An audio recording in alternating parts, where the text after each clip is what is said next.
first ever meeting between the LA Galaxy and Los Angeles FC is underway.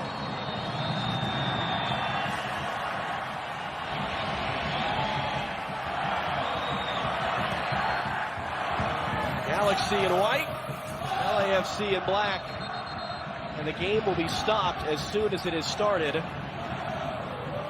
as a barrage of streamers have come down from the Galaxy supporters. That's one way to stop LAFC's momentum.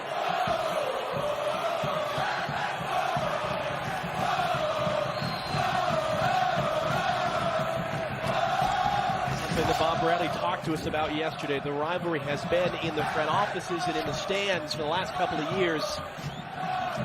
It'll be a process of moving it onto the field, but the statement that both sets of fans are trying to make today.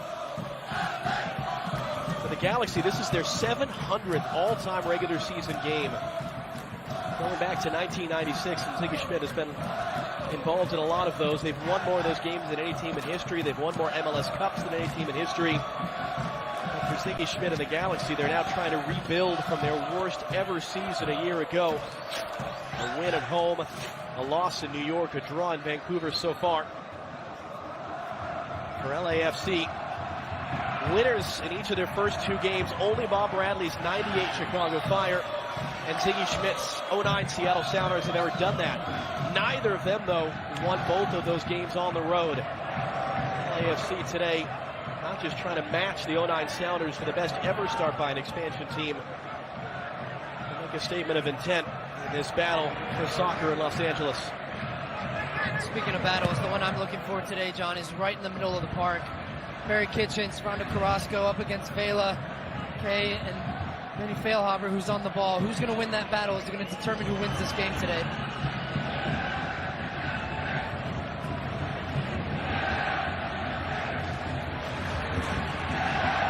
Deep blessing dumped to the turf by Ashley Cole.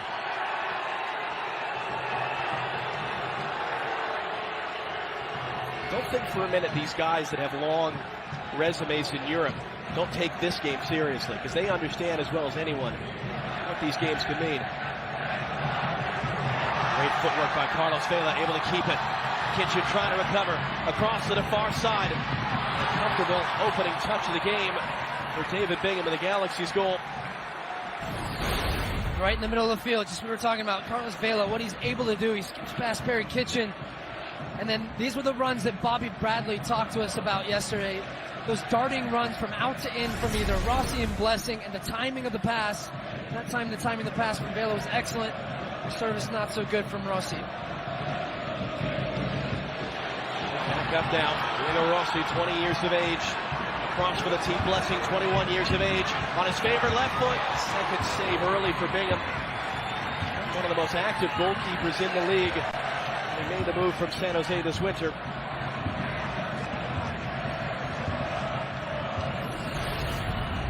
Really great start for LAFC, pressuring high up the field. Rossi wins it, running at the LA Galaxy back four. Good early pass out wide, and Blessing is able to just come in onto that left foot, which is where Ashley Cole wanted to send him. Doesn't get enough on the strike. Good positive signs after 3 minutes, though.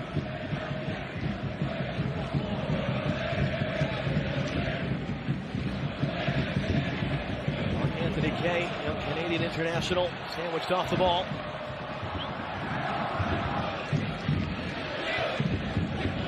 Martinez just takes the forearm from rookie Joao Moutinho. Play on, says Mark Geiger. Here's Marco Arena.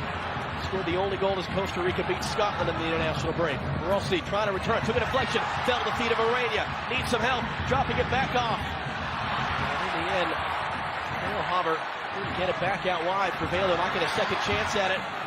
Carlos Vela!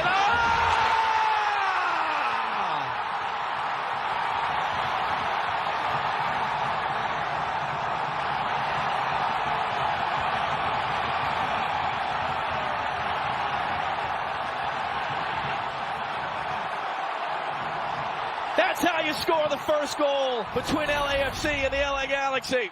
And it's the press from LAFC yet again, winning the ball. The fullback, Joao Moutinho, coming up, stepping up, winning the ball. And this was not the game the LA Galaxy wanted to get into. with the options that LAFC have going forward, that front four have been a threat all game long. Now Ashley Cole gives the ball away here initially. It's a poor pass to Boateng. There's no one there. And then this is all Carlos Vela. Step back and pick that one out of the net. David Bingham, what a strike. Carlos Vela. He wants it on the left foot. Boateng was actually the one who lost it right there in the middle of the field. He comes back on the left, and that is an absolute screamer from Carlos Vela. My goodness, what a start for Los Angeles Football Club.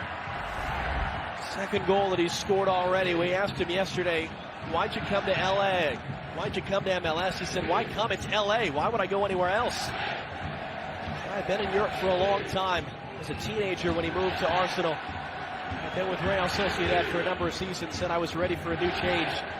He told us yesterday how excited he was to be a part of this new history, wanting to put on a show today. The ball's going to stay in play for Sebastian Lletget. How can the Galaxy respond? Ola Kamara's in the middle, Simon's the defender. Lletget flipping it in past everyone.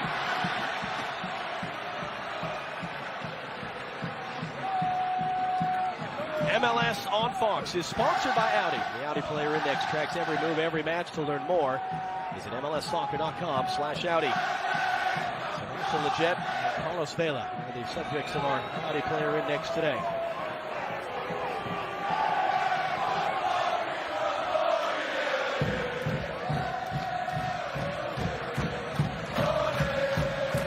Fans still taking their seats. Double take at the scoreboard, seeing their Galaxy already down. Here's Urania opening it up to the far side. See the first goal that LAFC have scored that Diego Rossi wasn't involved in.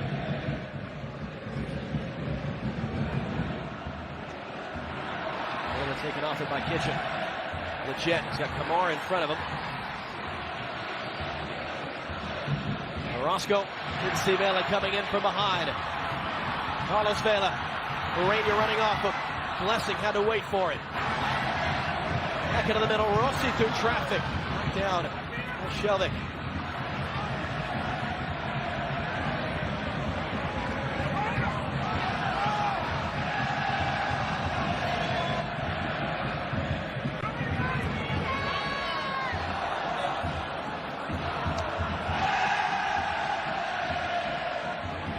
Wait for Rossi if he can get there.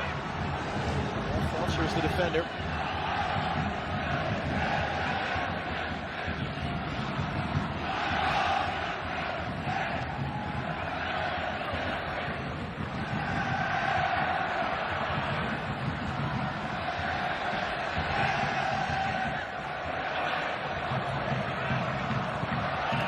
So Cole not going to let Latif Blessing get by quite so easy.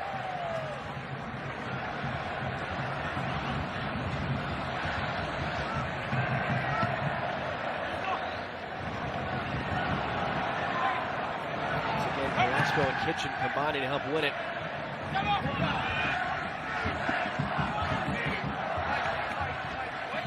Really impressed with the pressure from LAFC. When they lose the ball, the reactions, it was what led to the goal. And initially the cross came across, Ashley Cole gives it to Boateng, and they closed him down so quickly through Vedasher and got the goal. And every time when they give the ball away, you just see there's a quick 2-3 second spell where they look to win the ball back. And that is an absolute staple of a Bob Bradley team.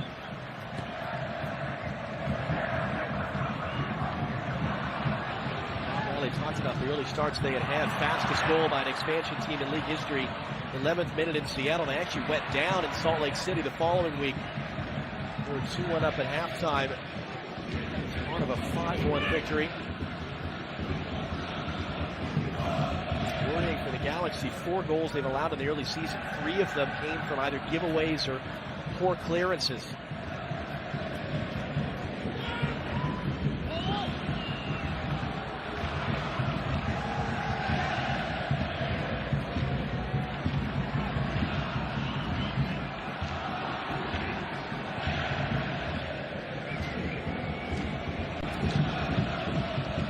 Out.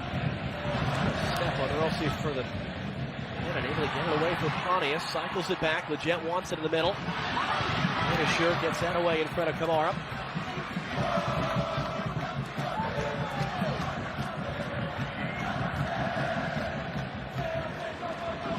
setting for Felcher.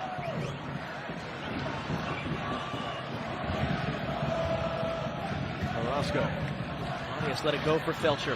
His cross. Too close to Tyler Miller. I'm just going to go back and have another look at this goal. Let's have a look at David Bingham here. He's backing up, but the strike from Carlos Vela catches him off guard. Quickly for Rossi on the outlet. He beat Bingham, but not the post. Well, that was from the hands of Tyler Miller to the other end of the field in seconds from LAFC. Rossi again causing all kinds of problems. We've seen him come inside, then we've seen him this time cut the touchline. Felcher can't get anywhere near him. He's caught further up the field.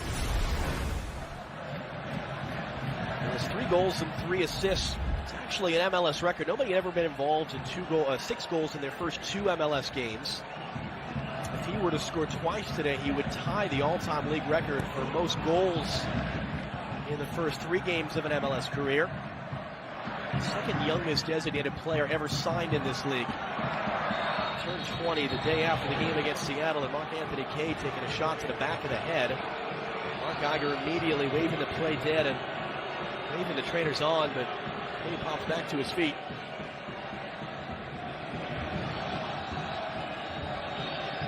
Kaye was a player that had really impressed Carlos Vela when he said, well, who's a player that's impressed you on this team that you might, well, he said, well, you'd expect Rossi, but he's a DP. He was really complimentary of Mark-Anthony Kaye and his ability to cover ground in the middle of the field. He says he does a lot of the dirty work so I can get on the ball and do the stuff that I like to do. It certainly hasn't gone unnoticed by his teammates. 23-year-old from Toronto was in TFC's academy, won the USL title with Louisville City a year ago.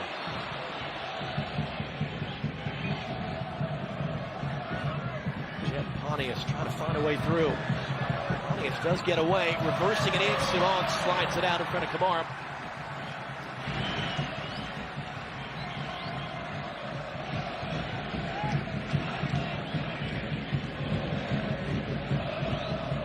This is going to be a big challenge today for the LA Galaxy. And I'm going to keep coming back to the center of the midfield with Carrasco and Perry Kitchen because the job they did against Vancouver last week is a lot different. Looking for Cole, who's onside behind Benacer. Boateng hit it with a lot of pace. It didn't take a deflection like Geiger was signaling that way. It's a really good run from Ashley Cole. Starts deep, gets all the way up. He's starting on this left-hand side, makes it out to in run, almost like a left winger there from Ashley Cole. And the lovely little cushion layoff to Boateng. Get a good strike on it. He's leaning back, slices off the boot. Looked along by Jean Moutinho. Diego Rossi. Moutinho continuing his run in the box.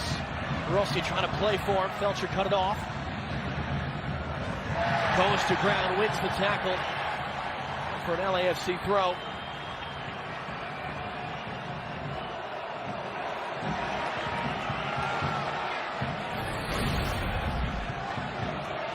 I think he's had enough of Rossi going past him on that left side.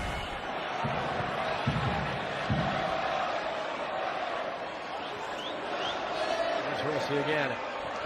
Moutinho got behind a Pontius to cross. Off by Shelvick. Failhaber. Made sure. Advantage being played.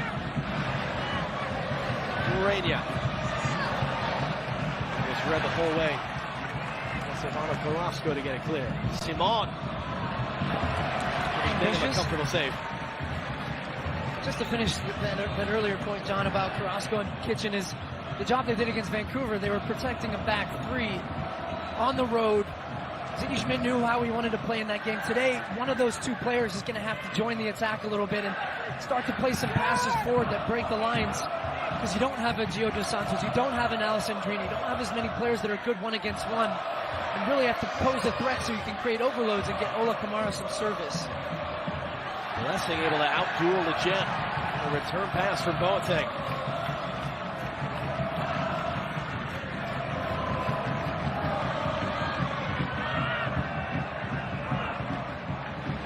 Felcher had to get there and did. Pontius.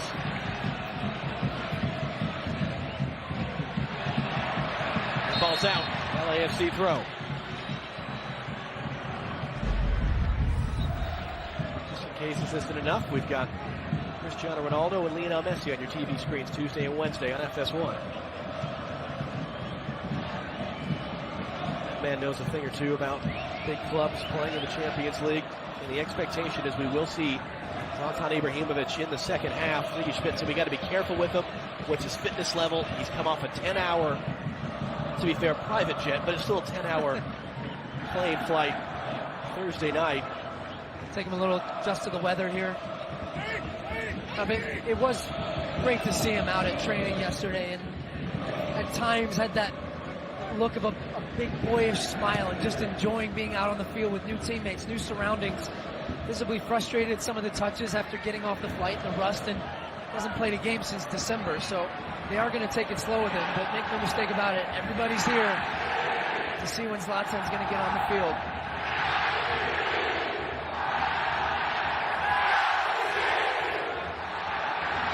Looking for Arena. Beckham is there just in time. These two played together in San Jose last year.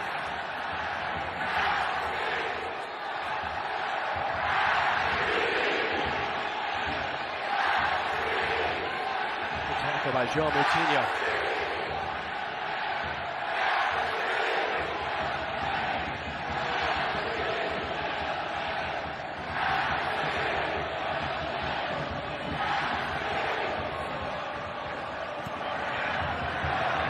Goal for Kitchen. Able to find Leggett. Connie is further along. Play it back out for Leggett, who will get it after all. Good player trying to shake off the rust. After almost a year out with a foot injury suffered last March. Vela, Kay just thrown down by Felcher behind the play. Orania. Cole can't take him off the ball.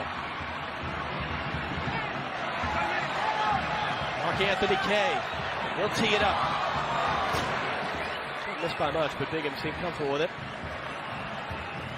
Major League Soccer on Fox is sponsored by AT&T.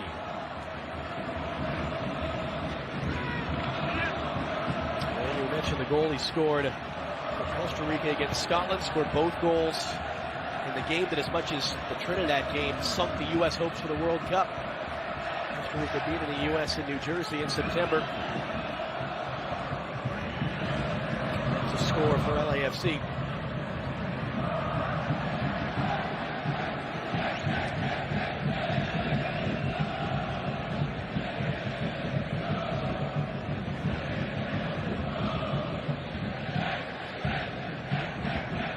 Kitchen barking at Ema Boateng there, trying to direct traffic in the middle.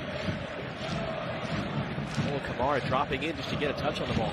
He's going to need to do more of that today, because the shape from LAFC right now is looking like a lack of ideas for the Galaxy and how they're trying to move. So Kamara can drop deeper, provides a little space. There's Boateng working on Benashur.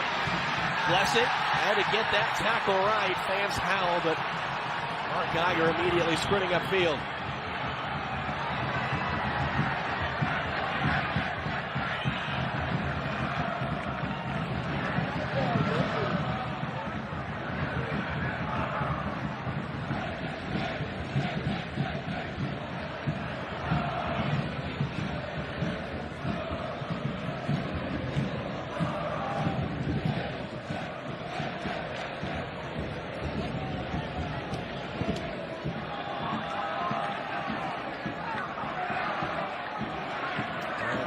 Who was inserted in the lineup late after Walker Zimmerman was scratched in the warm-up of their opener and has stayed in there. And Blessing dumped to the turf by Morgan Shelvick.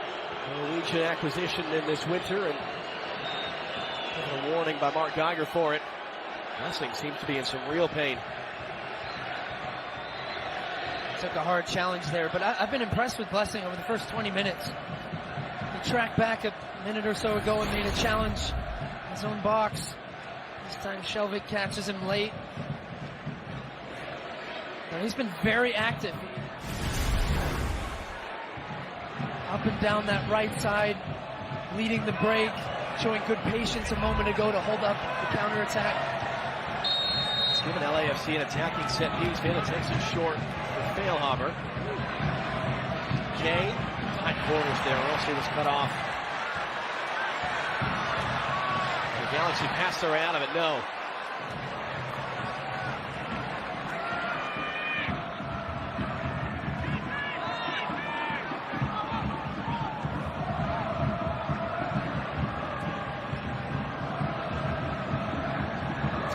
Minutes in, Vela scoring in the 5th minute. This holds up. LAFC winners in their first 3 games would match the 09 Seattle Sounders, coached by Ziggy Schmidt, who won their first 3 games as an expansion team.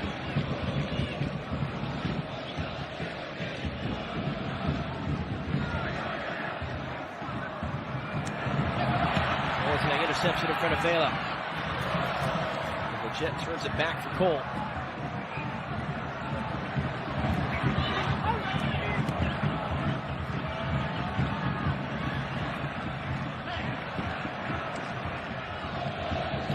Jet coming off that injury, captained the team in Vancouver a year to the date. The season-ending injury suffered playing for the U.S. against Honduras. Here he's on the ball now. Told us yesterday that a lot longer than a full year trying to rehab. He had some hiccups in there, some frustrations. Boateng looking to turn the corner on Jakovic. Now the cross to a wide-open Kamara sailed past him.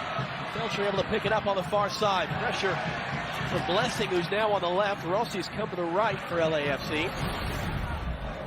This is one thing Bob Bradley talked to us about yesterday. In the system that they play, center backs a lot of time are going to have to defend outside of the lines of the penalty box. Felcher's cross for Kamara, just a fingertip from Tyler Miller to keep it away from one of the best goal scorers in MLS the last 2 years. This is a really good ball from Felcher. It's teasing, it's bending away, and Miller has to come out and make himself big. Kamara just lurking in the wings there to try and tap that one in. Good goalkeeping. Miller, just his 5th career MLS appearance. He was the backup for a couple of years in Seattle. Legit. First corner of the day. Miller, easy stuff.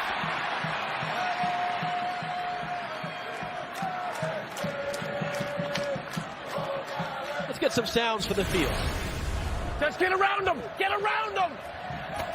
That's it. Help them. Together. Good. Again. Good. Great work, Lucky.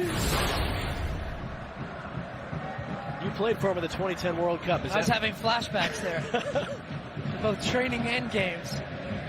Really, those are the principles that Bob Bradley would have been preaching to his team about closing down in spaces and reactions when you lose the ball. Helping back as an outside winger. So the type of work that's going to do you to coach Bob Bradley.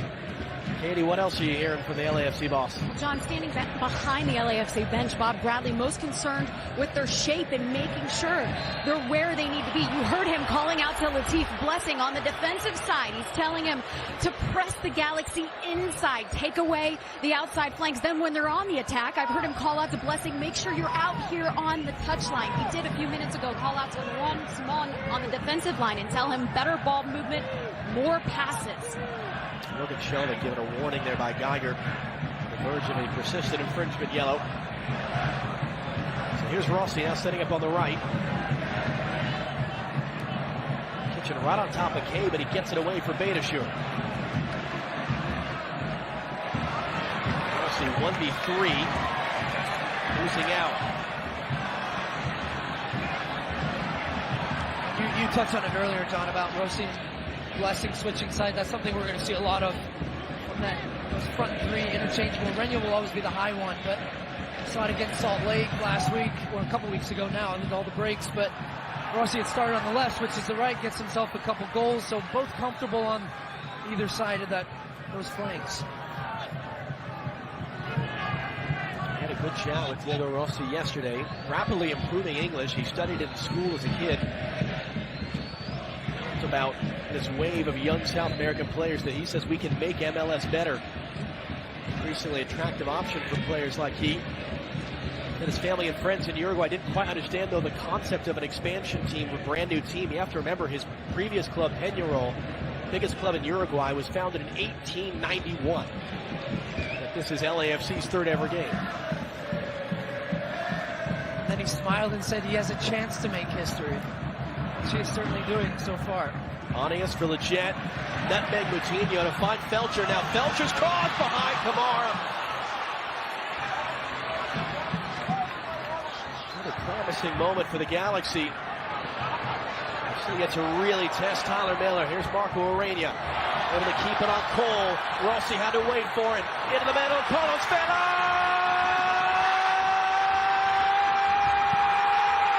It's in! It's over the bar! It's 2-0!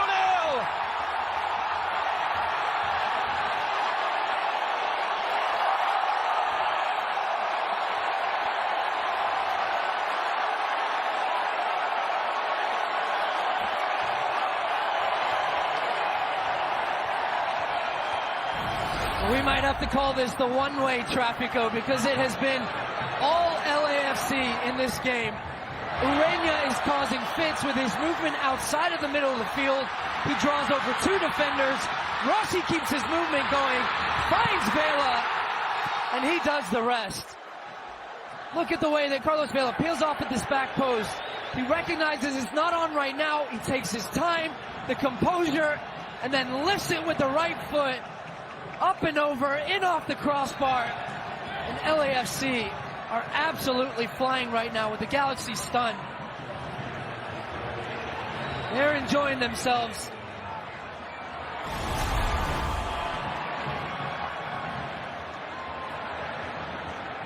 Are you surprised by this? I'm not. I said to you right before the game when I looked at both of these teams lined up, and the teams that they had out on the starting 11s, the way that LAFC played in their last two games, the feeling, the momentum, the fearless energy that they have, and the dominance in the middle of the field. I'm saying Carlos Vela is going to be key today, and he absolutely has been. 2 goals. He's been the best player on the field. And the way that the LAFC have been able to play in transition, the Galaxy just can't stick with them right now. Major League Soccer on Fox, sponsored by Heineken. Open your world.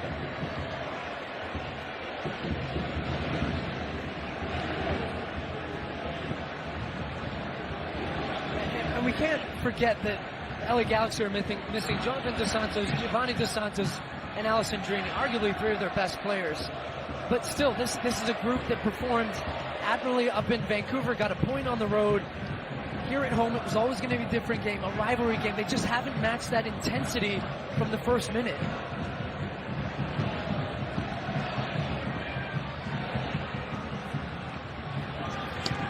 It's knocked away by João Moutinho.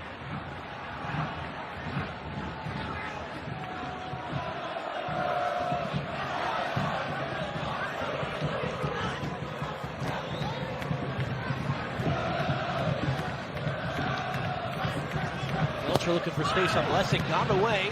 Simone was there. Hawning is able to steer it towards Kitchen.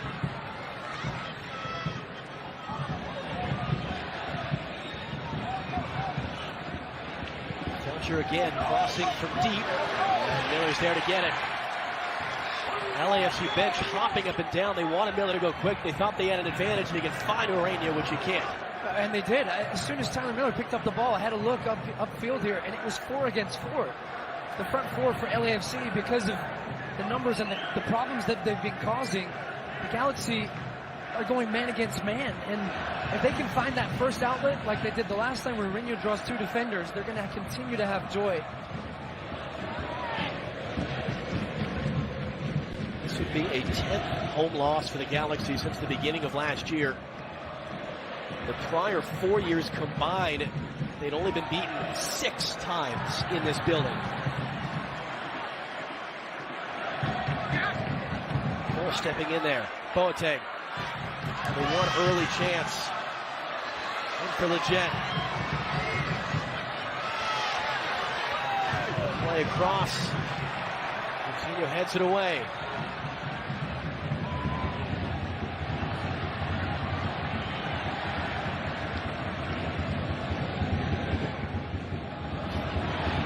Able to find Blessing. Felcher trying to recover. Urania. A slip through there. And about.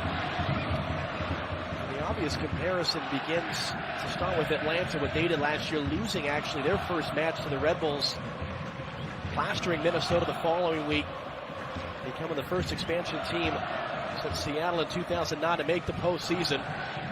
Really raising that bar of expectation for expansion teams. There's Ashley Cole, the one before.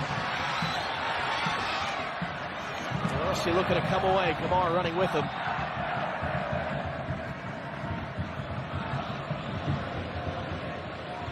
Vela for Blessing. Belcher the defender.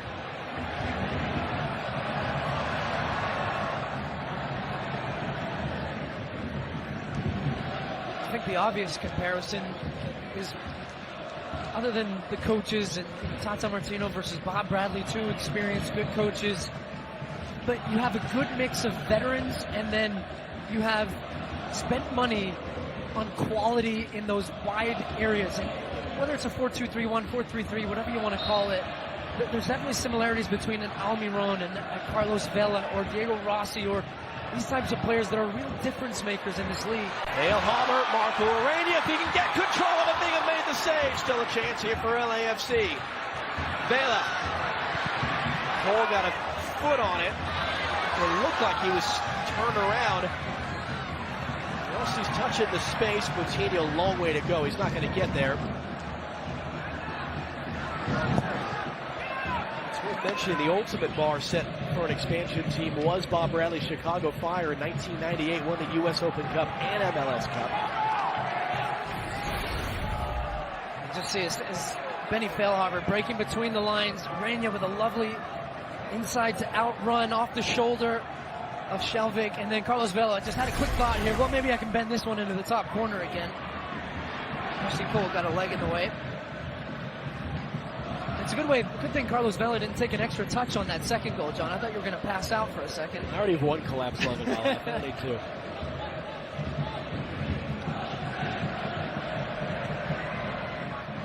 Ashley Cole is someone who, wearing the armband now, has talked about the pride this club has.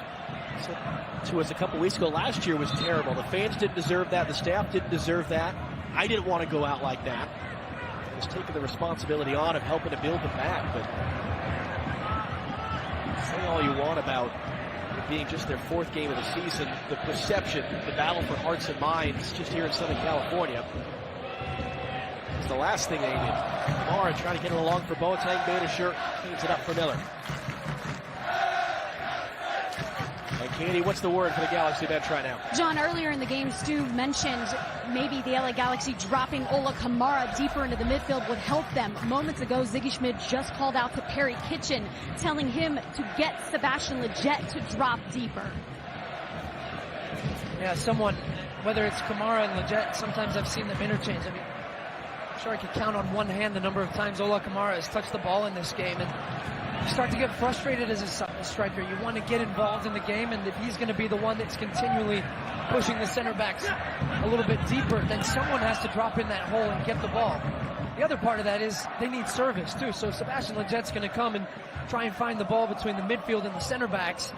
Perry Kitchen or Carrasco has got to feed that ball, and the timing has got to be good, but LAFC making that very difficult for them right now. And Lletget might be healthy coming off the injury, but he's not fully sharp. He was very honest with us about that yesterday and the frustrations that come in. Ziggy Schmidt told us yesterday it's really unfair to him, the amount of minutes we've had to have played him because of the injuries. He won't be full strength for a couple of months. And here he is in the middle of the field today. And they engineer a 2-goal comeback.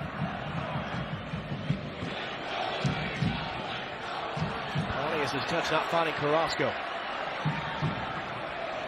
Rossi not off.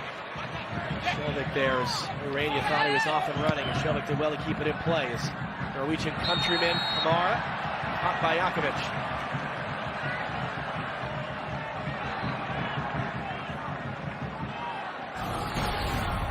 I hate to say this goal actually brings back memories of that Giovanni Dos Santos goal at the Rose Bowl Gold Cup final one year, where he just has the composure, the patience. One little corner over there.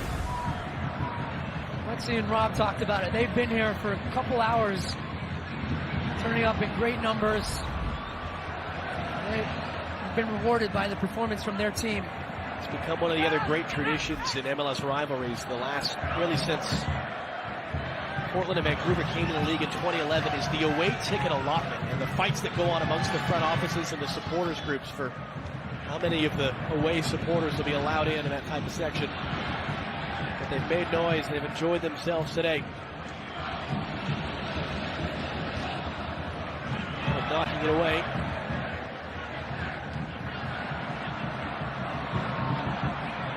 Roscoe for Felcher. Simon comes to meet him. Felcher getting the cross in. Boateng waiting for it. Couldn't out jump Kay. Leggett throwing his body in there.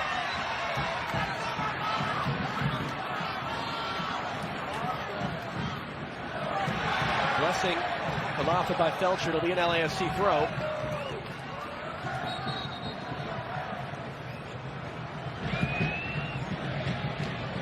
Feilhaber is down.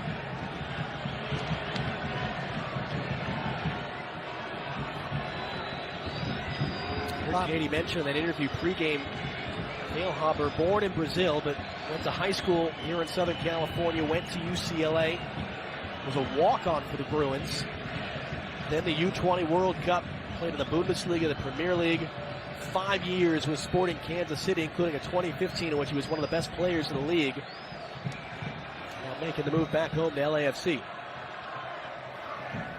The player who was given his opportunity with the national team by Bob Bradley.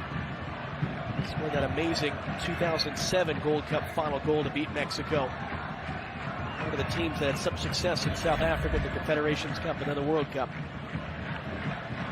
Caught up with Benny yesterday briefly, and a teammate of mine under Bob Bradley, and I said, how's Bob been different for you? And Benny kind of chuckled, and it's a question a lot of people have been asking, and there's the obvious on the field, but he just said Bob's time away. Also, Benny Feilhaber's more experienced. He's had more experiences himself. He's grown up. But he said Bob has cared less about some of the little things and the way that he's gone about building this group and looked and leaned upon Benny as a leader, and he's felt a really strong bond with Bob Bradley, and Bob is entrusted him to instill a number of those principles throughout the team, and he said he's really enjoying it. Feilhaber coming back out now. He didn't get the handball appeal he wanted. Pontius. Legett's cross. Kamara behind him. Boateng couldn't do anything with it.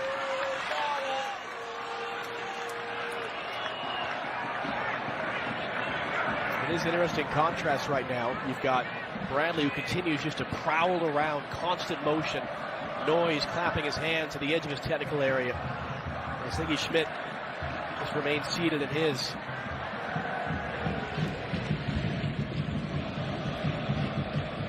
Some intense conversations going down there between Ziggy Schmidt and Dominic Kinnear about what kind of adjustments can they make towards the end of this half, and more importantly for the second half. And here's the thing, and you have to sort of keep in mind, they have Zlatan Ibrahimovic on their bench. Who knows how many minutes he has in him or how it's going to fit. He had one, not the day before game training sessions or real training session, but you do have one of the best goal scorers the last 10 to 15 years in the world available as a substitute today.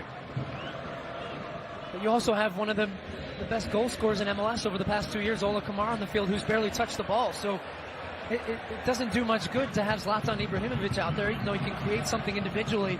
If he's not getting service, if they don't have the ball in the right positions, if they're not creating chances. So that's going to be the more important worry for Ziggy Schmidt, is how does he shift the balance of the team a little bit to start to create some of those chances. Blessing cutting off that pass from Stair as Felcher trying to recover. In the middle for Feilhaber now. Thought about it, now returns. Not enough behind it.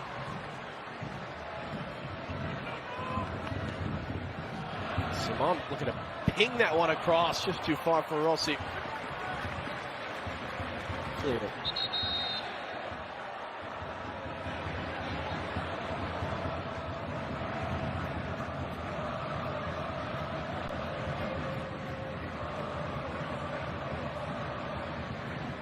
Schmidt talked to us yesterday about being willing to put in the work, rolling up the sleeves to get a result, to defend their building. Vela coming away with it. Carrasco picks his pocket. Jet, a little bit of space here. Kay trying to recover. Early ball in for Kamara. Jakovic was there.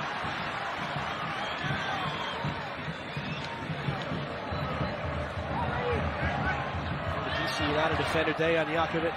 Time in Japan, time with the New York Cosmos. Starting this sequence, Vela, Blessing.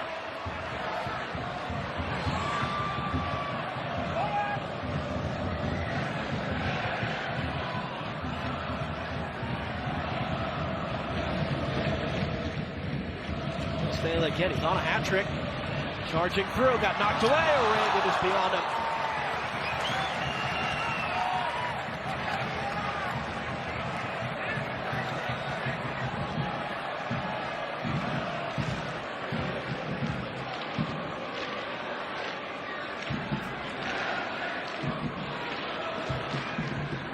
On our Audi halftime report, Rob, and the Emmy Award nominated Alexi Lawless. Take a look back at the first half highlights and more on what Zlatan means for LA and for MLS. And more on our Audi halftime report.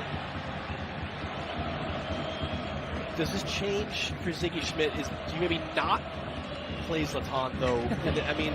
No, I think actually, I'm looking at the Galaxy bench, and it's pretty thin considering the players that they have out injured, and I'm just wondering what options Ziggy Schmidt has tactically and that he could do at second half. And the one that makes most sense to me, and I know they don't want to overload Sebastian Lletget too much, is bringing off a center midfielder, dropping Lletget back and going 4-4-2 with Zlatan and Ola Kamara up front, because it gives you a little bit more numbers in midfield, because your wide midfielders can tuck in a little bit more. Pontius and Vela for Rossi's behind him. Cole, he's onside. Cole trying to recover. Got a shot away, put it wide.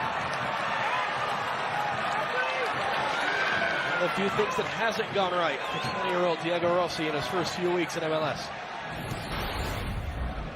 Bob Bradley applauding this pass. What a ball. Outside to in runs. We'll be saying it all day today from both wide midfielders. Now, he doesn't get the end product right that time. Rushes the pass, but the run and the timing of the pass is excellent once again. Stayed in play as it broke down between Boateng and Cole. Now Vela. Morena helping along for Rossi, and Carrasco cut it off.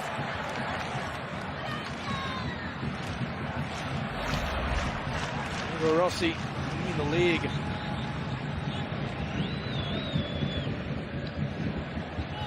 Main assist this year.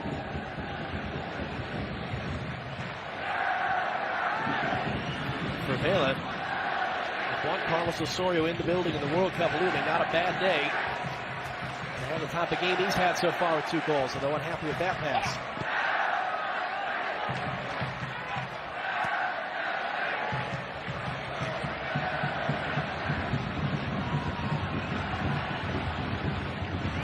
Plus stoppage time for the Galaxy to try to get one back, give themselves a little bit of a boost of confidence. Felcher's cross, Pontius, turtle on target. Just overruns this one a little bit, Chris Pontius. He could be a little bit more patient with this run. He can attack the ball as opposed to just having to come back a little bit.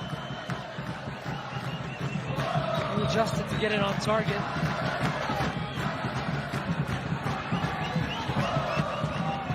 Miller hasn't had a save to make so far. He had the fingertip on the cross that Ola Kamara looked like he was going to put in earlier in this half.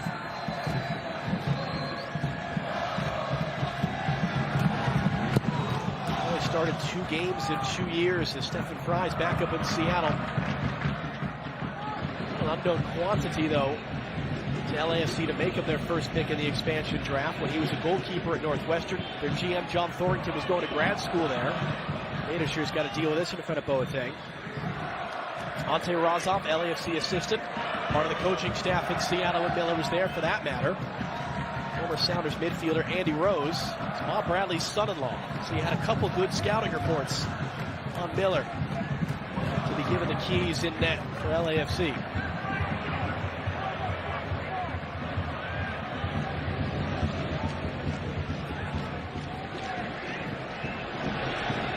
For Kamara. Felcher charging forward. Pontius already in the middle. Felcher took the touch on Moutinho. Now the cross. Cut off by Miller once again.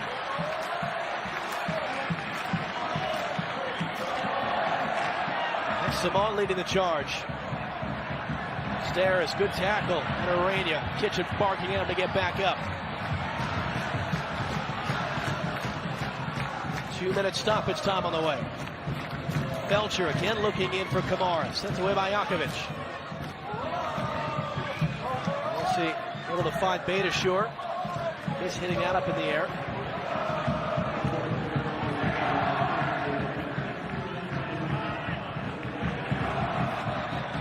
Kitchen for the Jet.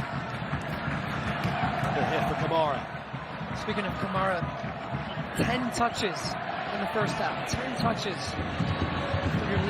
for your goal scorer. The guy that needs service. It's just an indication of this first half and how it's gone.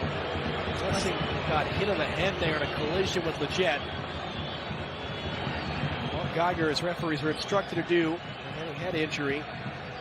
Immediately blowing the play dead and getting the training staff out.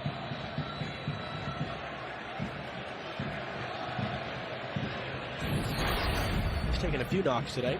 Catches a stray arm here from the Jet. I don't think it was on that one. Or was it from Felcher? Yeah, it was on that one, yeah.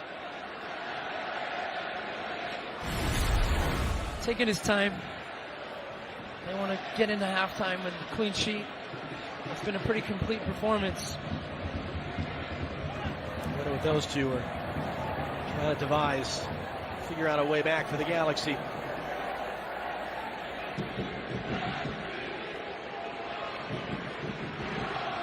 He only had one professional year in Ghana before joining Sporting Kansas City last year. He was the top scorer and the player of the year in Ghana, though. Just 3 goals in 27 games in Kansas City. He was their second pick in the expansion draft. Roscoe and the Jet discussing options. Going to need every second of this 15-minute halftime, the Galaxy, to figure out a way back. And we'll see what Mark Geiger tacks on. 1 extra minute officially will be added, it sounds like. As Blessing is off to the side right now.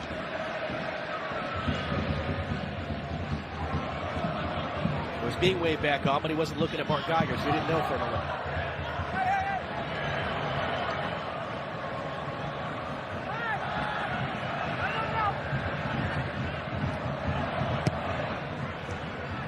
One last chance for the Galaxy. What a big goal that would be, though. Get back into it. Felcher from Leggett. Numbers filtering forward for the Galaxy. Joel Mutiny, the defender. Leggett, the return. Felcher for the byline. We'll put it on the deck, and Simon sends it behind. One last corner for the Galaxy in this half. Moutinho gets a little bit tight. Youthful exuberance out there. He's got too close and then gets beat on the 1-2. Everybody back to defend for LAFC. Just about everyone forward for the Galaxy. Leggett, the outswinger. Miller didn't get there. Kitchen off the chest to the traffic. Took a deflection off of Shelving. And that is the end of the first half. Carlos Vela's 2 goals, the difference right now in the first ever meeting between the Galaxy and LAFC. And it's the newcomers to the league who have the advantage. Let's get the thoughts from Galaxy head coach Ziggy Schmidt live with Katie. Coach, you're down 2 goals. How do you get back into this in the second half? Well, we got to do a better job when we get our chances going forward. We've had some chances, but, you know, we've created our own problems by turning the ball over in bad spots on the field. Appreciate the time. Okay. The battle for hearts and minds in Southern California going to those wearing black. 45 minutes down, 45 to go in the first ever meeting between these two clubs. It's LAFC 2 and the LA Galaxy 0. Well for the league. He knows he was criticized in Mexico for coming here. He said, I'm criticized in Mexico no matter what I do, so I don't really care. He's had a good first half. No changes for either side of the break. See if the Galaxy can pull off the comeback. Down those noisy neighbors of theirs.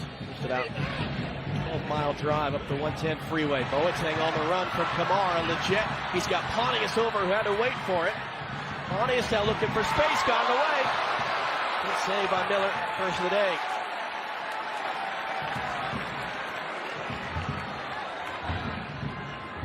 good positive start to the second half of the LA Galaxy. It started with Ibrahimovic bursting through the middle. Coutinho forces Pontius inside onto the left foot. It's comfortable for Miller in the end. We heard from Ziggy Schmidt at the end of the half. What's the word from Bob Bradley and the LAFC bench? Katie, what are they saying? It is always a work in process for Bob Bradley, and he stuck true to that. When I spoke to him coming out of the locker room, he said there were some good moments that he was very pleased with in the first half, but at the end, very disappointed with the chance they gave up to the Galaxy right before the whistle blew. He said the message to the guys in the locker room was we have to improve and connect our passes better, specifically with our decisions on the ball and finding that pass a little bit quicker. He talked a lot about that to us yesterday, teaching these big picture ideas of how he wants his team to play, finding the windows for the final pass, being able to put the ball there. And I'm sure that was a teaching moment for him at the end of the first half, for Mutiny, who's the left back rookie, has come in, has had 2 good performances in the first 2 games, but he picks the moment to come out and engage Felcher far away. 2 minutes into the end of the first half, he gets beat on a 1-2, and then the Galaxy get a chance.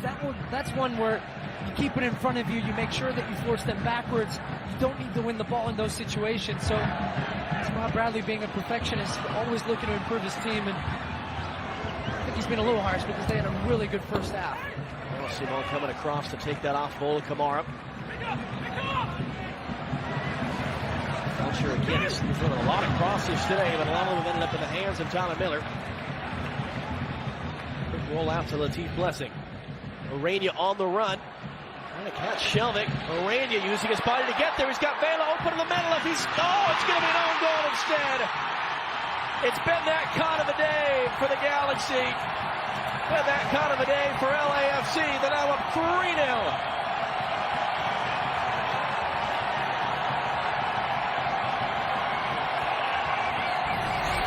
Well, we talked a lot about Carlos Vela today, and rightfully so, but the work that Orania has done, and you just see that run. He draws Shelvick into the midfield and then spins him, uses his speed. Now he's trying to pass this and find Vela at the back post. It's incredibly unfortunate for Steres, but this is all Orania, and he has been as good as Carlos Vela in that first half. And the way that he's created space, the way that he's tracked the center backs, the way that he's opened up spaces for his teammate, and he deserves a lot of praise. Unfortunate for Steres, and you see the black and gold fans right down here in the corner.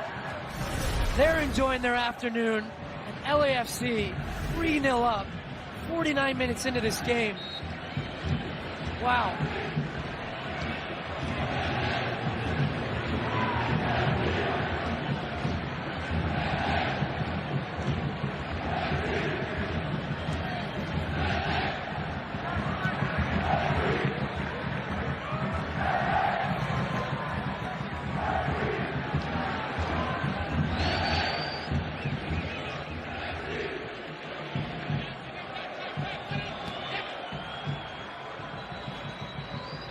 Jet trying to find Cole. Flick for Boateng. Cut off by Jakovic. The Jet back to defeat of Ashley Cole.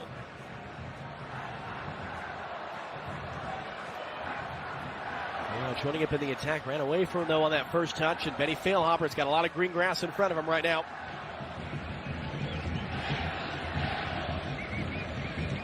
The more that Orania makes those runs, where he checks in and then he gets down deep into the channels, it opens up all that space underneath for Carlos Vela. He's been a real threat. I heard Alexi Lalas at halftime call him one of the most underrated players in MLS, and he's showing that today. Really savvy pickup from the San Jose Earthquakes. Good work by Mark Anthony Kay there. Working 1v3. Able to keep the ball. Orania, one of a couple of players on the field who will be a part of this summer, the World Cup, coming to Fox and FS1. Every match live, over 300 hours of coverage. The world's biggest sporting event beginning June 14th on Fox and FS1.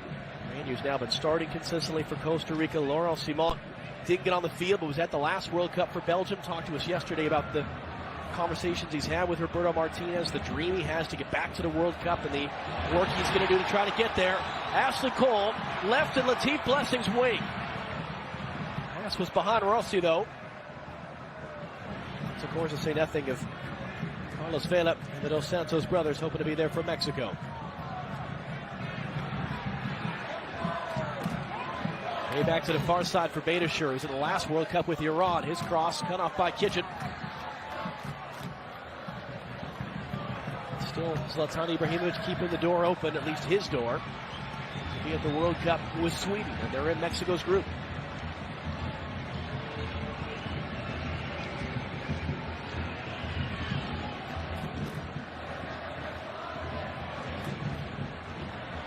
Martinez there, trying to get out of the way of an incoming collision. Felcher and Rossi.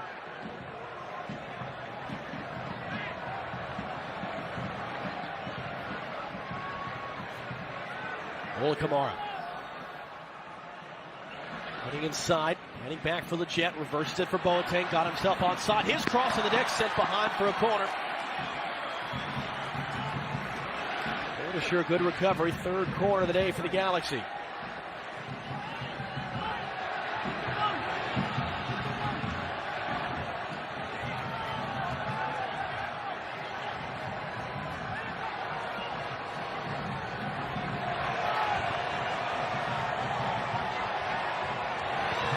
The Jet going to flick at the near post. It is going to be a goal kick. Well, he's up. He's warming up.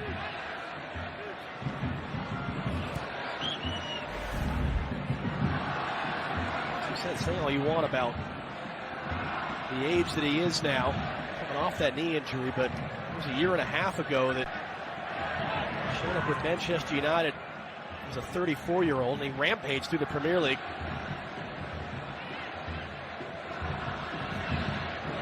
Yesterday about the chats he was having with the Galaxy, was very close to joining them 2 years ago as he was winding down his time at PSG. Went to United instead. Shelvick's able to keep that away from Mourinho. The Kitchen having to deal with Mark Geiger as much as Diego Rossi there. The Jet.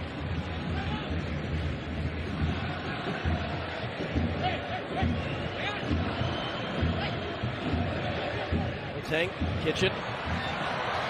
Palmer throwing his body in there. It's going to fall to the feet of Ashley Cole. His first attempt to cross it was blocked. Kitchen has it now. Boateng poked away. Kitchen able to keep it for Carrasco. Pontius in the turn. Pontius looking direct for Kamara. Just over him. Jakovic putting him off. Coutinho's header. Kitchen. Felcher on the deck. Sent away by Vela. As the Galaxy start to throw more numbers into the attack now, the spaces are going to open up the other end, and Carlos Vela, Rossi, and Mourinho are all just hanging out, waiting for that opportunity in transition. So you have to take care of the ball, take the chances in the right spots. And Shelvick now, the center back, carrying forward. Boateng, his cross, the Jet was there, he mishit it. Good work by Pontius to keep it though. Metrostars, his own goal, making it 3-0. Shelvick lifted out wide for Felcher.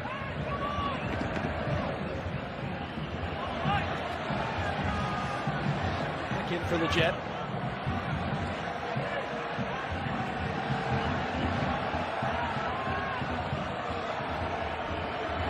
Boateng. Running at Beitashour. Foot on the cross. Jakovic didn't see Kamara coming. It was an LAFC throw anyway.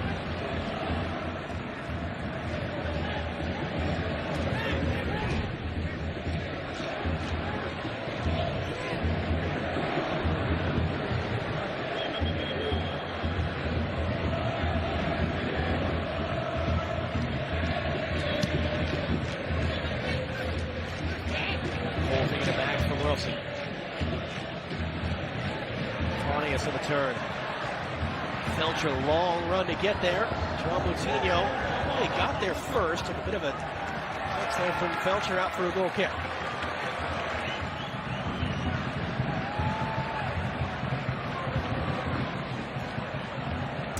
Mutiny, 20-year-old from Portugal. He was a part of the Sporting Lisbon Academy to the age of 10, realizing opportunities were drying up. He actually came to play college soccer in Akron, never been to Ohio before. Learned English as a kid in part by watching professional wrestling on television. Always thought of America as a land of opportunity. One sensational year for the Zips, also alma mater of Barry Kitchen, who's chasing for the ball. And there were concerns about Mutiny at the draft. Could he really be a left back? Did he have the right size? And Bob Brown told us yesterday his reaction to all that was whatever. He's got football in him. Made him the #1 pick and has started him at left back in all 3 games. And away from Carrasco, Feilhaber now. Options either side. Cross for Arania, and Shelvick cut it off. Just watch Bob Bradley's reaction right there after that pass. Visibly frustrated because the window was there for the pass. That's what we talked about. If you get the ball away in those spots, that front 4 is just hanging out and waiting to pounce, and Feilhaber doesn't get the pass right on that occasion. Here it is again. Look at Blessing. Ball by Kitchen. Vela. Clean tackle by Pontius.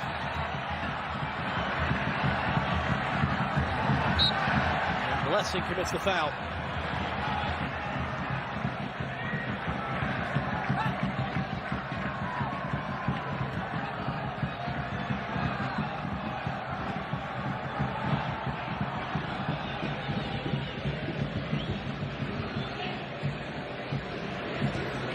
Husidic will be the first change of the game for the Galaxy for Servano Carrasco. Cole creating space with some fancy footwork. Boateng. Pontius comes to get it. Pontius! Couldn't get it on target. He's had a few chances today, Chris Pontius, and they have been from distance. He had one early in the second half with the left foot, this one with the right, and a little header towards the end of the first half. First start of the day, and we talked to Chris Pontius yesterday about his new role, where he said he thinks this is the first time in his career where he's not a penciled-in starter with his team, time at DC United and Philadelphia Union, and he's embracing that next chapter of his career and saying that he's learning from some of these guys, even in the 10th year in his MLS career, and he's really found the game today. Another Southern California native, though. Went to UC Santa Barbara. So the first memory he has coming to a Galaxy game was his senior year in high school, 2005. Watched the Galaxy here in this building. Plays Zinedine Zidane's, as a player, Real Madrid. A game for which Sigi Schmidt was actually on the broadcast on the old Fox Soccer channel. So this was the only option for him in free agency, was to come to the Galaxy. Here's Blessing now, trying to engage with Felcher. Vela comes to get him. A for Blessing.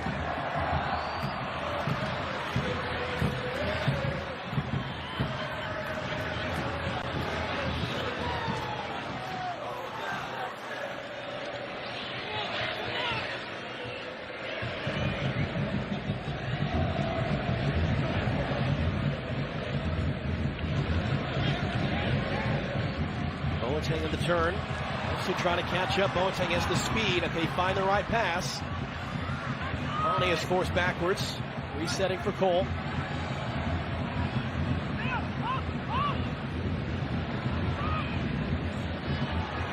Poked away by Beitashour.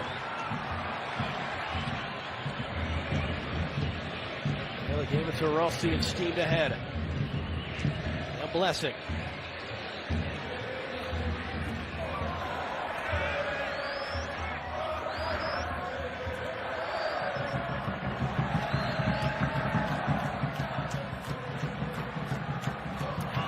Vucinic is slowly making his way to the fourth official's position to be the first change. As the Galaxy are getting Olay in their own building.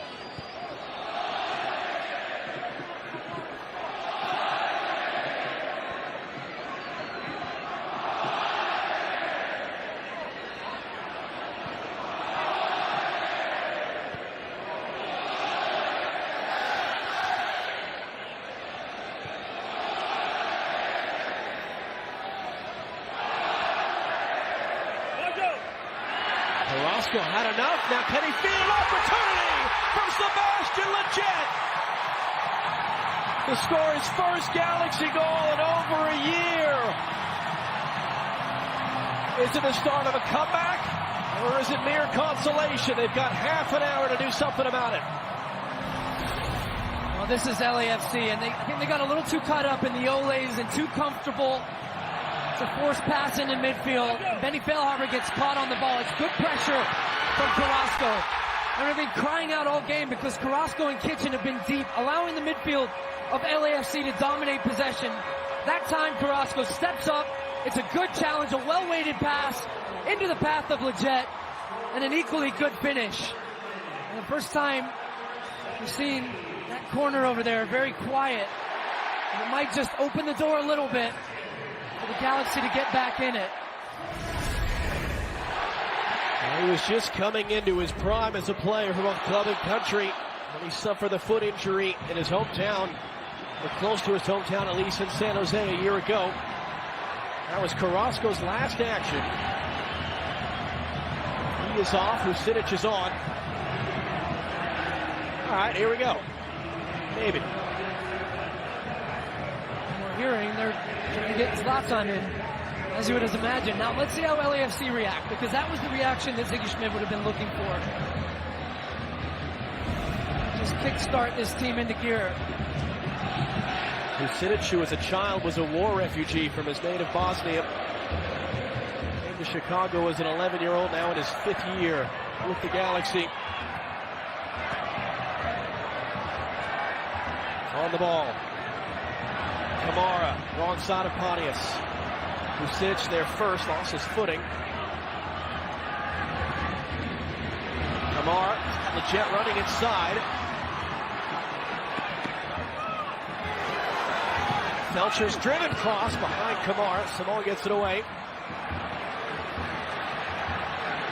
LAFC second lowest possession total in the league for their first couple of games. It's starting to work against them now as they held on for over an hour for a 1-0 win in Seattle and then cruised past RSL.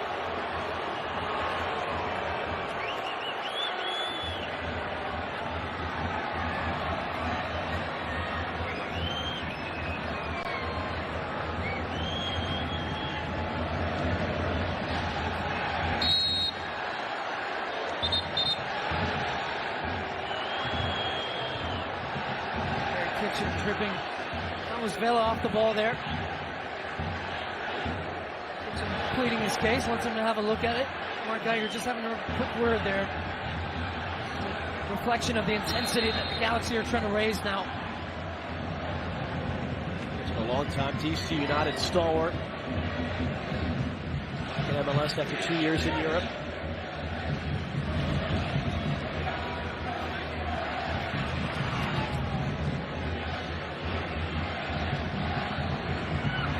Pontius. Fouled.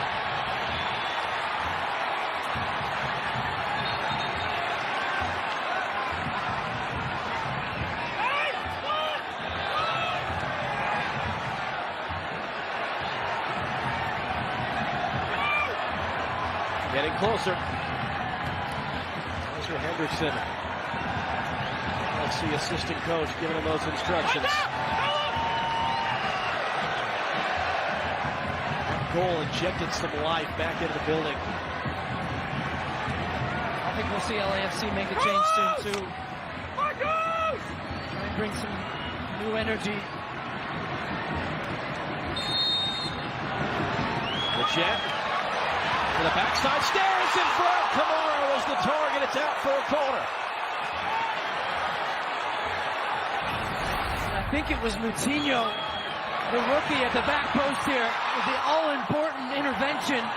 It's a well-worked set piece, headed right back in the danger zone. 27,000 on their feet. Leggett, the corner, back in front. Vela, the only man there. Kitchen held it in. And Boateng prevents the breakout.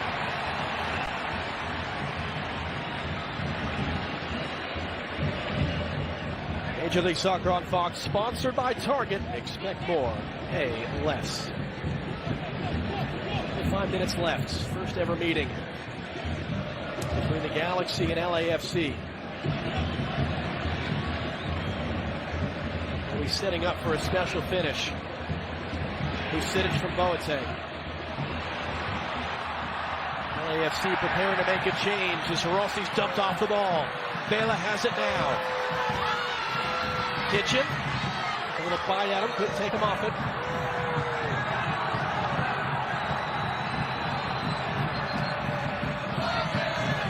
Veilhaber. Urania. Off by Husidic. Just in front of Rossi. Beckham able to get it away, at least as far as K.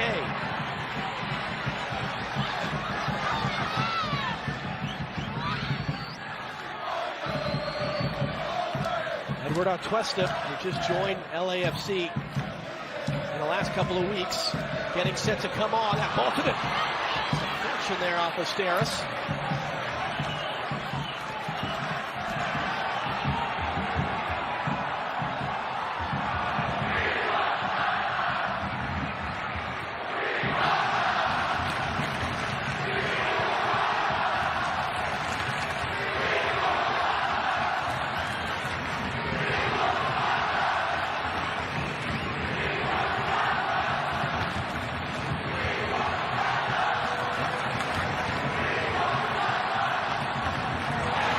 Boateng now releasing the ball by Cole. His cross cut off by Ibrahimovic for another Galaxy corner. Oh, the movement is so good from Boateng, but this, over the first couple games, is continually letting him down to have the composure now. It's a really good run. Pick your head up.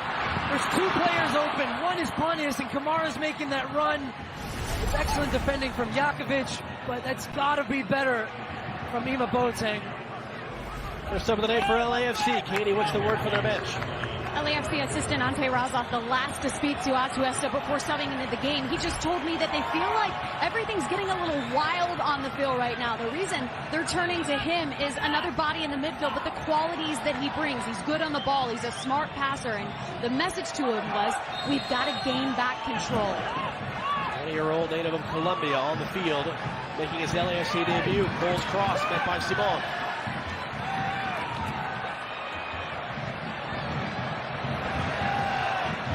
Husidic lifting it into the traffic.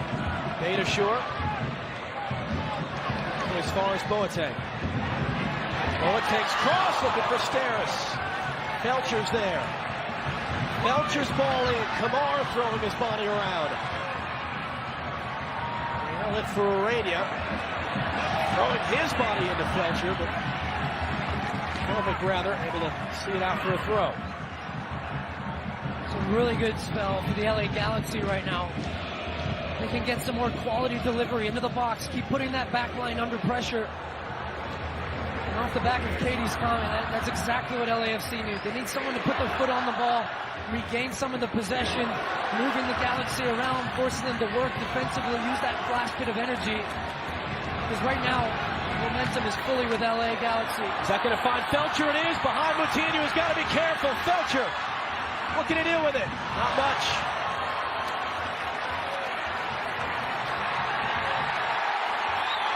The fans are howling. They thought Miller. No, they're not. They're howling for Zlatan.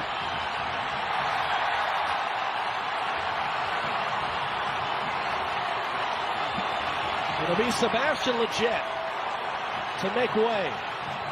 It was his first goal since July of 2016 that got the Galaxy back alive and kicking. Felcher. Pontius cut off by Simon.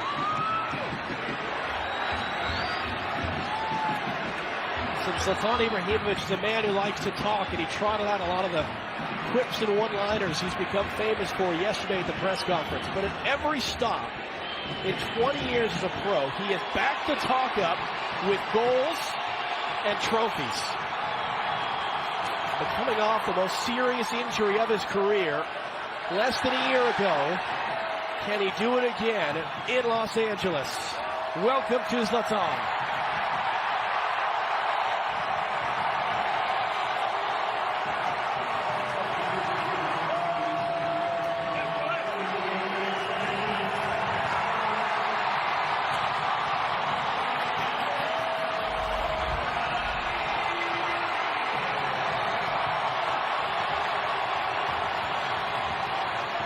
This is the perfect time to get him in the game with a set piece. Husidic is going to put this one up. He couldn't score with his first touch, could he, John? Of course he could. 5 of his last 6 stops, he has scored or assisted on his debut. Should have trouble finding with that, though. Boateng looking to reset right in front was Pontius. Second save of the day for Miller.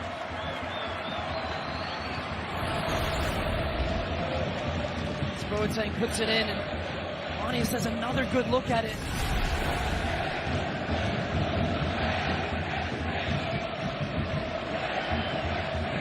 Missed a penalty on his debut for AC Milan in 2010. Scored 2 goals a couple days later in the Champions League. At United, at PSG, at Barcelona, Inter, and Juventus. Goal or assist on his debut.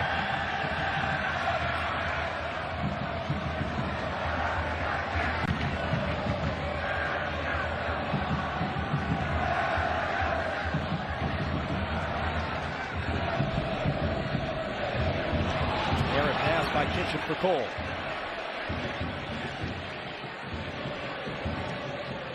Just takes the air out a little bit.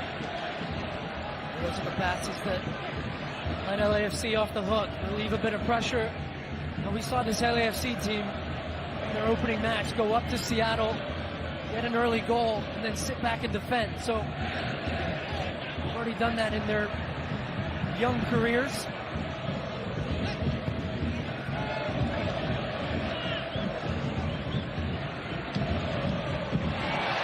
Work on the outside there. Vela. Back inside, looking for his hat trick. Little shove on Kitchen to create the space. He can't find it. Steres gets it away. Zlatan's onside. Simon trying to recover, as is Jakovic. Ibrahimovic forced to hold it up. Kamara making the run. Ibrahimovic coming inside. Rolled across. Boateng picks it up. Boateng weaving his way through. Now his cross. Pontius is there! And the Galaxy are a goal away!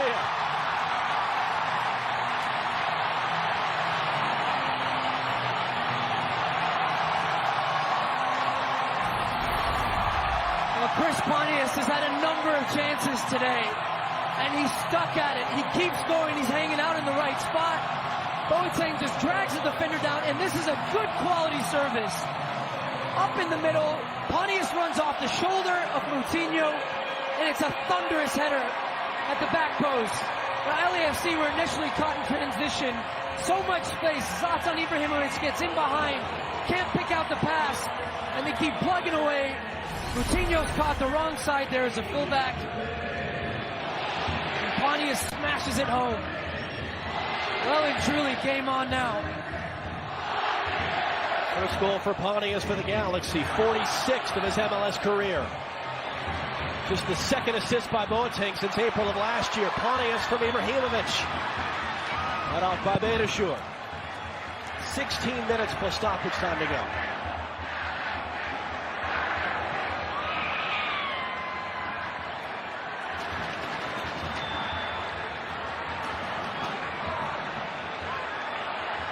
Able to keep it in traffic.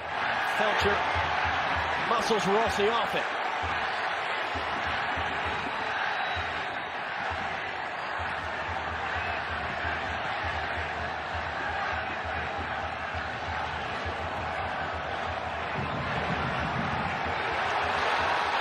Now it's Ashley Cole.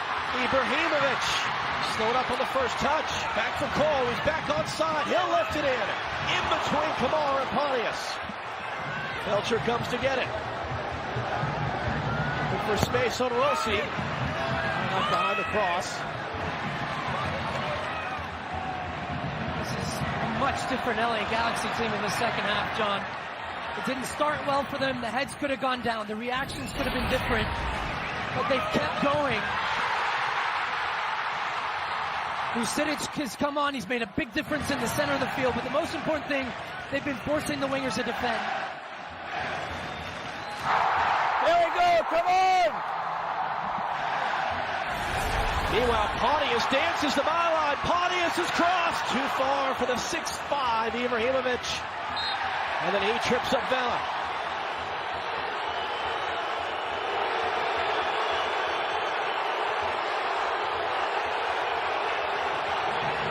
Good on you, Chris Pontius, for keep going. Sometimes it's easy to put your head down when chances don't go your way and you can't get into the game. But he's been a real force in the second half. And just to finish that earlier thought, they've been so much better, the Galaxy, at creating overlaps in wide areas and forcing the wingers for LAFC to come back and defend. All right, Zlatan start next Sunday. MLS Soccer Sunday, returning to FS1. The LA Galaxy hosting Sporting Kansas City. I'm sure we're watching this right now ahead of their game later today. 9 Eastern on FS1 or stream it live on Fox Sports Go.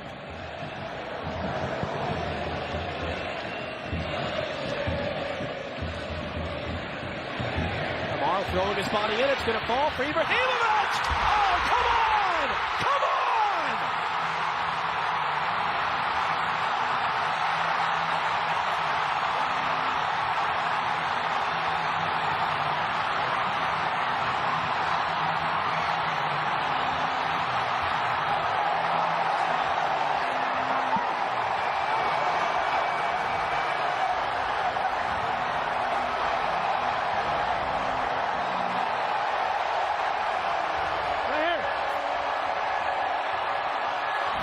Not that any of us should be surprised, though, Stu. LAFC have just been Zlatan. Welcome to Major League Soccer. Take a bow. Sensational. Did you think he was going to live up to the billing? Of course he did. Out of this world. Every superlative you want. What a way to announce yourself to Major League Soccer. Amazing. A world-class goal from a world-class player. And still plenty of time for more.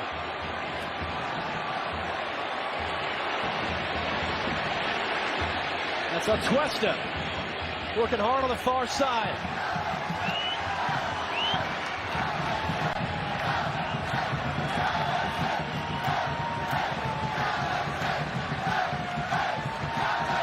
Kay, able to keep it on Kamara.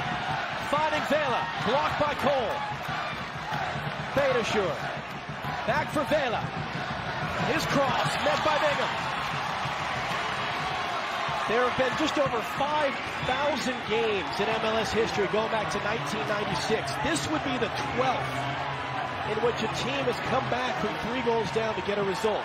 Once in history has a team come back from 3 goals down to win it in 90 minutes. That was Seattle last year, a game in which Tyler Miller played last July against DC United. They came back to win 4-3.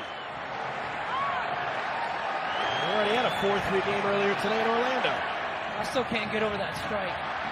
What a goal. Jakovic. Kitchen couldn't stop the counter. Jakovic coming forward. Back for Atuesta. Vela for Urania. Vela. Again looking for Urania.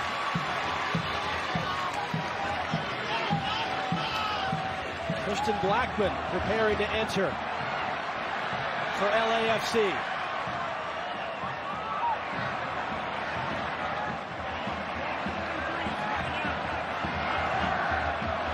Feilhaber keeping it on Husidic. Vela in between options, able to win it back though.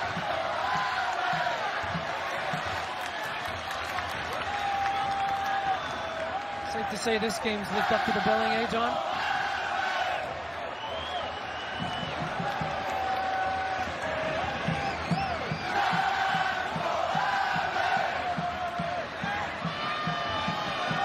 Urania.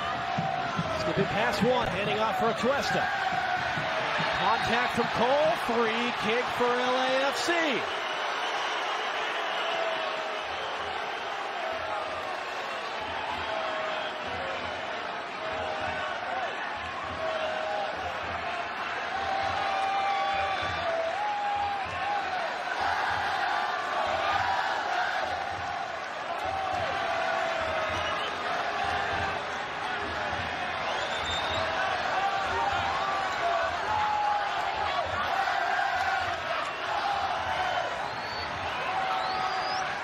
Carlos Vela sitting on a hat trick. And they'll get a corner out of it. First of the day for LAFC.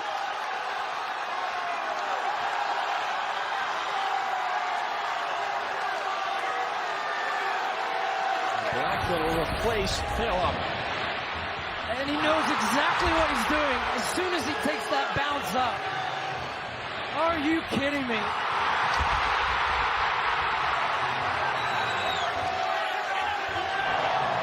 That's why you pay the big bucks. He did get a yellow card for that, not that he cares. Second sub for LAFC. The ensuing corner, Beckham is there.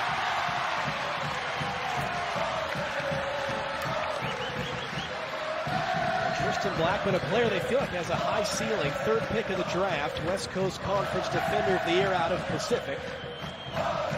Now helping to defend Zlatan Ibrahimovic. You go from the West Coast Conference to Zlatan.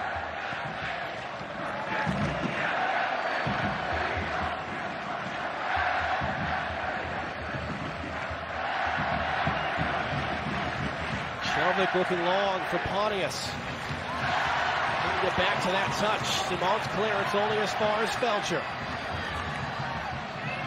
He can't keep it in play.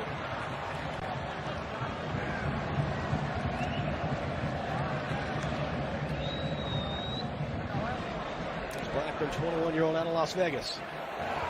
Good work by Husic to keep this in. Ibrahimovic looking to return it. Coutinho and Simon able to recover.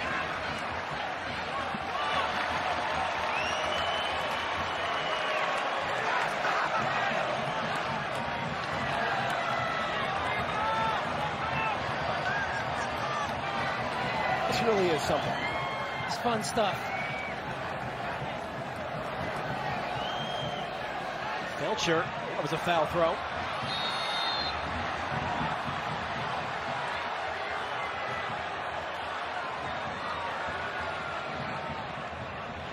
Dave Romney, another Southern California native.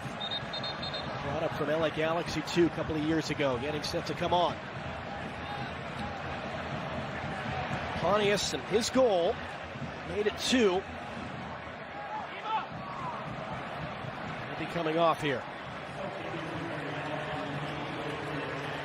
There's a buzz in this building, John, that I haven't felt doing a game here in a long time. You know, whether that's the Zlatan effect, the rivalry, everything combined, there's just an energy and an excitement that we have felt from the first minute in this game. And it's been great to be a part of. Carlos Vela told us yesterday, it's the world's talking about LA. Chris Pontius, 10-year MLS veteran, told us yesterday he can't think of the last time that there was a hype around a game he was involved in the regular season.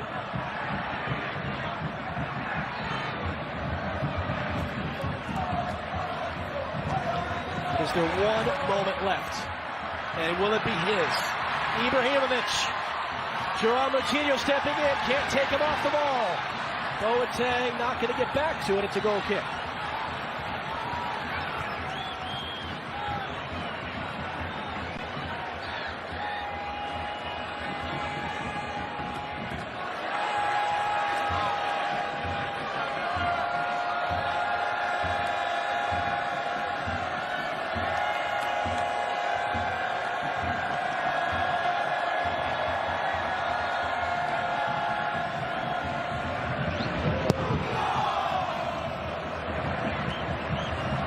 Romney's first action to win the header. Mara able to control for Kitchen.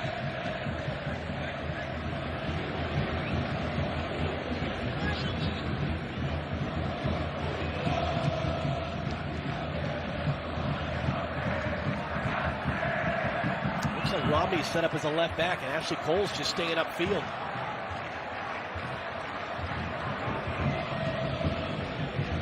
LAFC do have one more sub they can make, but no one really warming up off the side of their bench. Shelvick. Coutinho there. Husic. Ibrahimovic. Simon wins the ground early. Able to tackle it away. Boateng holding in the clearance. Felcher's touch. Husic can't dig it out. Diego Rossi. Urania and Chase. Shelvick running with them. Urania able to control. Cutting it back. Urania off the post.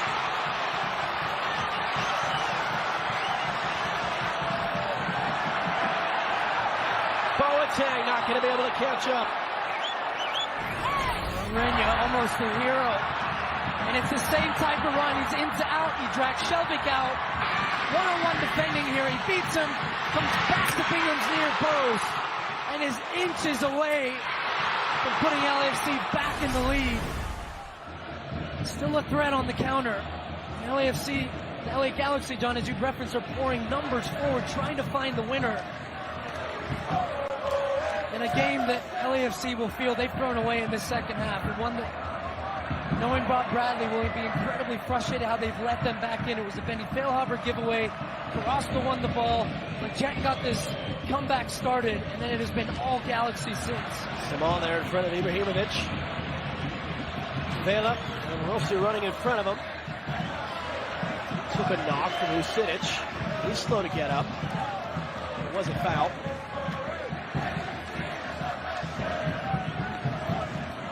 Third of 6 straight away from home, to the extent this is an away game for LAFC. April 29th there, Bank of California Stadium opens on FS1 against Seattle. Urania into the middle, Atuesta on the turn, he puts it wide.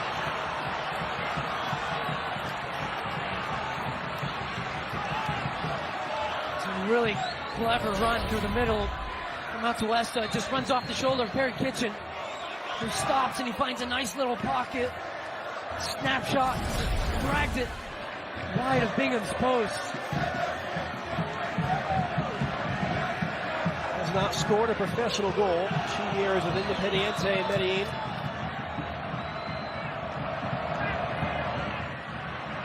Ibrahimovic in a wrestling match with Simon. Free kick for the Galaxy.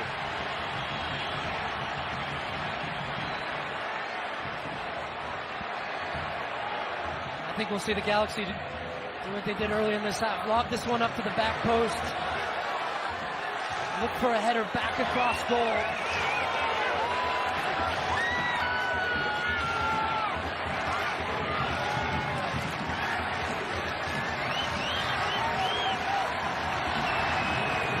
Everybody on their feet.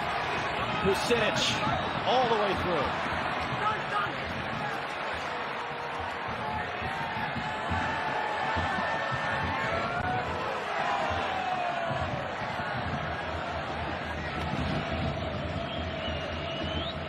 Like the fourth official gave the number 3 to the Galaxy bench a moment ago. We'll see what number comes up on the board.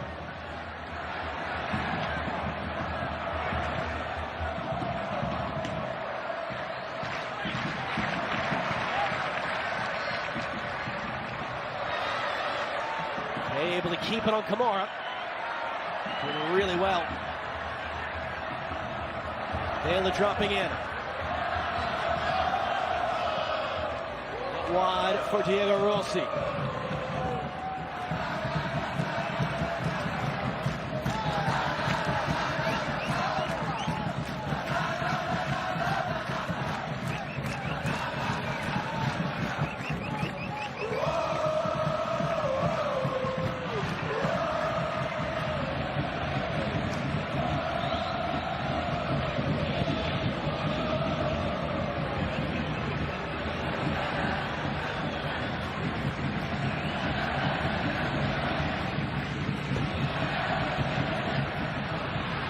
Couldn't keep it.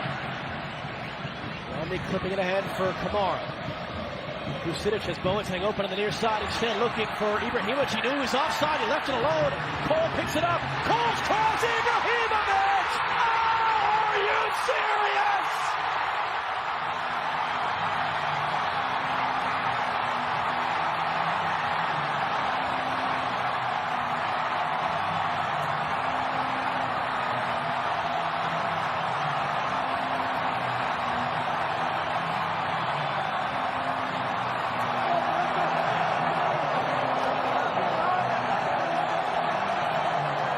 Doesn't get much better than this, folks. The man of the moment, He was always going to steal the show. He does so well, first of all, the awareness here to know he's offside. And the ball comes over the top from Vucinic. He's offside, but then he leaves it. He doesn't get involved in the play. And actually go, just stand it up. Zlatan will go get it. Beats Tyler Miller to it. MLS, welcome to Zlatan. 2 goals on his debut. And that's why everybody was so excited to have Zlatan Ibrahimovic in Major League Soccer. He just gets it done. Soak it up, enjoy it. It's going to be a fun ride.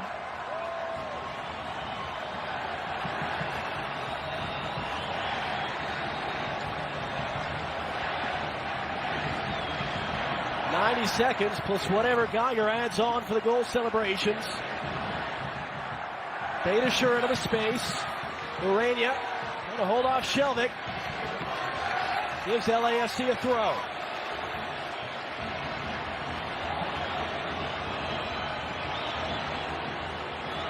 Elio Stara's his own goal gave LAFC a 3-0 lead, which they held at the hour mark.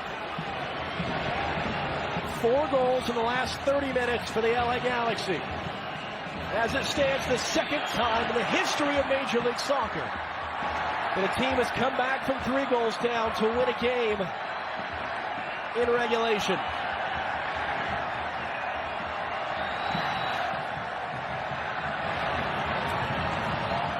This is game 5,113 all-time in MLS.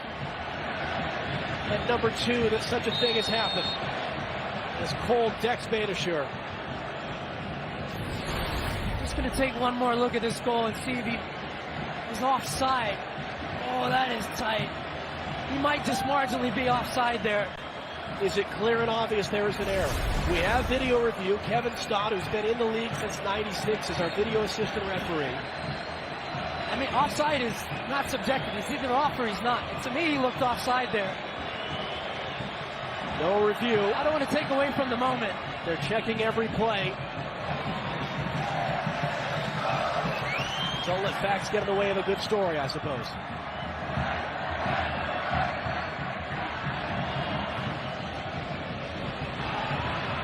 This is as good a story as you could have possibly written for this first ever game between the Galaxy and LAFC.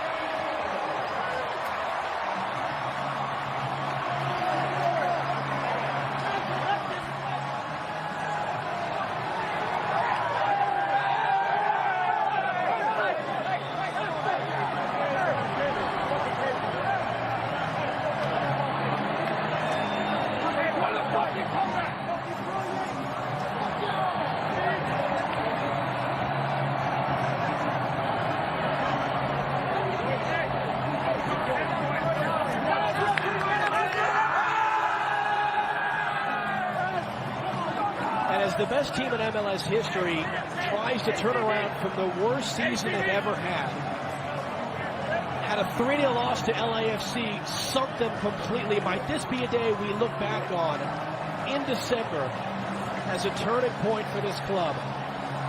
And Zlatan Ibrahimovic will be live with Robin Alexi on the set next as it finishes incredibly. LA Galaxy 4, LAFC 3.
Start at home, where they only played their first 7 games. Away we go! Top flight professional soccer returning to the North Star stage. It's been close to 36 years since these two cities last locked horns at this level of the game. Minnesota Kicks and Atlanta Chiefs with one Tim Twellman on board for Minnesota United that day. Someone away to my right was all of a year and a half old at that time. Sure you were here though, Taylor, so it's good to be here again today. Yeah, I'm just about 36 years older and my head's still about the same size.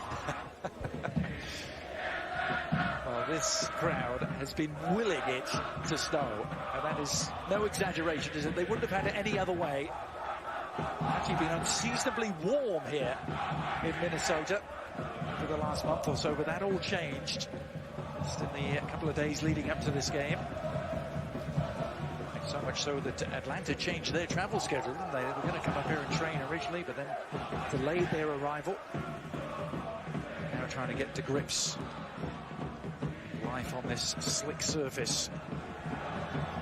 As they opened up at home last week in their own college football stadium, their own temporary home, Bobby Dodd Stadium. There's Kevin Molino, another who will be taking some time to get used to the change of conditions, the former Orlando City man. Followed his Orlando coach north. Well, snow's the element today and the big talking point. Turf, which is going to be a huge part of Minnesota United in their first 2 years. Molino's first 2 years with Orlando City was on turf, so he feels extremely confident in that fashion. But watch Atlanta United. Already, here we are 2 minutes into the game. Snow or not, cold weather or not, they're going to possess. They've got an identity. They're going to push numbers forward and ultimately look for Martinez getting in behind. And that's exactly what he's done here. Martinez gives the visitors the perfect start. Well, it was the South American combination. Almiron slipping in Josef Martinez, and he did the rest. It's a disastrous start for Minnesota, but Atlanta pouncing on the early lead. But look right here. Look at how stretched out Atlanta United is. So now you've got a new right back into the game TH zone. There's miscommunication between him and Molino. But when you're that stretched out, we saw it in the last 12 minutes against Portland. You want to come into this game at home and you want to have the conversation. We've got to be compact. 3 minutes in, Atlanta stretches them out. And the last person they want in getting in behind is Josef Martinez. Easy finish, great start for Atlanta United on the road. Number 7. All the attention on the high-priced young South American DPs, and they showed plenty last week in that defeat. Almiron and Martinez combining to devastating effect already. Josef Martinez, who's a Venezuelan international.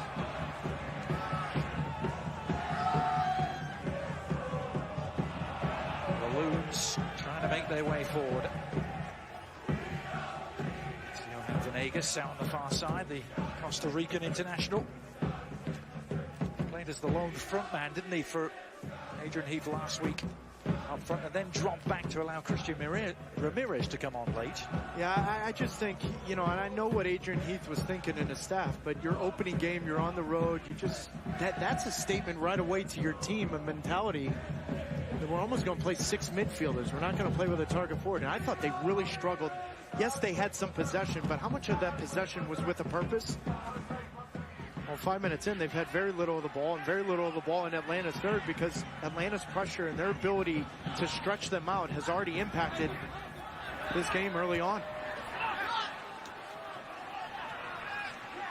First step in by another Argentine, Gonzalez Perez. At the back, he goes down to come off late on last week in the home opener. He's down after that challenge.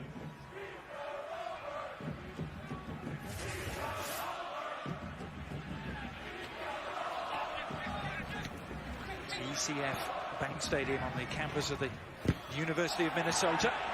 The Minnesota United's home, in all likelihood, for the next 2 years while they build their own stadium in St. Paul, and that's going to be another magnificent stadium by all accounts. Same architects going to be responsible for that we saw last week in Orlando City.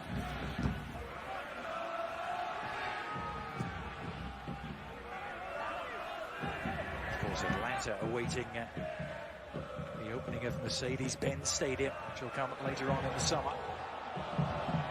Stadium they will share with the Falcons as Minnesota try and make their way forward here. Venegas. Sliding interception, and it was needed, wasn't it, from Gonzalez Perez? Venegas very active early, and he's won the home team's first corner. Well, and he's active early, but he's also in a better spot. You mentioned the first 60 minutes plus that he had in Portland. He's not a number 9. He doesn't want to play up front. He wants everything in front of him. And with Ramirez in the lineup today, it's going to put Venegas in, I think, a more successful spot where he can impact this game and ultimately stretch Parkers and Perez of Atlanta United. Left-footed corner. Ooh, and Can was under real duress there. Alec Can in goal for Atlanta. Picked up in the expansion draft of Sporting Kansas City last year. Different approach from this corner. And the flag came up. It's Venegas who was caught offside.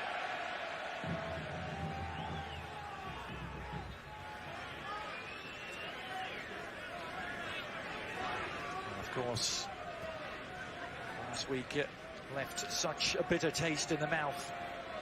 Adrian Heath's men, he talked a lot about them looking to make amends today. They were the first team making an MLS debut to concede more than 3 goals in a game in the history of the league. And only the 4th team ever to concede 5 in a season opener. They're already 1 down here.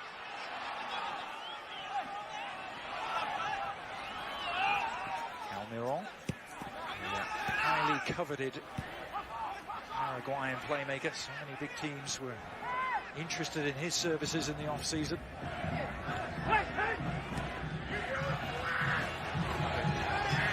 Swift attack from the visitors. This time it comes to nothing. It's a real issue right now for Minnesota United. Right now they're having a very difficult time with Greg Garza and Tyrone Mears starting so high up the field that right now it's driving Said and Molino so deep that both fullbacks of Minnesota United, either one got to push them on, or 2, they've got to either take chances. But right now it's so easy for Atlanta United to break the initial line of pressure from Minnesota United and then get numbers in wide areas that have really impacted the game 8 minutes in. I mean, it's no secret, Adrian. You and I watched the Red Bulls game last week. They want to get wide and as high up the field as quickly as possible, and so far they've done that perfectly. It's always been the philosophy of Atlanta coach Tata Martino. Fast and fluid, at times fast and furious. High press, the swift passing game.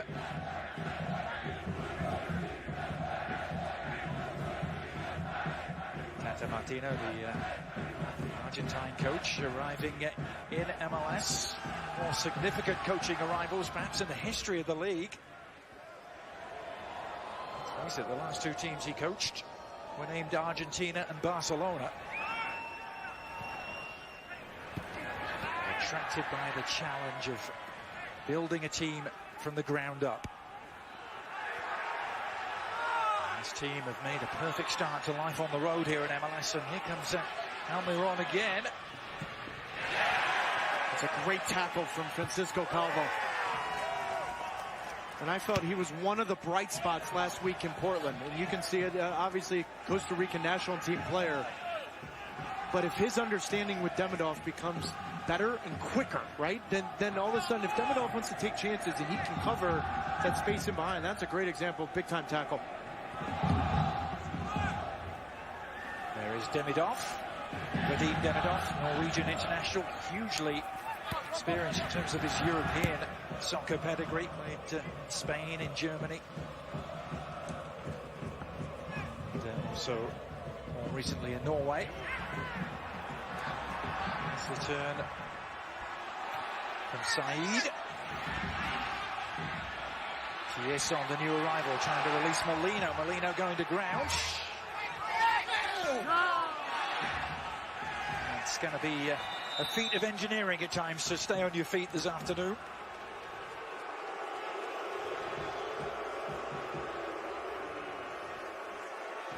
Gonzalez Perez, 25-year-old Argentine centre-back through the River Plate youth system. Still the feet going from underneath Molino.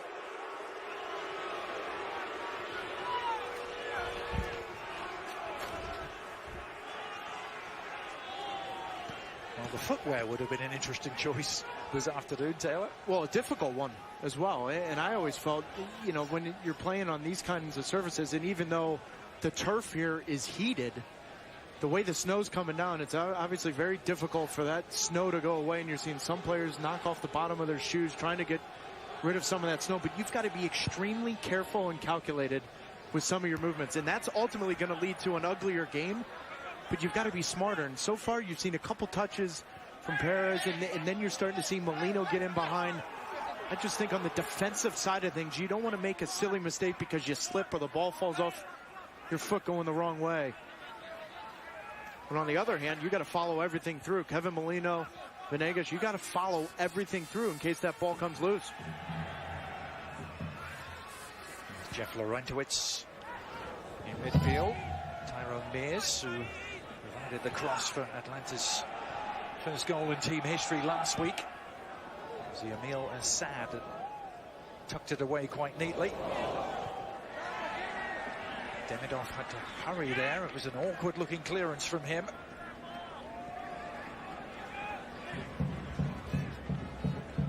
He was tormented late on in the game in Portland for Dean Demidov by Fernando Adi. First defender in this league who's befallen that fate.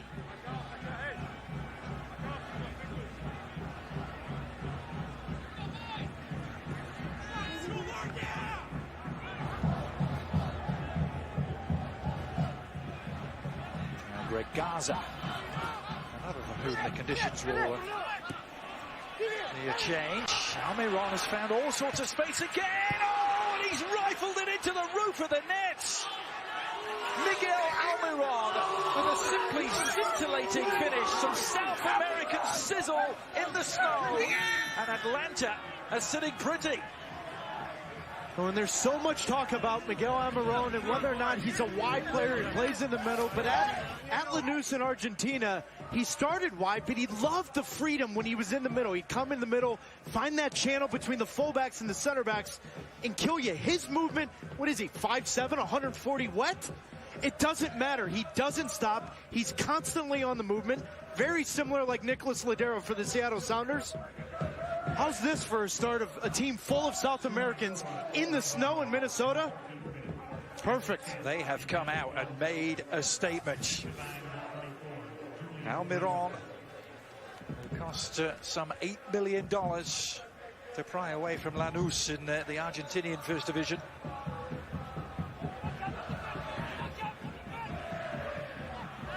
No sign of any bleeding being stopped at the back just yet for Minnesota United. Shipped all those late goals at the end of the game in Portland. It's a trend that has continued into their home opener. The crowd have had a wind taken out of their sails. An electric start from Atlanta United.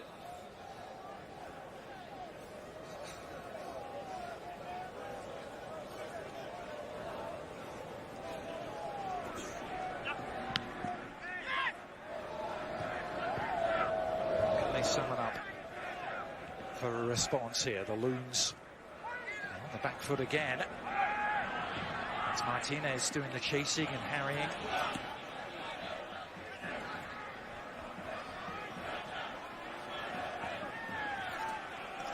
Well, nobody ever said life is going to be easy for an expansion team. It's certainly proved to be anything but in recent seasons.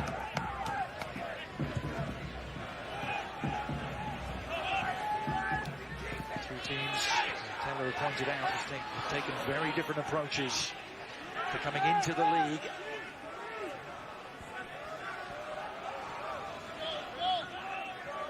Almiron, who was highly coveted, as I said, by top European clubs.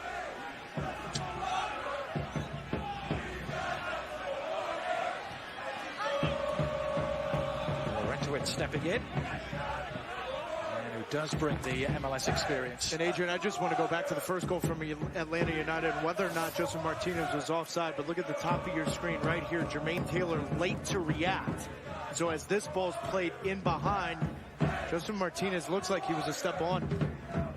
That was very reminiscent of the goals where Jermaine Taylor was a step or half behind in Portland. And the biggest issue with expansion teams, and quite honestly, it's new teams, when you have 4 defenders from different nationalities, different languages or whatnot, Minnesota United just looks disjointed. But they're on the move here. Pass from Ramirez didn't quite come off. Christian Ramirez, who wears number 21.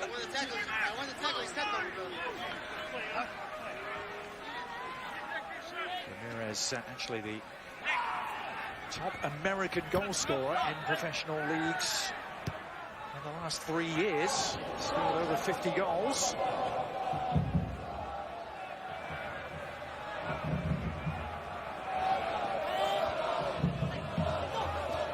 Venegas losing out in midfield to Tito Villalba. Space again here for Martinez to try and exploit.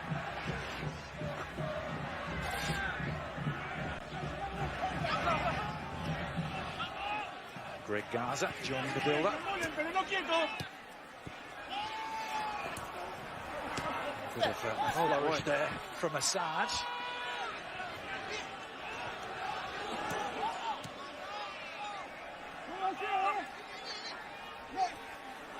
Almiron.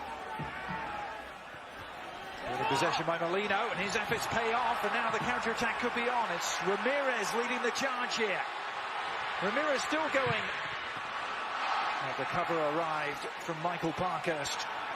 How good is that? That is so good from Michael Parkhurst, because when that ball turns over, there's a 2-on-1. If he immediately commits to Ramirez, then Molino's in. I mean, this is such a good play, though, from Michael Parkhurst, because he has to recognize at that moment he's got to slide over and cover. Look, immediately when this ball turns over, and this is one of the problems when you have Garza and Mir so high up, is that when the ball turns over, now you've got numbers. See, if Parkhurst comes over right now, Molino's in. But because he hesitates and then pushes Ramirez to one spot, timely tackle, that's big time. Molino on the move again. And rewarded with a corner.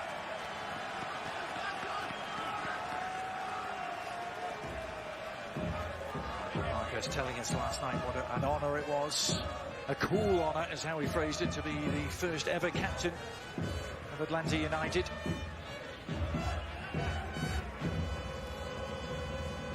Garza finding the near post. Comes the corner can, electing to punch. The shot may be on from distance. It was Schuler that took it, Rasmus Schuler. And then trying to recover, Schuler brought his man down. Easy decision for Ismail El-Faf, and he's reaching into the top pocket as well. Rasmus Schuler, the Finnish international. Well, and he's left with no decision. I mean, I get it, T.A. Solon is there to cover, but the way this Atlanta team gets on the break, as explosive as they are, particularly on the counter, Schuler's left with no decision other than that tactical foul. If he wanted to argue, he could probably come up with one. He studied law at the University of Helsinki, but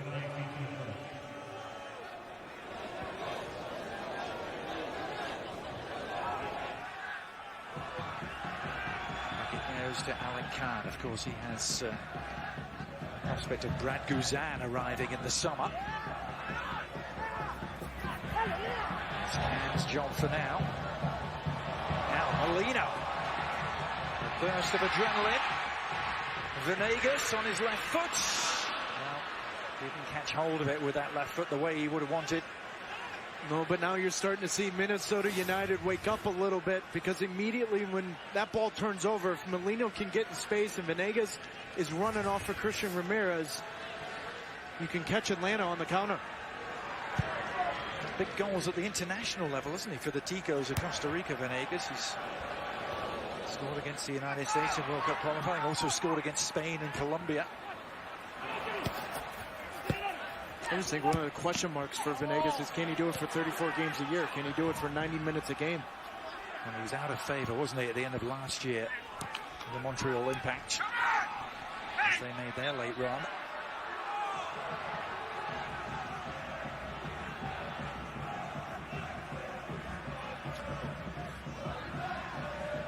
It's the man known as Little Mo, Mohamed Saeed. From the Columbus Crew.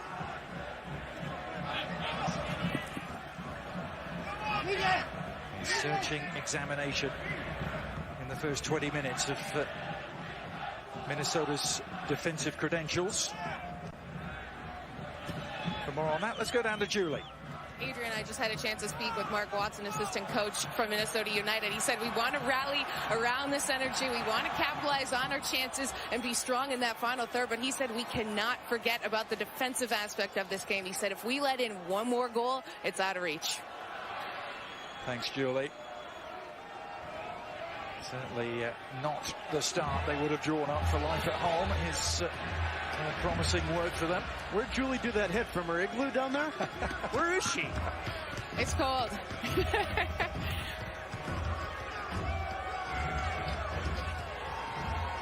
Well, we are being told, actually, very shortly there may actually be a pause of the game. They need to clear the snow off of some of the lines as the corner comes in.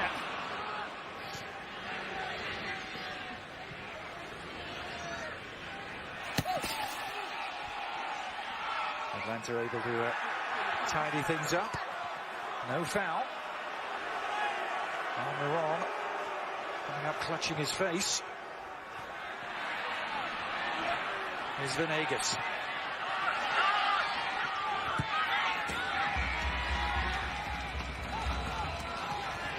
Midway point of the first half. It's the expansion derby, as it's been termed, between the two Uniteds, going very much Atlanta's way. Minnesota trying to reset and recalibrate. They have a set piece to work with here.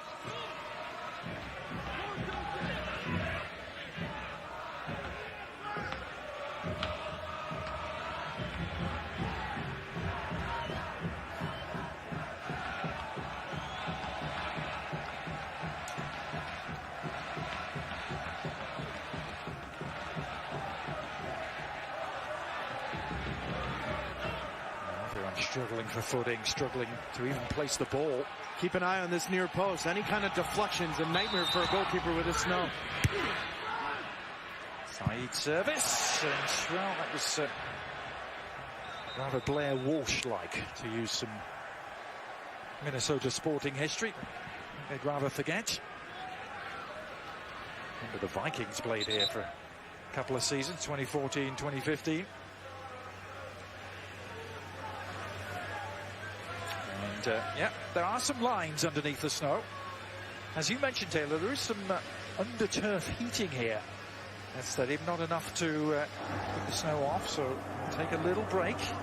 Perhaps it's a hot cocoa break as well for the players, rather than... Well, the field may be heated, but Atlanta United showed up hot and ready to play immediately. Josef Martinez was active. Almiron's been extremely active. But it's also been just the setup, tactically, how they've spread out this back line of Minnesota United. And in the first 15 minutes, they were chasing shadows. But just watching one game from this young star from Paraguay, and Miguel Almiron, it's his mobility, very similar to Nicolas Ladero of Seattle. He doesn't need a lot of touches, but the way he moves, it just unsets any back line. Atlanta's had the perfect start in their first road game in franchise history. For more on the conditions down there, what do you got, Julie? Well, just speaking with Aaron Hyde from Atlanta United, he said this is a moment right now that we can't let turn the tide. We can't let these conditions sort of get in our head and get the better of us. But looking at this field, I spoke with the director of field operations for TCF Bank. He told me it's heated by a glycol-based system to keep temperatures around 75 degrees, but the turf's actually around 50 degrees. Taylor, I thought you might find this interesting. The reason why it's heated is to mitigate concussions. They said when the field and the turf was cold, it really had a harder blow. This helps soften it. Julie, how do you spell glycovate? Glycol. It's a heated alcohol.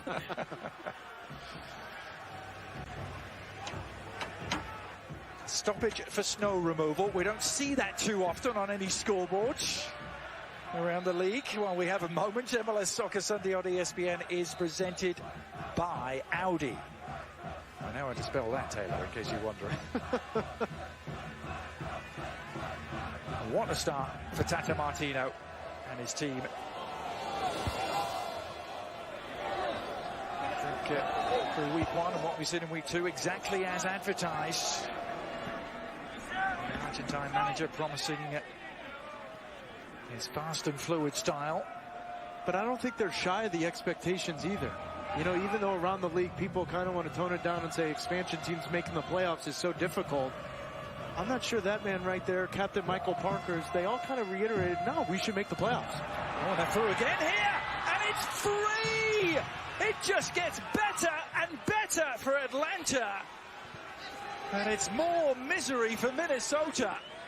The defense undone once more.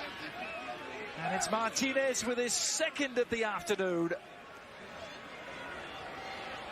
Well, and with this attacking four, obviously expectations are they should make the playoffs. But this is just Minnesota United not keeping possession and then immediately recognizing we've got to go forward. And Atlanta United, it doesn't matter. Turf, snow, weather, their first touch, their layoffs, their runs off the ball.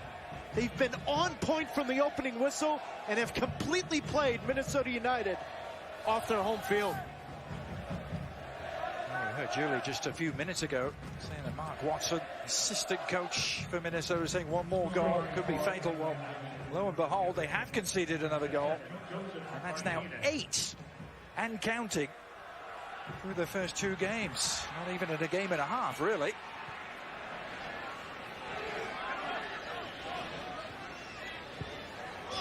Slade doing good work. Final pass went astray. Schuler was lurking, and the counter-attack could be on yet again here. Would you believe it? They're through once more and threatening to make it 4 Atlanta. And that was a goal-saving challenge right at the end from Jermaine Taylor. It's a great run forward from the rookie Julian Gressel, just so good at making sure that he draws the 2 or 3 defenders from Minnesota United, then lays it off. My goodness, how explosive is this team on the break? Or is how bad is Minnesota United defensively? Oh, real cause for concern amongst the home faithful, I'm sure. The opening day melt away towards the end of the game in Portland can perhaps have been excused, but this start will certainly sow those seeds of doubt much more deeply.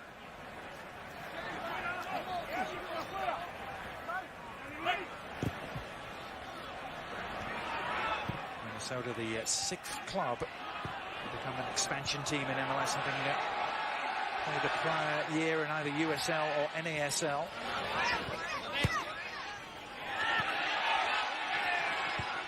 Molino. And Molino trying to get it back on. He's given the penalty. A lifeline handed to the home team. Ismail El-Faf pointing to the spot as Molino was upended. And that's the right call. Jeff Larentowicz is playing for the ball, but Kevin Molino a little bit quicker, a step and a half ahead of Jeff Larentowicz.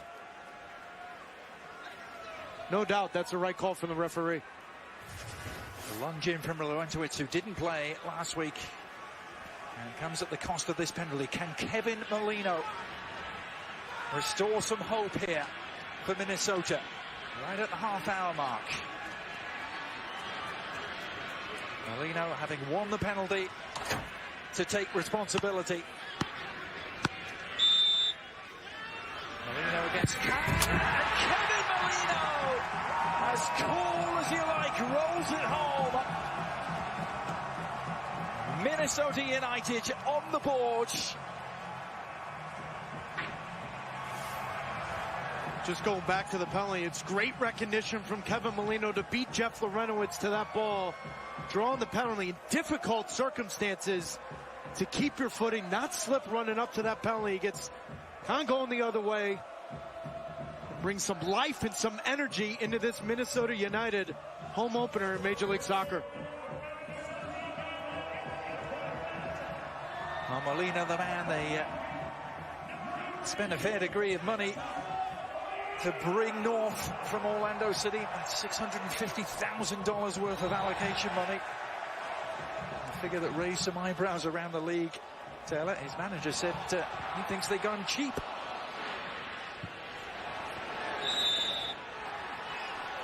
And now a late challenge from Molino. In flashes, Taylor, we saw something very special, didn't we, from Molino in his second season in Orlando. He got 11 goals and 8 assists last season in the Sunshine State. Well, and a good example, I think, for Christian Ramirez. Because remember, Kevin Molino lit up USL. Christian Ramirez has lit up NASL, making that transition. And obviously, Molino tearing the ACL stalled that first year. But remember what Kaká said. He said regarding the thing between his ears, the footballer brain, he can play anywhere in the world. And the one thing about Kevin Molino that when you talk to his teammates in Orlando City and even shortly this time here in Minnesota, they all say he makes everyone around them better. I'm just not sure Kevin Molino can play center back. Ramirez in the thick of the action.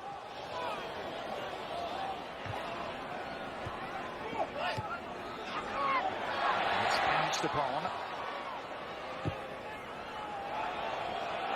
Adventurous back pass in these conditions, perhaps. No trouble though for Alec Can.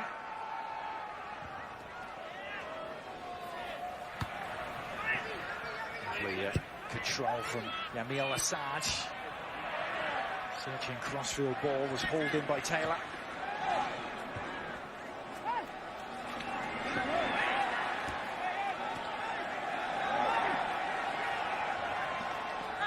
There's Mashula. Wheeling around, looking for an outlet. Almost overhit his pass. Dangerous territory. And maybe underhit. Turning on very thin ice there at the back, Minnesota. But now, that clattering challenge is going to produce another booking. It's Leandro Gonzalez Perez, who has shown yellow.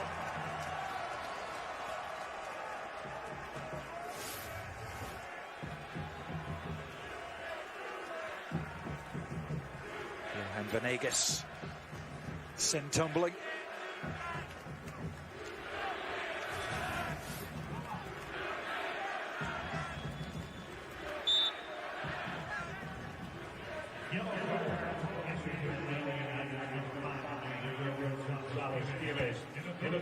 Demidov feeding it forward. It's Saeed. Oh, it's set up invitingly for him. Mohamed Saeed has never scored in MLS in the regular season.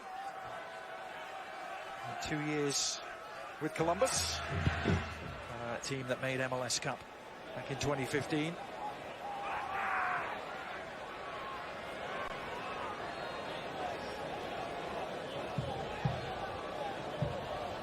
Shula over the top.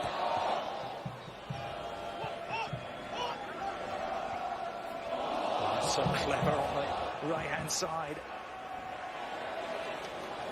It's Villalba.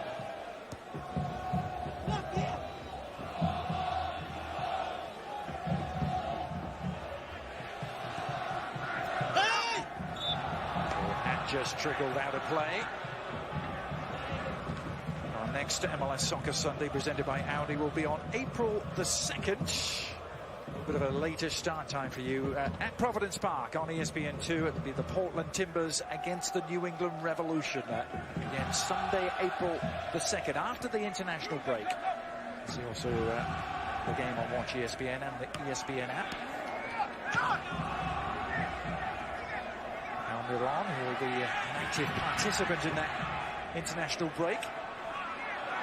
Called up for World Cup qualifiers from Paraguay. And that scoop pass over the top produces the offside flag.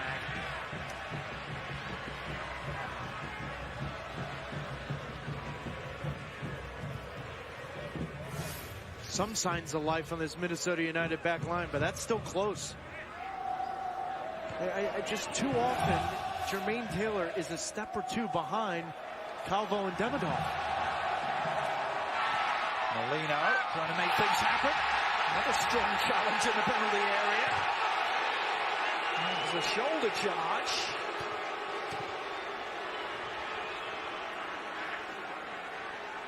You're just starting to get the feel of the momentum of the stadium. The game get a little sloppy, and this is where, for an expansion team like Atlanta United, the Jeff Larenowitzes of the world, the Michael Parkers of the world, they've got to be leaders. They need some leadership here. Maybe you regroup, maybe be a little bit more compact. But right now, Minnesota United having a little bit of the game going forward. And for all that Minnesota have had their defensive problems, last game and a half, so too Atlanta had their problems at the end of the game last week. And you're starting to see Venegas and Molino have a little bit more freedom coming forward. I think that's a good no call from the referee. It would have been really harsh if he pointed to the spot. But I do think there's cause for concern right now if you're Michael Parker. So that center back spot, they're just a little too wide open. And then that high pressure that we saw in the first 20 to 25 minutes, we haven't seen a lot of that over the last 10 minutes. And I think Minnesota United, after the penalty kick from Kevin Molino, having a little bit more success going forward.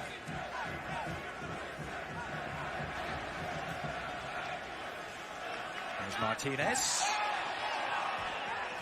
Has burst onto the scene in MLS. 2 goals in this first half. He might have had a couple last week. Their feet to the Red Bulls. Into Tata Martino last night. Asked him about that game. Said all that was missing was the finishing. Certainly found the finishing touch here in the first half.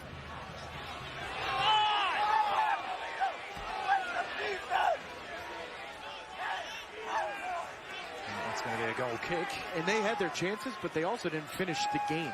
Right. And I asked Tata Martino yesterday, if you're up 2-0, 2-1, 80th minute, will you change the way you play? And he said, no, from minute 1 to minute 90, we're going to play the same way. And that is the hardest thing he's got to teach this team. Man was very used to the big occasion. Tata Martino, a year with Barcelona, 2 years with Argentina, of course, coaching Lionel Messi in both those situations. Led Argentina to 2 Copa America finals. Lost them both.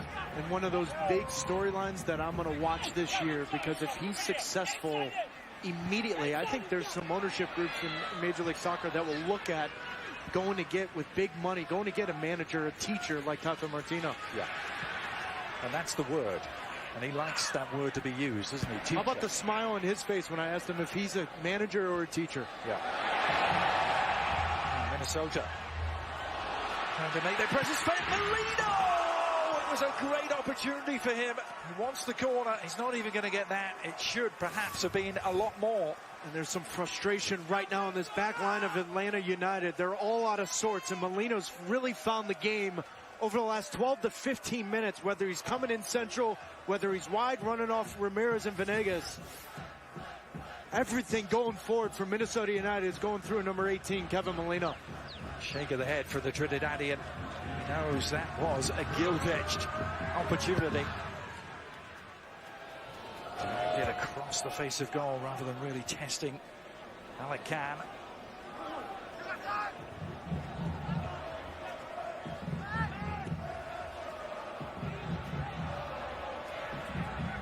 Shula out-muscled and out-maneuvered in the centre of the park, so too Colin Warner. Forward it goes quickly, and again an opening here for the home team. It's Venegas, couldn't take the ball with him this time. Does well to wheel around and rekindle the attack. Is Tieson with a cross. That was a great cross. Ramirez went airborne and couldn't quite get on the edge. Still alive though. Another header down.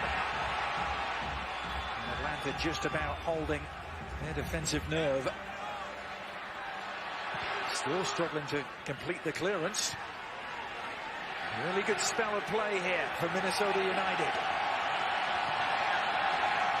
And the crowd producing a guttural roar. As they do that though, the sloppy pass rather spoiled what had preceded it. And the breakout could be on again. It's Martinez, as his teammate was absolutely flattened there.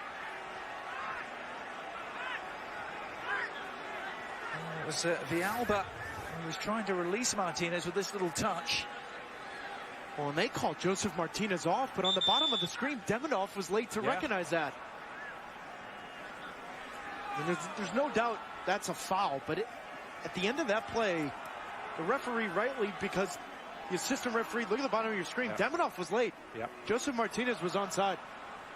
Well, it was Calvo who clattered into Villalba. He has now actually been booked.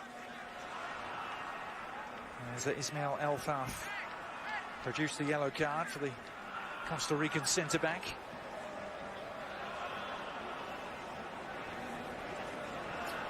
Well, we have a moment coming up at the Audi half-time report. Taylor and I will discuss the impact of league expansion. An interesting off-season it has been. We'll break down also week 2 from MLS. Some great games yesterday. Some slightly eyebrow-raising results early on in this new season. How about the one this afternoon? Yeah. New York City saved up all those goals they didn't get from last week. DC United bore the brunt of that. San Jose coming back. What were they down? 2-0 at home to Vancouver? Going back to win 3-2. 2 consecutive wins for them to open the season. 2 wins for the Houston Dynamo to open the new season. Chicago with 4 points out of 6.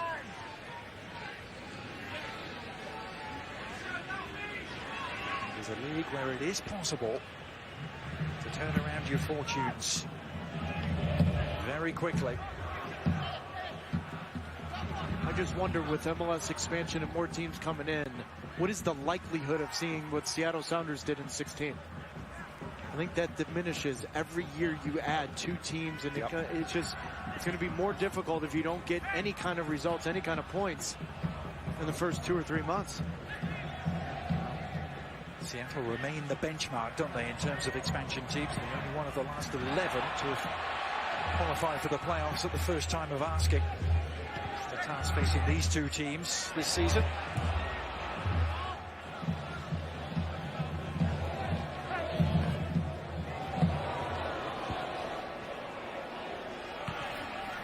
Sad coming back for the clearance. Almiron.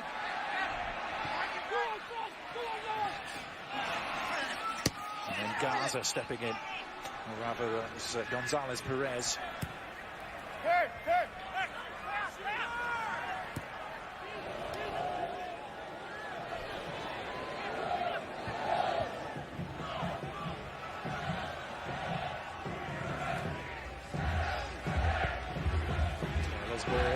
To the penalty area, up for grabs. The shot might be on for Schuler. Instead, he slips it in. It's a great ball, and Khan forced into dramatic action there.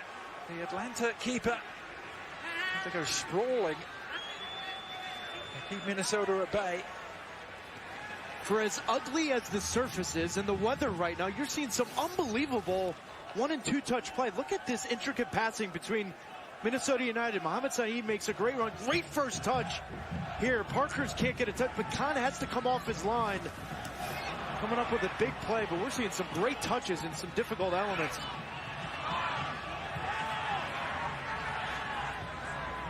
Sainz ball short of the mark this time. That's going to be a free kick for the home team. We may have have time to launch one more attack in this first half. Saeed on the receiving end from Tyrone Mears.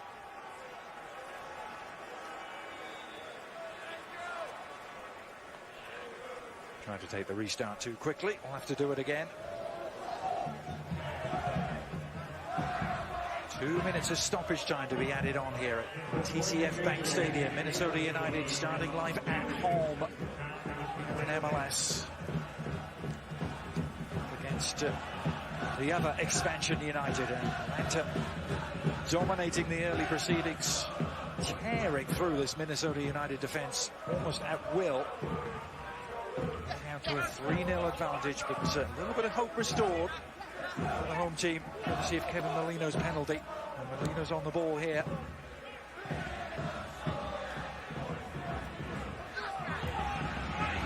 Saeed. Tieson, the Swiss right back. Nice shape to that cross from him, and rewarded with a corner.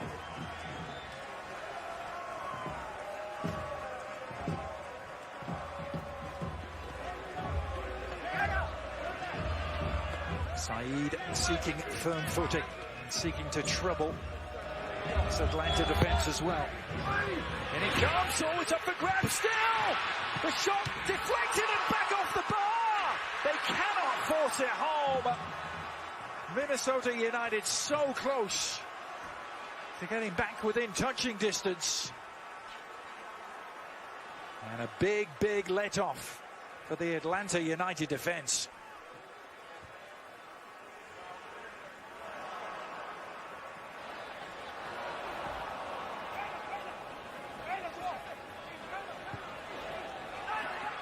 Martinez chasing and harrying. It's Alborga who had to hurry, the Minnesota goalkeeper.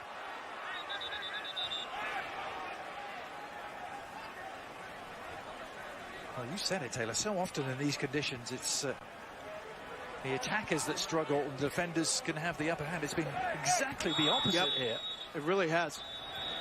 And set pieces have looked like a little bit of an issue, I think, for Khan in the back four of Atlanta United. The last 2 or 3 corners, it's been an issue. This ball gets all the way through the 6-yard box.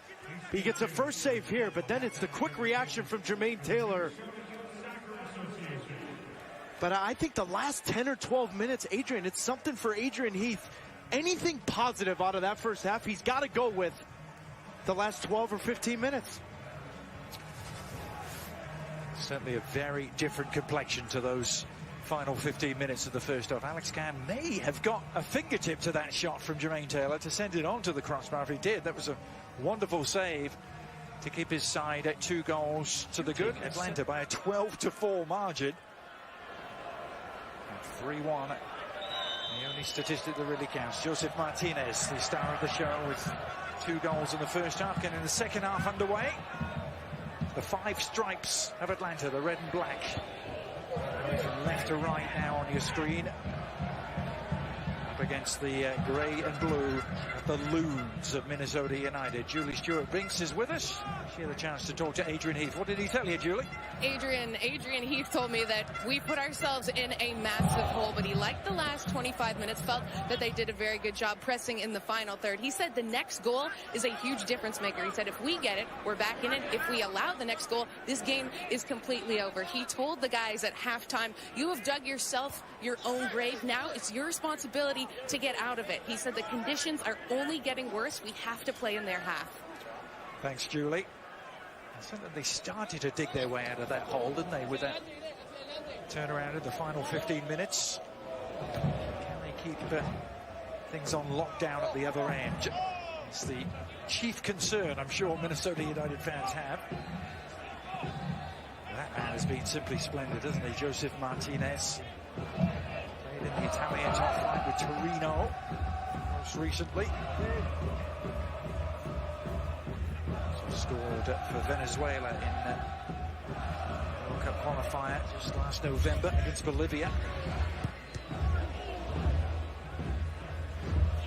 Almiron. His first in Atlanta red as well, the second of this afternoon. They come again.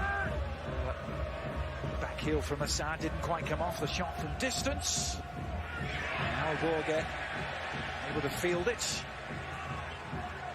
John Alborga, the 34-year-old Swedish keeper, seen 8 goals fly by him over the course of a game and a half. Quite the introduction to life in MLS he was hoping for.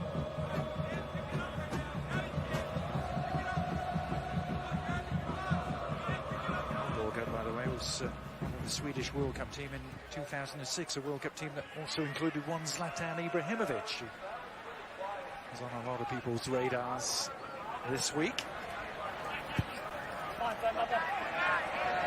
Could he potentially be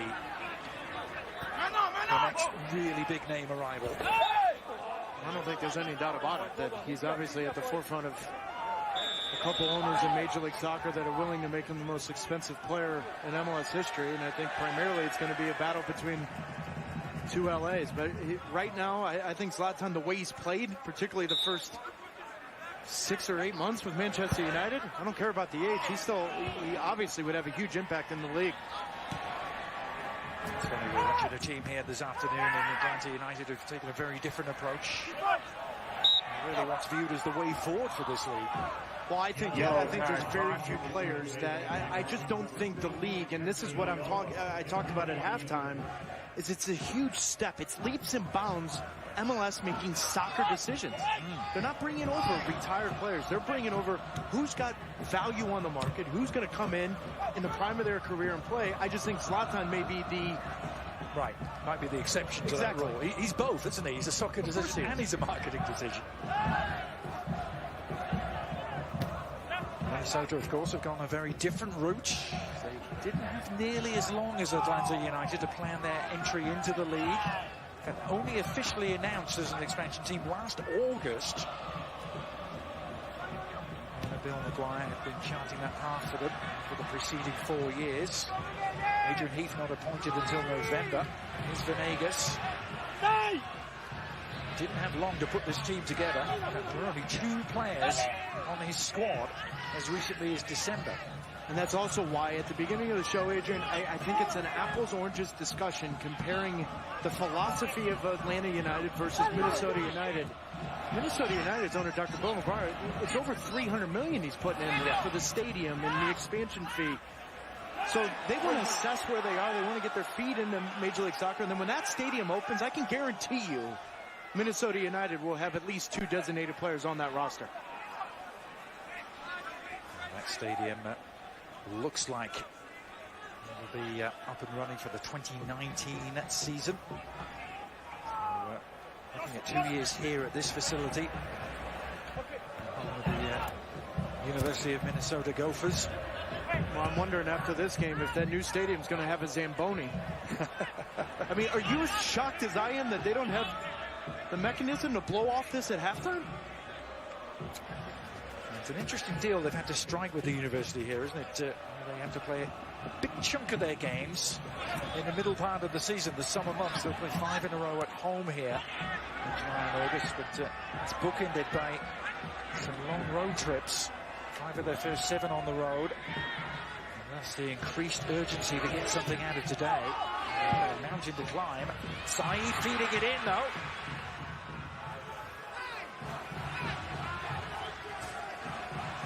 Only promise at the start of the second half. Well, and the pace is completely different. The hardest part about playing in these types of conditions is the first half, you've already warmed up, you've got a good sweat. It's at halftime you go in, then you come out, you're freezing. So now getting the blood flow, getting into the game, it's been a slow start to this second half, but it still was an opportunity, like Adrian Heath told our Julie Stewart-Binks. If Minnesota can get a goal, then all of a sudden this game is still left to be had for them at home. Governor Mark Dayton, Minnesota, proclaimed this Soccer in Minnesota Day. Still hoping to have something to celebrate at the end of the day. Here's a man who can give them that. No foul. Interesting decision from Ismail Elfaf. Shula left his foot in, but the counter-attack is on here once again for Atlanta. Villalba repelled only half away, and It's 4, and that might be that. Devastating front play from the South American stars for Atlanta United. Almiron has his second, and the visitors seem to be running away with the victory. Well, and this play starts with a non-call from the referee here. He argues that Tyrone Mears comes in late, wins possession. From that look, I think that's a good no call. But talk about warning signs to the rest of Major League Soccer. If you lose possession, you better watch out, because Atlanta United can absolutely kill you on the counter. Almiron, with his second goal of the day, has got an assist to add to that. But how explosive is this team on the break? This is fun to watch. Oh, showtime, isn't it? From Atlanta United, Almiron with another strike as sweet as you like. Christian Ramirez trying to breathe some life back into his hands, into his senses. Minnesota United caught cold at the start of the first half and again at the start of the second. Scoring. 9 goals given up in just over 3 halves of soccer. Yeah, it's an ominous start to life, isn't it? Defensively. They're not short of experience at the back, not necessarily MLS experience, Taylor, but you look at Demidoff and Calvo and Jermaine Taylor, they've all played for their countries numerous occasions. Norway, Costa Rica, Jamaica. Yeah, but is Jermaine Taylor really a fullback? No, I mean, and that's the cause for concern that I have with Minnesota United, and this was way before they even played the game in Portland, is that I think people underestimate the jump from NASL or USL to Major League Soccer. I just think they do. And so, look, they gave Miguel Ibarra over $400,000. Adrian, he's on the bench. Yeah.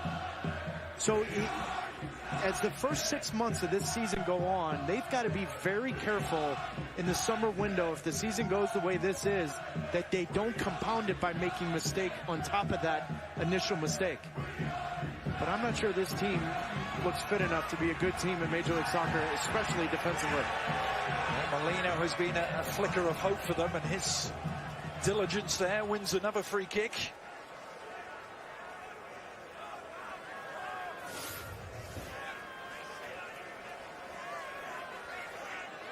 The tackle from Villalba, deemed to be an illegal one.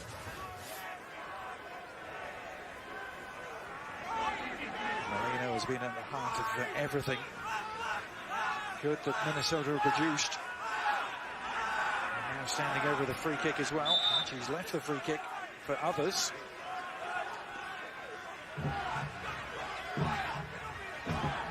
Calvo is there.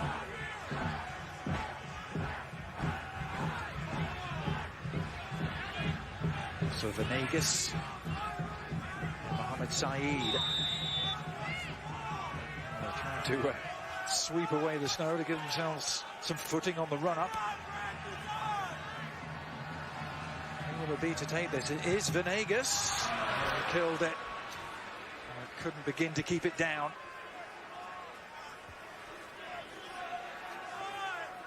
Johan Venegas, who, as I mentioned, scored against the US in that 4-0 win. Proved to be Jurgen Klinsmann's last game in charge. And had a bit of a dust-up with John Brooks, you might remember. 2 years with Montreal.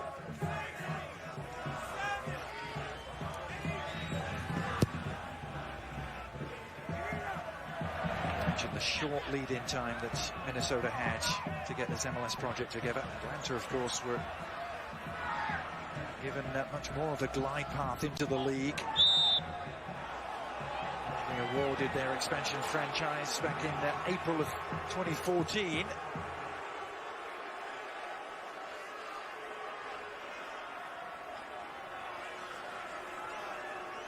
Ismail Elfaf with a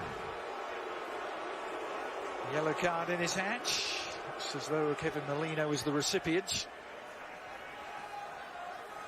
And here I was talking about Miguel Ibarra and making over $400,000. Look at Assad's contract, just over 150 grand. That's a shrewd pickup.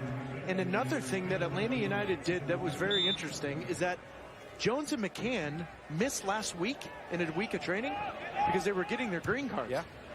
So sorry, Adrian, but in April of 2014, they know they're coming in the league, and so they want to go out and get some players. So what do? They start the process of getting a green card for Jones and McCann, and that allows them to go out and get Assad on loan.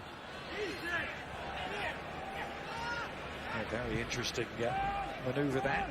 There's 2 more international spots because of those green cards.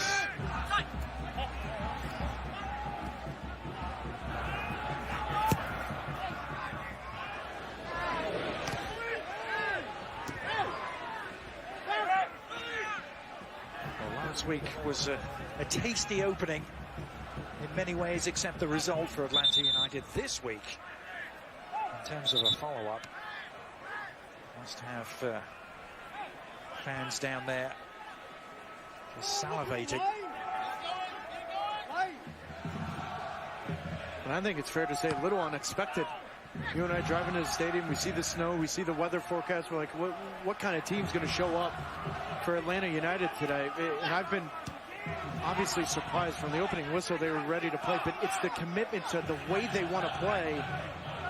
Whether the momentum's on their side or not, they played the same way for 59 minutes here today. Not backed off for a single moment.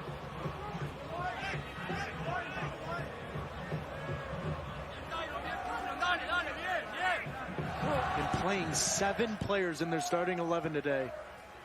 24 and under. Yep. Hey.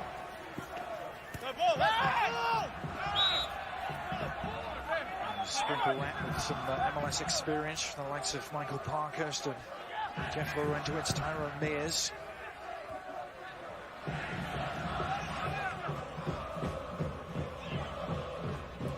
Found a formula that could be mighty successful here.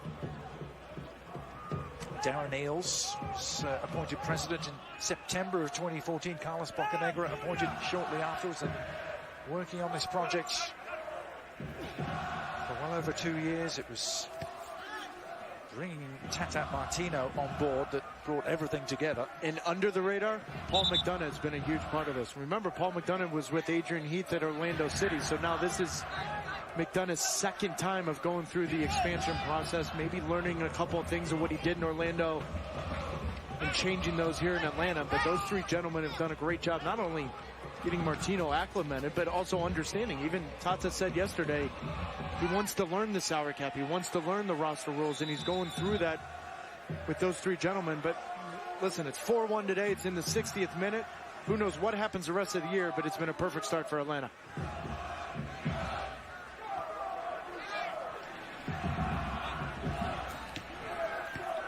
The only meeting of the season between these 2 teams, even though they're in different conferences.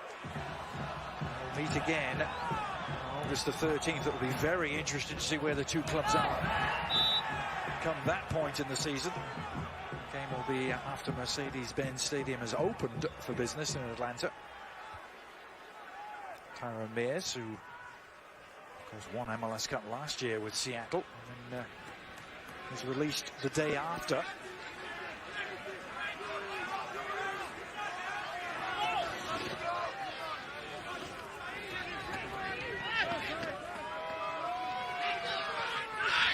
Taylor. Intelligent throw. Molino picked up an interesting position. Back out to Taylor. Skips around the first challenge. Cam coming out to meet it. Couldn't really punch it clear. And that was a great chance for Mohamed Saeed. He blazed it over the top. And my initial reaction, Adrian, this is a penalty. As this ball's in error, Ramirez tries to get that, and listen, they're both fighting for position. Now that I've watched it a second time, listen, Gonzalez Perez, you know what? I'm okay with the no call. But my initial reaction was this is a penalty. You can make an argument both guys were fighting for position. Well, we've certainly seen those given, haven't we?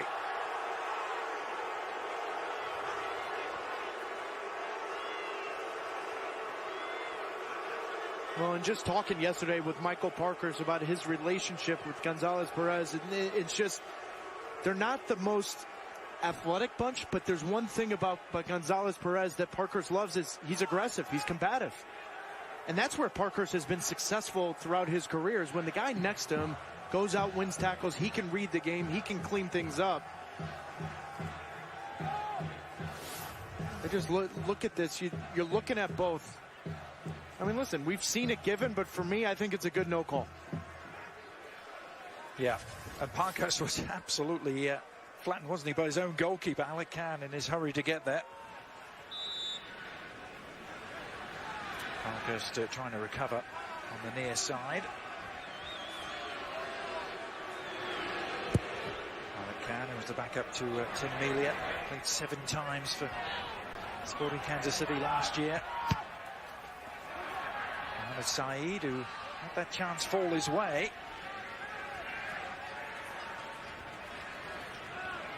Minnesota have had their moments going forward. They've had moments they would like to forget at the other end.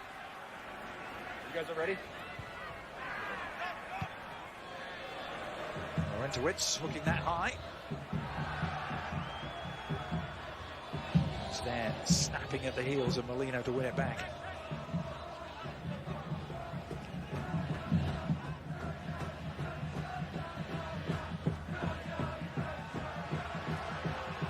Good work from Colin Warner.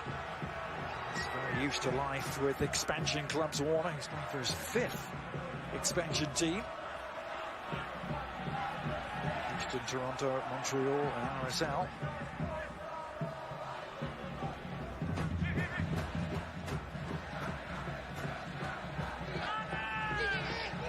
Minnesota 1, Atlanta 4. This battle of the two Uniteds. The team from the south very much with the upper hand in the north.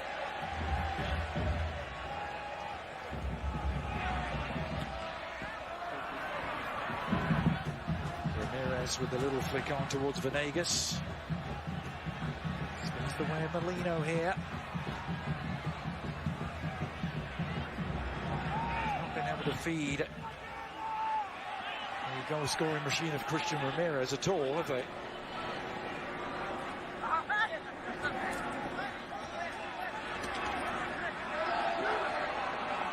No, they haven't. And Adrian, we came into this game wanting to watch him, and anytime a player has scored over 50 goals in 3 years, you want to see him get the opportunity. But just talking with Adrian Heath and the staff, and they said his game really needs to evolve at this level, and it's the stuff in between the boxes, whether it's his hold-up play with his back to goal. Today we've seen very little from Christian Ramirez. Very little, particularly in possession, to relieve that pressure, to play the balls into his feet. And that's the part of his game that needs to evolve. We all know he'll score goals when given the opportunities, but in order to get inside the 18, you've got to play a part of it in that possession and that build-up play, and we haven't seen a lot from Christian Ramirez today. They are clearing the lines, a little stoppage just for a few moments. They bring on the snowblowers. We haven't seen too much of Christian Ramirez. We have seen a lot of Josef Martinez. Yeah, it's just so explosive, but it's also the timing of his runs. He timed them perfectly, also coming in between both center backs and running off of Almiron and Assad. But this kid's a special player, and everyone was talking about Almiron coming into this year, but when you watch him play in person, he's relentless. He never stops moving. So if you're Warner, if you're Schuler, how do you keep track? You think he's a traditional number 10. He's not. His movement is impeccable. And it really is a nightmare to track a player like Almiron. He and Martinez have been on point and on the same page from the opening whistle. He's left the Minnesota faithful wondering what has hit them. And Minnesota have conceded 9 goals now in their first 2 MLS games. For more thoughts on Josef Martinez, Julie.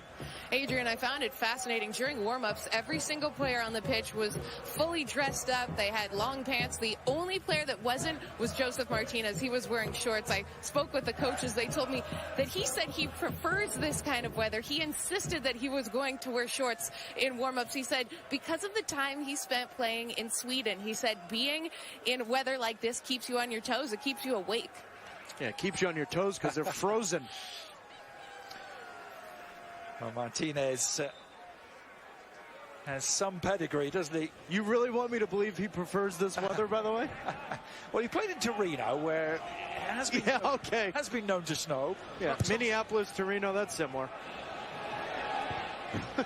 Turin up in the northern part of Italy, but he has just embraced this challenge this afternoon. I know he doesn't encounter these conditions too often, playing for his country. He's a Venezuelan international. Little touch there to Villalba. Around the back goes Tyrone Mears. As Atlanta continue to probe and push. They've been so swift in moving forward whenever the opportunities presented itself. And the finishing has just been lethal. Really, in goal, Alborga only had 1 or 2 saves to make. He's seen 4 shots go past him.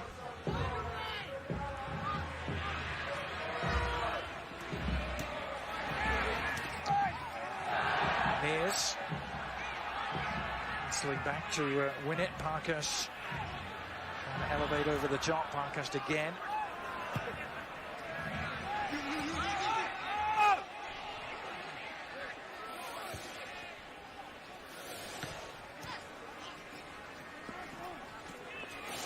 MLS Soccer Sunday on ESPN is what you're watching. It is presented by Audi.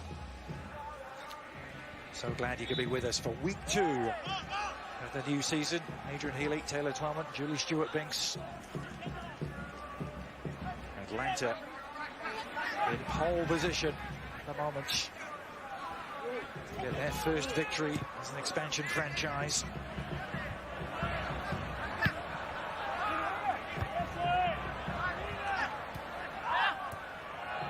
Afterwards.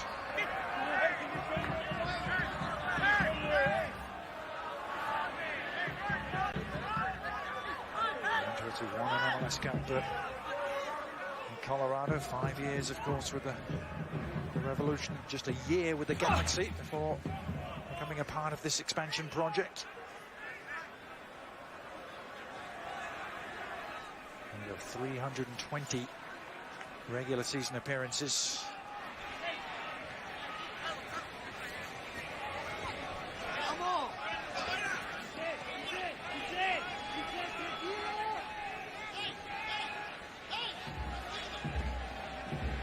Mears. That's a long throw. And kept it short.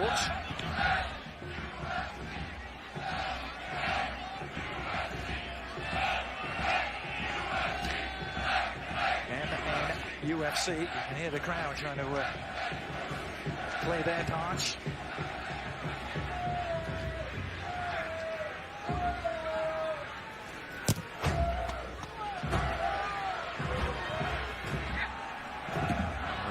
Sold a little short on that ball out of the back.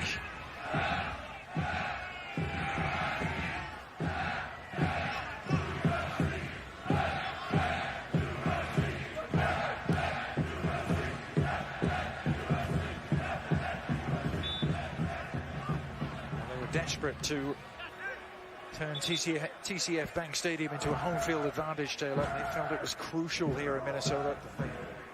Going to be able to win their home games, even in what is a temporary home for them for the next 2 years. Well, I think if there's been any positive today for Minnesota, it's actually been the community. 35,000 plus, and in a game like this, I mean, that is a statement. But the one thing about this community, Adrian, very similar to Portland in that sense, where, listen, they'll support you, but then they understand the game. Yeah. So they're not going to take 9 goals given up in 2 games. They're not going to take that long. So the pressure will build, particularly with that stadium coming around the corner. You know, it is stating the obvious, but not the way I think a lot of people felt Minnesota would come. Hey, listen, no one expected Minnesota to light the house on fire coming into MLS, but a little surprising in how difficult it's really been for this team to find their feet and find any kind of groove. Bashkim Kadri, meanwhile, has come on for Rasmus Schüller. First switch of the day for Adrian Heath with just a little less than 20 minutes to go. For more on Minnesota's struggles, Julie. Well, not struggles in terms of the fan base, Adrian. Off of Taylor's point there, spoke with NHL's Minnesota Wild captain, Mikko Koivu, who told me that there is such a buzz about soccer in this city. He actually reached out to Rasmus Schuler. They brought him into a training one day because he's Finnish, as well as a number of players on the Wild team. Rasmus Schuler told me that he grew up playing hockey in Finland. He went to the same school as the Wild's Michael Granlund.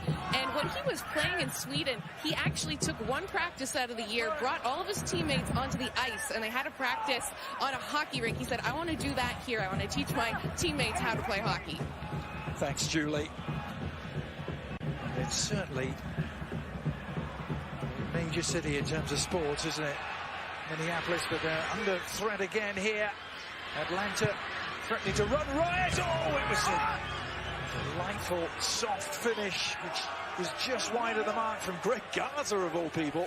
I just love Martinez's timing of his runs, because immediately when possession is won, they're going the other way. Martinez is an option, where conversely on the other side, Ramirez isn't an option. So Martinez is always running those seams, and then it gets Demidov chasing the game, it gets Calvo chasing the game.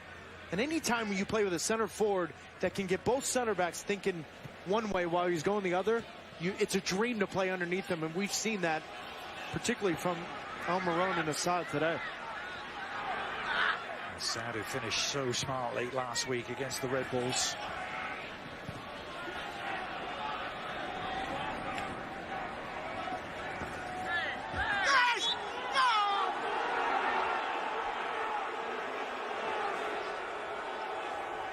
More angst written large on the face of Kevin Molino.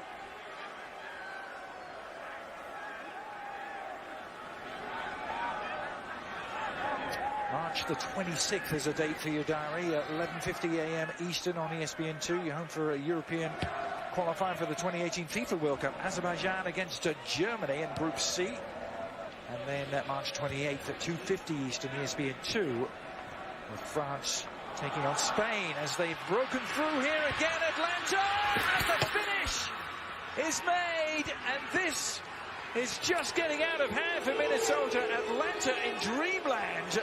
Martinez has completed his hat-trick. And it's that scoreline again for Minnesota, 5-1. And becoming the fourth player in Major League Soccer history in an expansion year, the first year to score a hat-trick. Kyle Larin, Sebastian Letou among that group, but his running off the shoulder of Demidov and Calvo has been a complete headache for this back line. You have seen Calvo and Demidov chase shadows, and that shadow has been of Josef Martinez. He's been clinical with his runs, clinical with his finishing, and Atlanta has completely played Minnesota United off the field today. Absolutely devastating. A clinical exhibition of finishing. South American frontman for Atlanta United.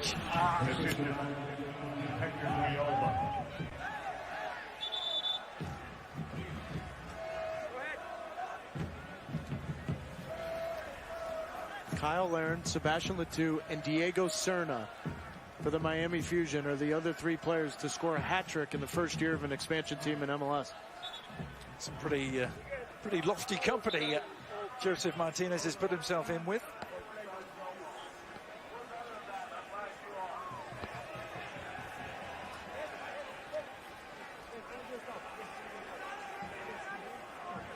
Martinez scored 7 goals in 58 appearances with Torino in Serie A. Now another new name for Atlanta United is going to take a bow. Chris McCann, defensive midfielder by trade.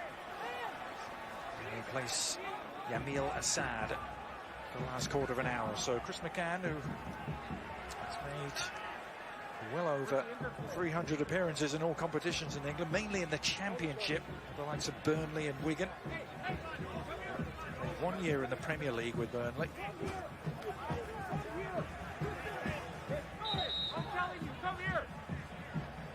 29-year-old, one of those you mentioned, who's just picked up a green card as well, so doesn't take up an international slot.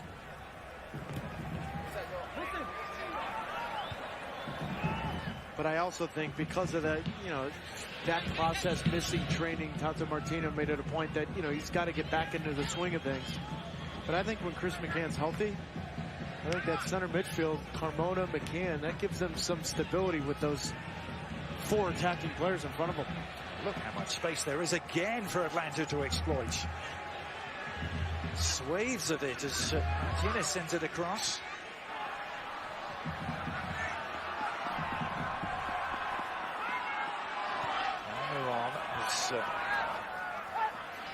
He's been able to lose his markers at will.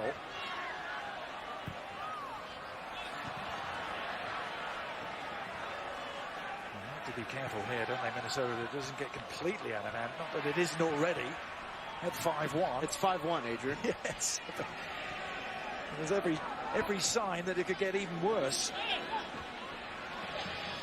And by the way, look at the next 4 games. Yep. I mean, the schedule doesn't get easier. I mean, that's part of what MLS is about, but... Meanwhile, at the other end, trying to provide a ray of sunshine, was TSL with the cross. You would have to think the group looked at it, and when the opening schedule came out, the opening game at home, you would thought, well, you know what? Against a fellow expansion team, maybe this is where we can steal 3 points. Instead, they've given up 10 goals in 2 games. At Colorado, at New England, at Dallas, and at Houston. It's a schedule that would test any MLS team, wouldn't it? Well, that New England game is now their home opener because they canceled their game due to weather this weekend.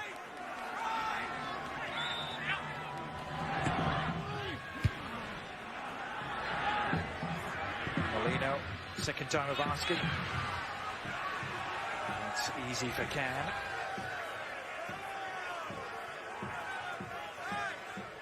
Atlanta, of course, will continue to play at Bobby Dodd Stadium, where they got 55,000 last week for their home opener until the end of July. Mercedes-Benz Stadium will open up.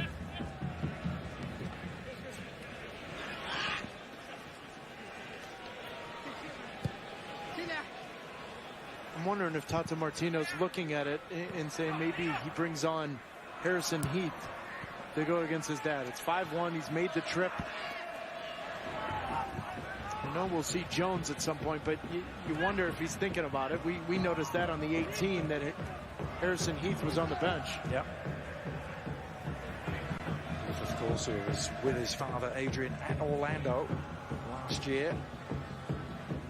Pointed different directions. Kenwyne Jones, you mentioned him, is standing by. Trinidadian striker about to come on. Jones and McCann were a couple of the first signings that Atlanta made. Well, how's that for depth, though? Yeah. Right, so if they need to chase a game or they want to change it up, and obviously with the international break, Jones can come in, Martinez can then go wide if you need to, because he's versatile, and we've seen it tonight. It's just this attack, the 5 or 6 guys on the roster, Martinez got plenty of options. And on the other hand, what's Minnesota got?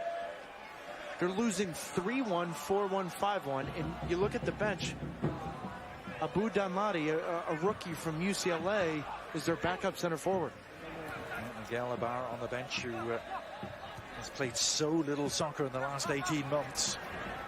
Of course, being a real star at NSL level for Minnesota United, so much so that he was called up to the U.S. men's national team. Here's the Trinidadian international, meanwhile, Kenwyne Jones, who's going to come on as the hat-trick man who's going to make way. Josef Martinez, who got the ball rolling early here, inside 3 minutes. Well, and he made a statement right away. He came to play. Short sleeve. He tells Julie Stewart-Binks that snow? What snow? Cold? What cold? I'm here to play. Opening whistle, he was active, running off the shoulders, running the seams. Pavel Demidov couldn't even get a touch on him. And when you watch all three finishes, there's not a single Minnesota United defender around him. That will be the most worrying aspect as Adrian Heath looks back at this tape. The ease with which 4 out of the 5 Atlanta United goals came about. Molino.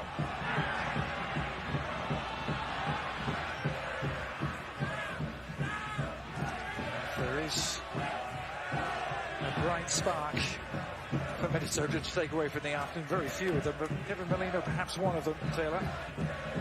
Yeah, he's done his best of trying to impact the game, trying to have some kind of initiative, asserting himself in multiple ways, but it's been this story right here.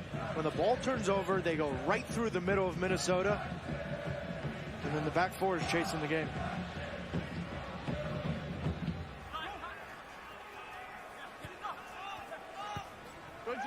Over the top from McCann towards Kenwyn Jones. Lovely back heel from him. Villalba bursting through. And only Alborga denying him what would have been the 6th of the afternoon. And the difference between Jones and Martinez is Jones is more of a traditional number 9. He's extremely comfortable with his back to goal, and you're seeing that. Painful.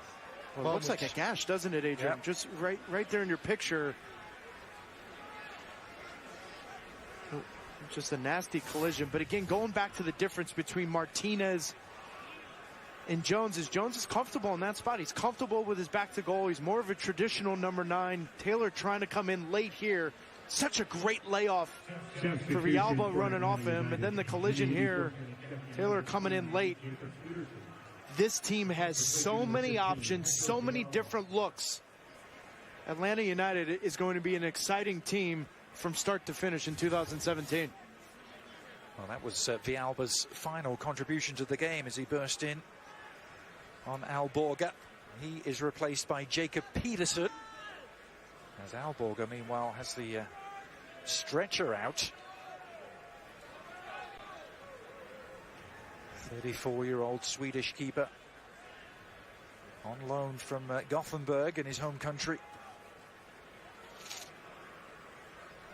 Conceding 5 on his MLS debut actually wasn't a record. Curtis Spiteri of Chicago holds that record, conceding 6, but I'm not sure Curtis gave up 10 in 2. No. But all kidding aside, you don't. None of the goals have really been his fault either. Nothing much you could do about any of them in 2 weeks of play. I mean, you could maybe criticize his positioning on Almiron's first goal because he beat him near post coming across, but it's just when you have that much time and that much space to have a finish, it's been a difficult spot in a difficult 2 games in his MLS debut. Well, pain all around for the Swedish stopper. And it looks as though Bobby Shuttleworth, the man they picked up from the New England Revolution in the off-season, is going to come on as his replacement. There he is. Shuttleworth, who was battling for that number 1 spot with Brad Knighton last year in the Revolution.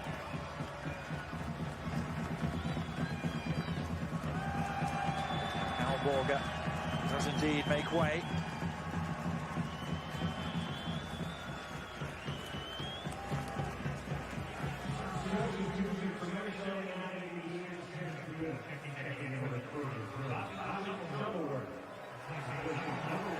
And you like this task for a goalkeeper to come in cold.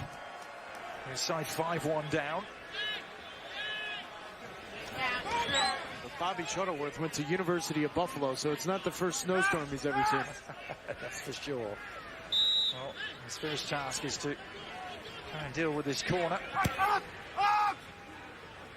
Worked it short by Peterson instead.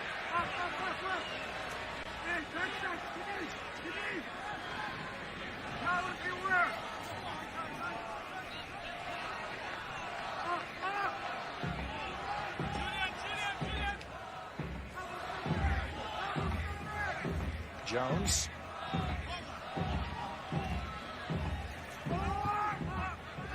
To find an exit route, the Minnesota defense. Saeed.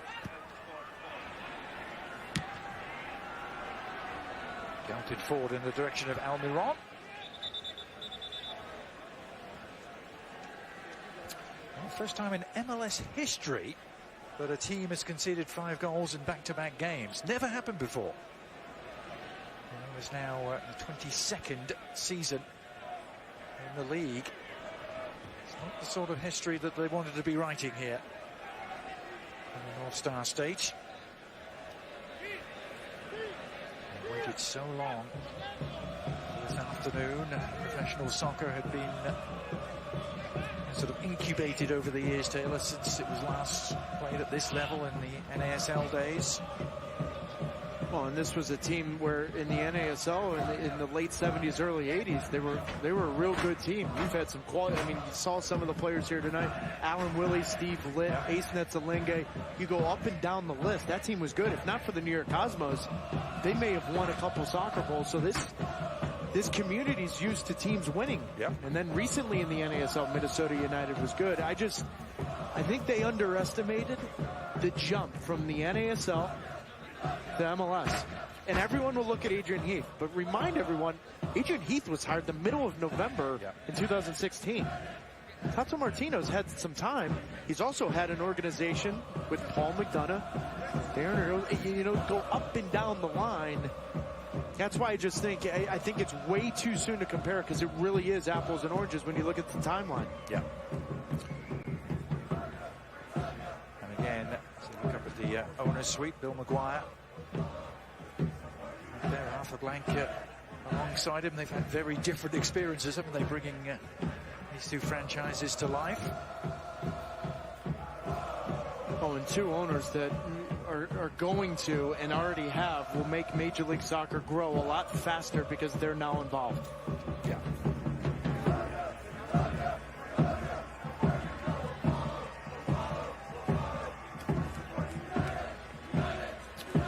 Contusion is the official prognosis, according to our Julie Stewart-Binks. Taking off John Alborga to try and stop the bleeding.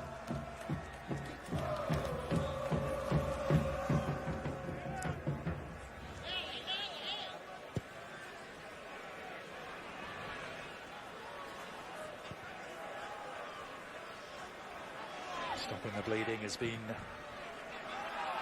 almost impossible for Minnesota this afternoon, right from the word go. It's been showtime in the snow. The Atlanta South American superstars. But we talked about it a little bit, right, at halftime, and this is the transformation of Major League Soccer. You look at Almiron, Martinez, the young, Vela, like you look at how young they are. What statement does it say now if Martinez goes to World Cup qualifiers in South America, scores a couple goals, and everyone then says, well, yeah, he's playing here at Atlanta United.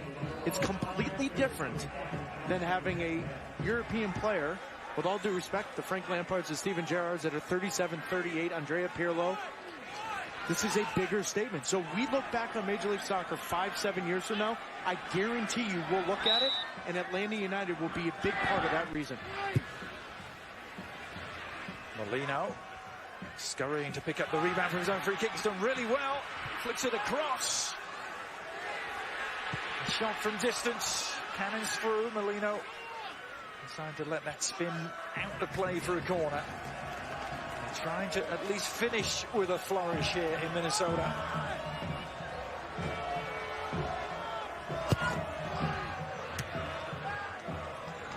Jones there to meet the corner from his fellow Trinidadian.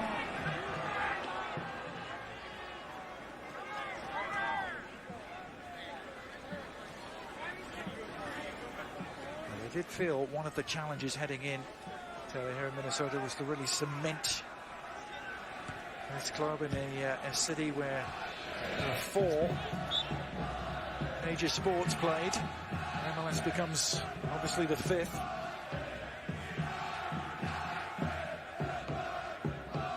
Soccer support has always been here in this community.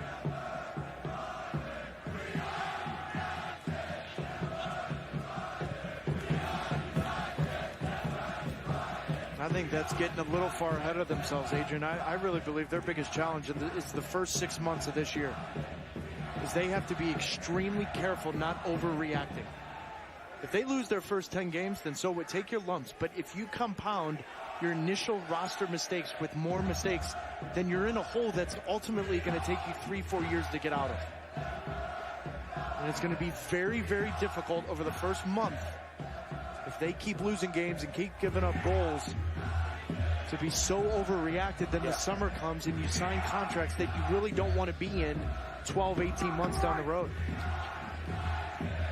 Have to somehow resist the urge to hit that big red panic button. 5-1 defeats. I have most clubs looking in that direction right off the bat. I also think it's difficult for Adrian Heath because he wants to play this proactive style and have his fullbacks going forward, and we saw it even in Orlando. Can he look at this group of players, Adrian, and say, you know what, I've got to play a 4-5-1. I've got to sit in defend. I've got to try to get anything I can get out of games. I'm not sure that's even in Adrian's mind. It's not in his DNA to have a defensive style of game, and yet they've given up 10 goals in 2 games. They're going to have to do that. Otherwise, it's going to be a long debut season. Comes the cross and make that 6 for Atlanta. Well, this is just stunning from Atlanta United, ripping apart Minnesota United at the seams. Jacob Peterson making life even worse for that man. Adrian Heath looking on, nothing he can do about it. Just an absolute shocking display. That is inside your own 18. No pressure on the ball whatsoever. And we've seen Jacob Peterson in our air last year for Sporting Kansas City at the end of games, get on the end of crosses. He can play multiple positions. You've got to be kidding me. That's in your own 18. No pressure whatsoever. Adrian Heath and his staff, they've got their work cut out on trying to get this team, this group of players together quickly. 11 goals in 180 minutes. It's goodbye, number 4, Brent Garza. A simply stunning afternoon in more ways than one. Atlanta United, we wondered how they would cope with the conditions. What would the mentality be like? Would they shrug off the disappointment of last week when they had a victory in the palm of their hands against the Red Bulls and saw that evaporate? Well, right from the word go here, they have been simply stellar.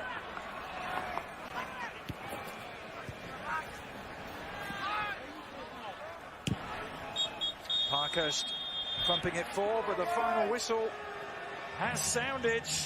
Atlanta have crashed the party here in Minnesota, and they have spilt wine all over the carpet here in the Twin Cities. They take home the 3 points. They're the first team to score 6 goals in a game in their debut season ever in league history, as Tata Martino meets Adrian Heath in the middle. And here I am trying to pick the Heineken moment of the match, and I'm thinking it should just be Atlanta United getting off the bus. I mean, seriously, the moment they got off the bus, they were ready to play. And I came into this game thinking, well, the cold weather, the snow, it was the exact opposite.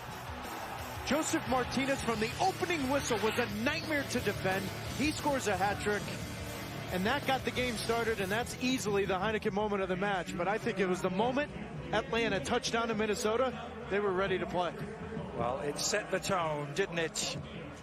And the tone never wavered, not for one moment. 6-1, a stunning success for one United against another. It's Atlanta who head home happy, Minnesota with it all to do.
down, face first into the turf. Oh, that could be the story of Donadoni in this league. He could be the most fouled man in the league before it's all over, but he should be fit to direct traffic in the midfield. Good and strong, good, skillful player. And booted into the crowd by the Mutiny, the throw-in for the Metrostars. We see the Mutiny wearing a green trim on the white shirts, and the Metrostars, for the first time here at home, able to wear their black and white splits. You see the white on the right side of the shirt, the black on the left side. They were going to wear them against New England, but some of the New England players said the jerseys were too close to resembling their own, and it was actually Alexi Lalas, who was the one that demanded the Metrostars change the jerseys. Well, maybe the change of strip will bring them a change of luck too, because, you know, they had 2 miscues in the back, Joe, in a couple of games, which cost them games. The one in Los Angeles, Trafico put it in, and then the one against New England, he put the own goal in. And without that, I mean, they have a reasonably good record at the back. Well, you mentioned, Tommy, they moved to the flat back 4 now. How does that change things as you move Curricula out of the sweeper position? Well, he moves Curricula, and he's playing him right now on the right-hand side of the defense. I'm just looking down there, and in fact, he's coming into our picture now. And there, that is Evans Wise, tries to move around Jeff Zahn, works it into Lassiter, and now Diego Vieira cannot get the shot off. Well, you can see nice tight marking in there. They've got to do that with Wise. I mean, plays for Trinidad and Tobago. He's good international experience. You cannot give them any room inside in the box. Question for you, Tommy. Is that the right way to go on the defensive end? A man-to-man marking. There were some players after the game last week, Tom Ramos in particular, who said, you know, we're in our house. We can control play against this team. Why are we man marking? Well, Eddie said tonight that he just wanted to go to the back 4. He hasn't used it already. They were using man-to-man. But he's also, if you look tonight, he will be bringing the wingers back to do a lot of marking up. He said he was going to bring the wingers back, not as an overlap defender, but coming back to help out. And now Hernandez, 1-on-3, chips it right side, trying to find a streaking Tab Ramos, but the Mutiny able to break that play up. Steve Pittman back there started at East Fife in Scotland. I mean, he's one of the strongest defenders in the league. Everybody's been raving about him. Did with Dundee United for a while. Also Patrick Thistle wearing number 3 tonight. The throw to Hernandez, who promptly gives it away to Valderrama. Maybe he just saw the big hair and figured he was on his team. Well, the 2 Colombians, combination there that the Metrostars don't want to see, Joe.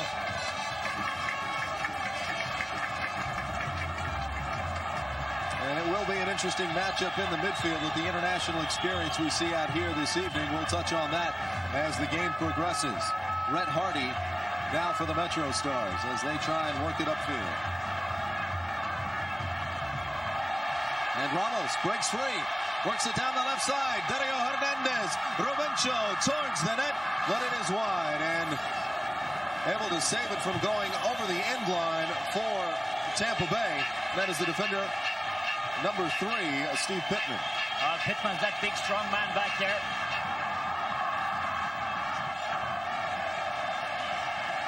Metrostars have won a corner. Good pressure here early on. And Vermes took the corners for the first couple of games. When Ramos showed up from Mexico last week, he was the man who started taking those corner kicks. He will again tonight.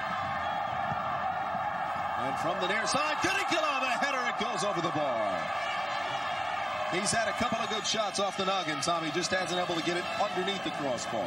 As of yet, he hasn't been fit to connect, but he keeps trying. And, you know, that's one of the problems that the Metrostars are going to have. If they don't score very quickly, they're putting pressure on themselves. You're going to see Ramos slides it across. Nobody picks up Curricula. He comes from the back, nods it high. It's over the target. Nevertheless, a good effort by Curricula. Looked like a little prayer said to the sky by the goalkeeper for the Mutiny, Mark Doherty, as he saw that sail over the crossbar. And now Curricula on the defensive side sends it back across the midfield line, but Pittman responds in kind. Well, you know, we spoke about the goalkeeper last week, O'Shani, that he had never come under pressure. I suppose you could say the same about Doherty. I mean, he really doesn't have any international experience. He played with Fresno State in college, and then he played with the San Francisco Bay Blackhawks. But this is a different league, and I'm just wondering how he's going to respond. He's played well so far, Joe. So far, the Mutiny have gotten the job done on this young season. 2 wins. They sit atop the Eastern Conference, tied with Columbus, 6 points apiece. And we know the Metrostars, the only team remaining in Major League Soccer without a victory. DC United took care of that earlier this week.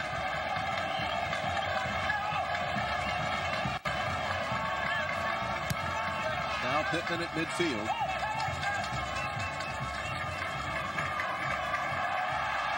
Tries to find Musgrave. And now Hernandez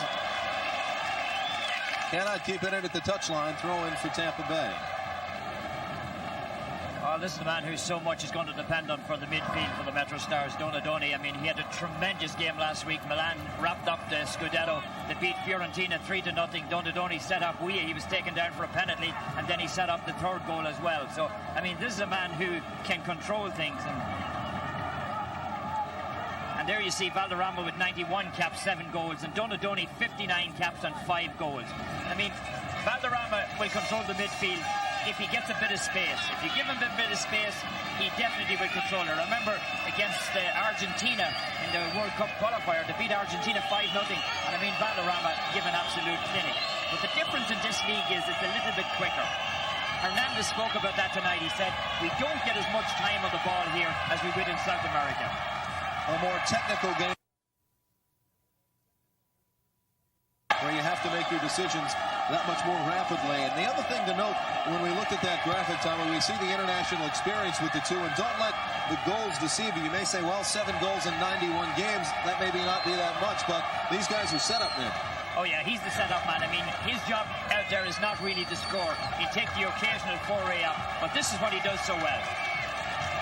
And tries to distribute there, trying to find his way to Lassiter. But broken up. Tides in the midfield to Curricula, moves up and then works it over to Ramos. Trailed by Pittman, and then Evans-Wise, who pulls down Ramos. Oh, Evans-Wise coming back. He's complaining to the referees. Better be careful.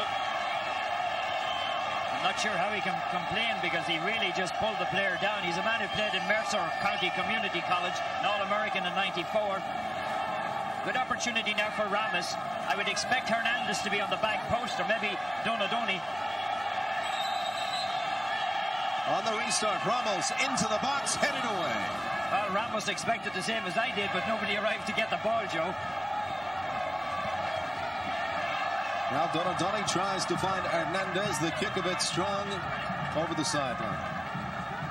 Well, you know, he's had such a great career with the AC Milan, and when you realize that he's probably going to have to be released for Euro 96, he's probably going to be on the Italian team. I mean, it shows you the kind of a caliber of player this man is. It'll take him a while to settle in here. I mean, this is new surroundings for him. Now Vermees, top of the box, tries to move himself around, takes the shot, it is just wide. Hernandez was trailing as Vermees put the cross into the box, just did not get there in time, and then Vermees, the cross, the shot, can kind of go either way with it, was wide.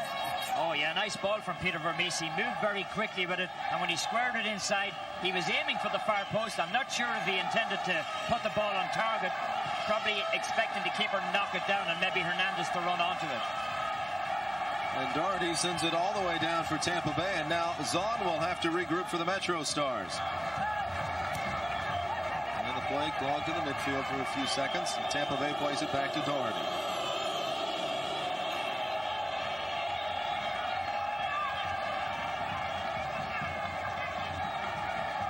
Now Miles Joseph, you mentioned the wingers coming back, and he didn't have to come back too much there, but still making the defensive play, something we didn't see too much from the outside players last week. And now in front, going for it, Lassiter takes the shot, it is wide. Zach Thornton came out, and maybe a daring play against Roy Lassiter. Well, you know, that's a mistake by the defenders. They're watching for the flag over there. You don't play like the flag is up. You play like the flag is down, even if the flag is up. And you're going to see what's going to happen here. Lassiter's going to walk in on his own. Nobody picks him up. He nods it down inside of the box. Look at this. He takes the shot. It misses the far post. McBride scored a goal like that a couple of weeks ago for Columbus, knocking the ball down with his head like that and running onto it. Lassiter just couldn't find the target. As you mentioned, we've seen that a number of times. in the first 3 weeks of this season, Tommy, and that is the Metrostars defenders expecting the offside call. Yeah, well, you can't expect the offside. You never anticipate the offside call until the whistle goes. You play the ball and forget about the linesman. And Lassiter once again makes the battle against Hardy. He's free in the box. Thornton comes out. He breaks up the play. Well, if that doesn't raise Zach Thornton's confidence level, I don't know what will. Lassiter's coming walking in on him, and Zach comes out and he just takes the ball away. That's a brave save from the keeper. Zach Thornton, for the second straight week, stands in for Tony Miola. Last week, Miola with the separated shoulder. He recovered from that injury during this week, but then yesterday twisted an ankle in practice, can barely even put any pressure on it today. And so Thornton stands in and makes his first big breakup of the day. Now Ivan McKinley to Pittman. Can't get the cross. Now Balderrama plays it into the box, headed away by Knowles. Now Martin Vasquez. As Tampa Bay tries to set up the attack from right at the top of the box, broken up by the Metrostars, and Ramos sprinting down the middle of the field, plays to Hernandez. The flag is up. Let's have a look at that great Zach Thornton save. Watch Lassiter. He's just going to slip inside. The defender falls down. Lassiter's all alone inside of the box. Where's Thornton? He comes out and he dives at his feet and takes it away from him. Beautiful save by Zach Thornton. Zach Thornton put his gambler's hat on a little bit there, and it paid off that time.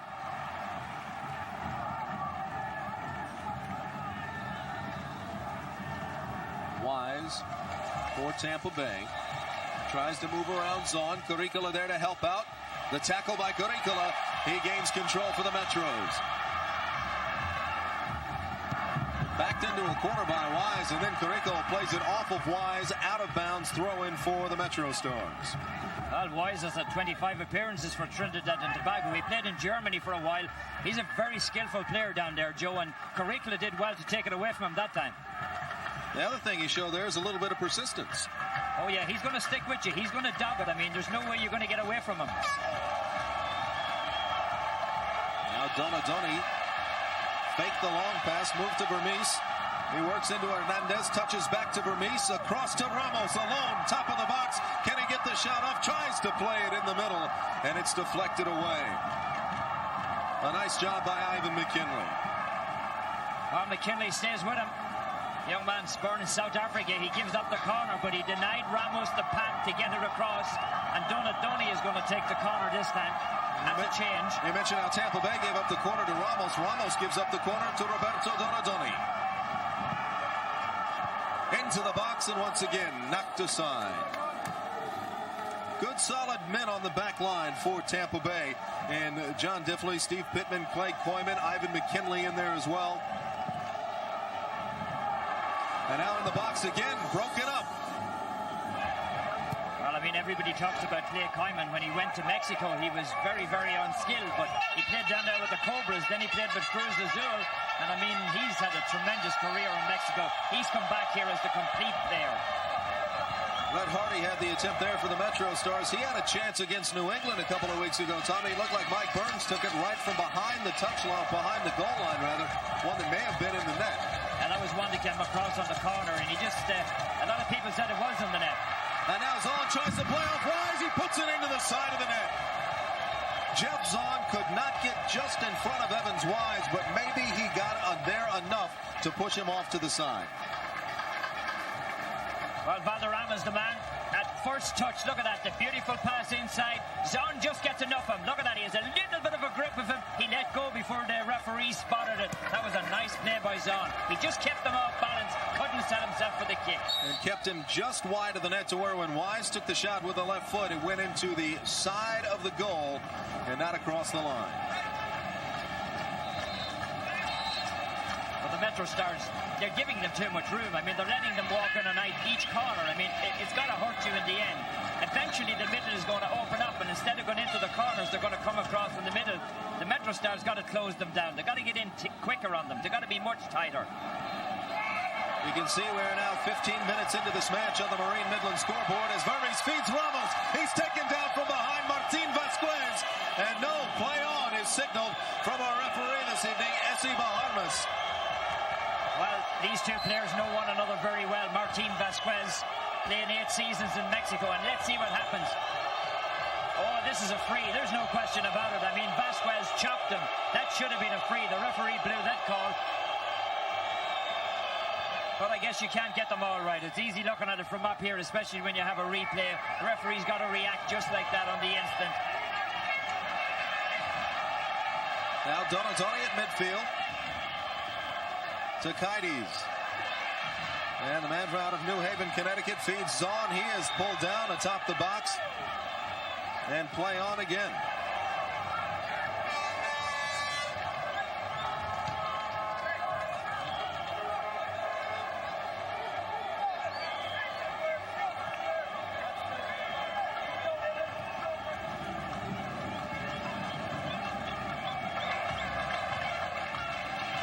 Valderrama challenged by Knowles, and Knowles wins it for the Metros. And takes the shot from deep. Doherty dives over, but I don't think that diving save was needed. It would have been wide. And Doherty will outlet to Ivan McKinley.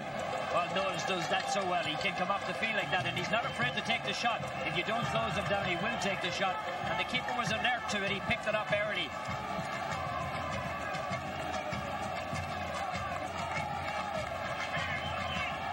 And the Metrostars would like to thank Marine Midland Bank, the United States Postal Service, and AT&T for allowing us to bring you today's action commercial-free, uninterrupted soccer tonight on MSG as the Metrostars and Tampa Bay scoreless, as you can see on the clock. 28 minutes to go here in the first half, and do keep in mind the scoreboard clock, and thus the one on your screen, is the official clock as Martin Vasquez takes the shot from 35 yards out that is well over the crossbar. Well, he led UAG to the final in '89 down in Mexico, and I mean, he just taken that. That was a terrible shot selection. I mean, he was so far out. If you're going to beat Zach Thornton like that, I mean, you're looking for a miracle.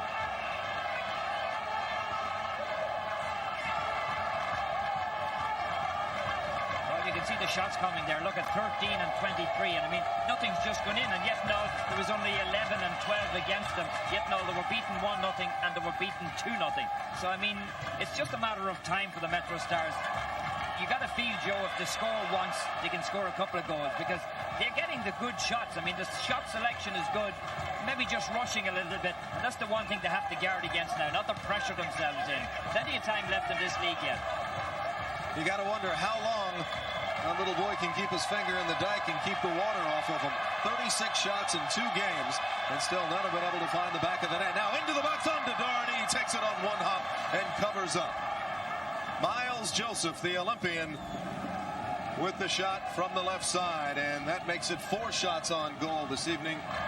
Well, Eddie Fermani would be much happier if Miles Joseph was crossing that ball instead of taking the shot, and you can see Eddie there, of course, very worried look on his face. He wants a win, and he wants it badly. And trying to save it from the end line is McKinley, and the referee says he did not do it. A goal kick for Zach Thornton. So 4 shots for the Metros this evening, 3 for Tampa Bay, as we see Eddie Fermani look on from the sideline. He coached the Cosmos to 2 NASL championships in this very stadium when there was AstroTurf down instead of the natural grass. And he's struggling in his first 3 games with the Metrostars, not for lack of opportunities, as we've mentioned, but they just haven't been able to score. And here's a chance. Ramos to Hernandez, and the play goes on. Hernandez tries to move around. Can he get the shot off the left footer? Headed off the side and over the bar. It went off the head of the Tampa Bay defender, Clay Koyman. Oh, Hernandez reacts so well inside of the box. I mean, he turned him inside out, and then he comes across into the middle. Watch this. Ramos is the man who feeds it inside. Hernandez drives it a little bit deep, but he cuts back. Pittman loses him. Here's the opportunity. It hits the defender on the head, and it still doesn't go in. Hernandez trying to play the own goal off of Koyman. Doesn't work. This time his cross broken up in the middle as Pittman does the job. And Tampa Bay under some pressure early on here. Now Valderrama at midfield. Can he get by Knowles? Hardy there on Valderrama. Offside the call as just a little too quick. Diego Vieira, the Uruguayan. Well, the referee has ruled off the offside call. He's given the free to Valderrama. He said that Valderrama was pulled, so he waved off the linesman on the far side. As Red Hardy to play on Valderrama there, and now off the restart. Over to the side, now in front, the bicycle kick, but it is weak, and Thornton lets it go over the line. Well, McKinley thought he could get the bicycle kick on, but on the opposite end of the field, I mean, that was an incredible play by Koeman. He just got his head in the way. Under normal circumstances, that one ends up in the back of the net. This occasion, it goes over the top. That's just the way it's been going for the Metrostars. Big right foot of Zach Thornton sends it well across the midfield line, and then knocked out of bounds by Tampa Bay's number 14, Steve Ralston. Now down along the side, sending in the cross was Kaides, and that play does not work. And now at midfield for Tampa Bay, Lassiter. Back to McKinley. He slides in and gets it over to Valderrama. Now playing ahead, trying to find Lassiter. Zahn is there, moves it over to the touchline, but breaking that up Evans Wise. Lassiter hangs out right by the 12-yard spot, and Caricula intercepts the pass.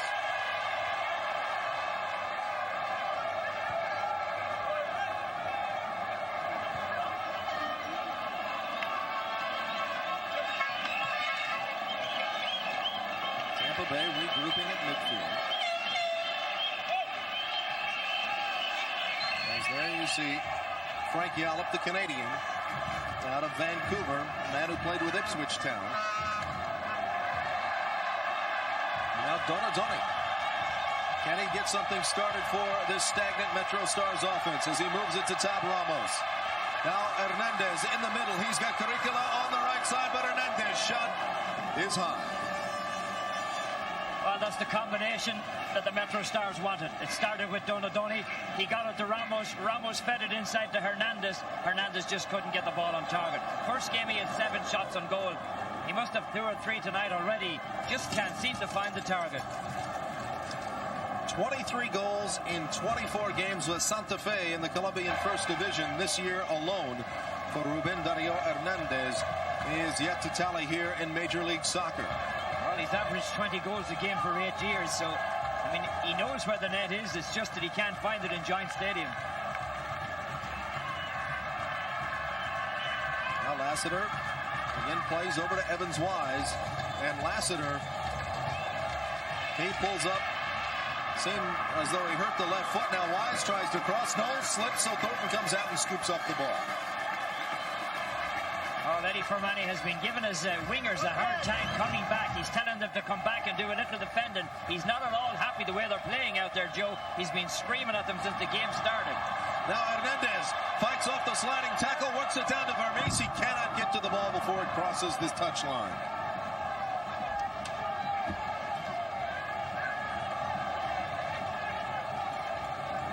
And the throw-in goes right to Doherty from Steve Pittman.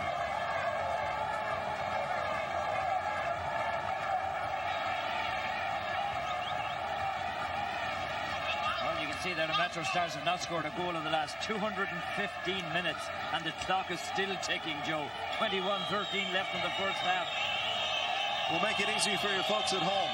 Take however much time we've played tonight, add 193 to it, and that's what you have for the goal drought for the Metrostars. Now Lassiter breaks free from Knowles. Thornton comes out, makes the save, and play on. The signal from the referee. Oh, that's great anticipation by Zach Thornton. I mean, he had a long way to come that time. And once again, he's not afraid to get down and dive at the feet. He's a big goalkeeper. He's 6'3". He had 31 shutouts at Loyola, and tonight he's shown his best form. And Joseph breaks in from the left wing. Tries to work it down. Actually, that was Red Hardy trying to work it over to Miles Joseph, as Hardy came up from his left back position. Miles Joseph did well to stay with it and won the throw. And off the throw, Hernandez back to Joseph. The cross into the box, but easily played out by McKinley. Now Donadoni gets Valderrama off his feet. Now Mickey Kaides, the hard right-footed shot. But again, it is wide. He had a big shot against LA in the first game. Actually, the first real scoring opportunity for the Metrostars in this season. He gets another one here tonight, but again, it is wide. Well, he scored 35 goals for LIU, and you can see why. He has a powerful shot, but like the rest of them, the target is elusive up until now. The offensive statistics definitely favoring the Metrostars as Vermes slips on the turf. Maybe a little damp down there on the field tonight. Yeah, it probably is. There has been rain here, and you can see in the offensive zone, I mean, Tampa Bay have been there for 10 minutes. The Metrostars, 16 minutes. And the field, it's in great condition. I mean, it's really good condition. It's probably just a little slick from the wet.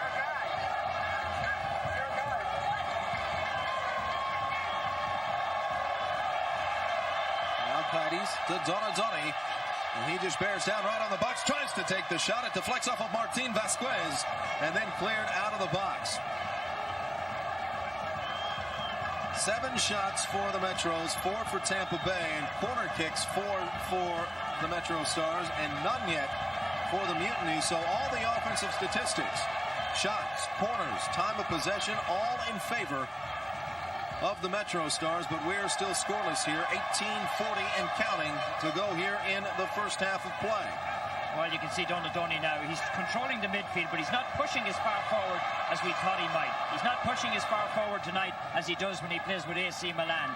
So they're probably letting him get his way in slowly into this system here. He's not aware of who these players are. It's going to take him a while to get used to them.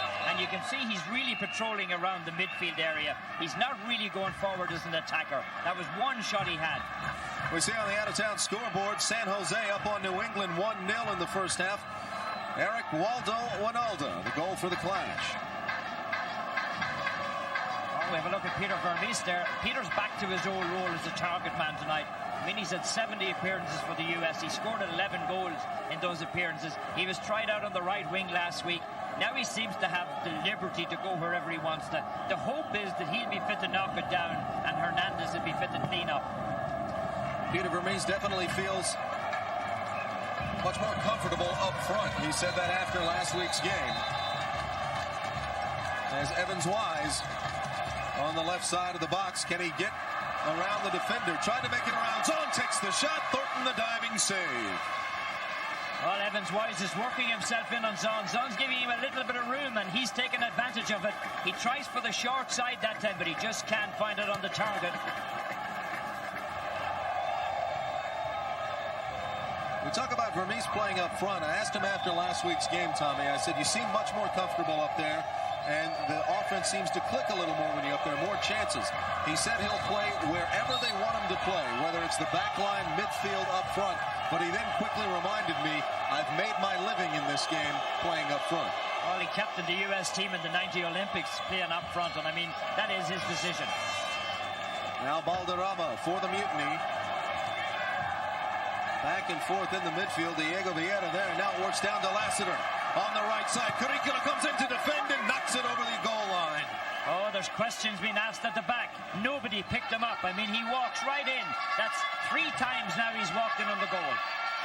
And the first corner opportunity for the Tampa Bay Mutiny tonight. We see the stat there. 2 goals for Roy Lassiter in 3 games.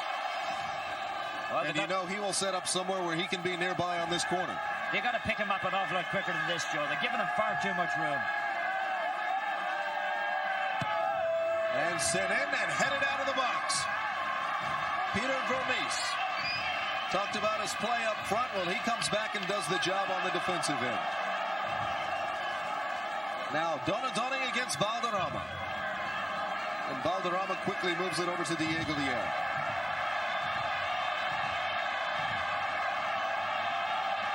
Vieira was taken out of it by Matt Knowles. But play on, and Joseph does just that. Top of the box, he was pulled down from behind Martin Vasquez, and the direct free kick is called. Vasquez not happy with the decision, but he'll have to live with it. He could definitely see it.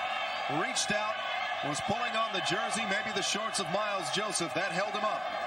Well, you can see they're going to set the wall up now. Let's see what's going to happen. New York probably will put a man each side of the wall. Maybe they're not going to put anybody in it.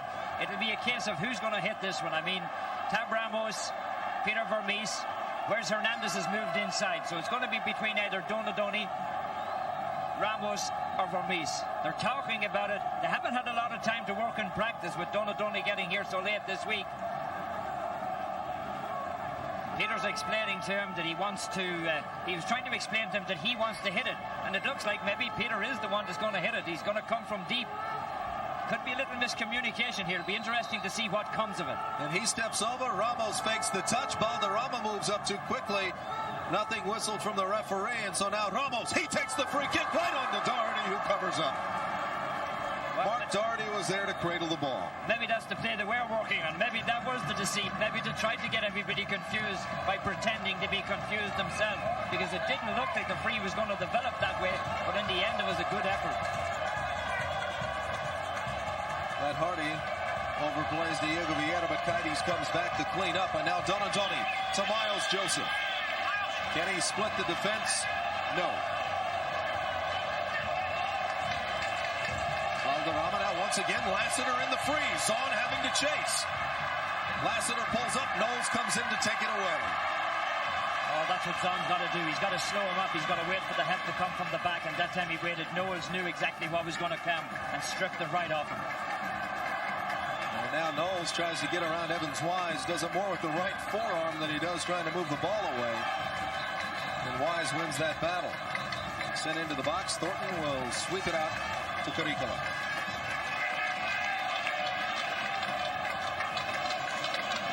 .5 minutes to go here in the first half. As you look at the U.S. Postal Service scoreboard, you see 0-0 between the Mutiny and the Metrostars.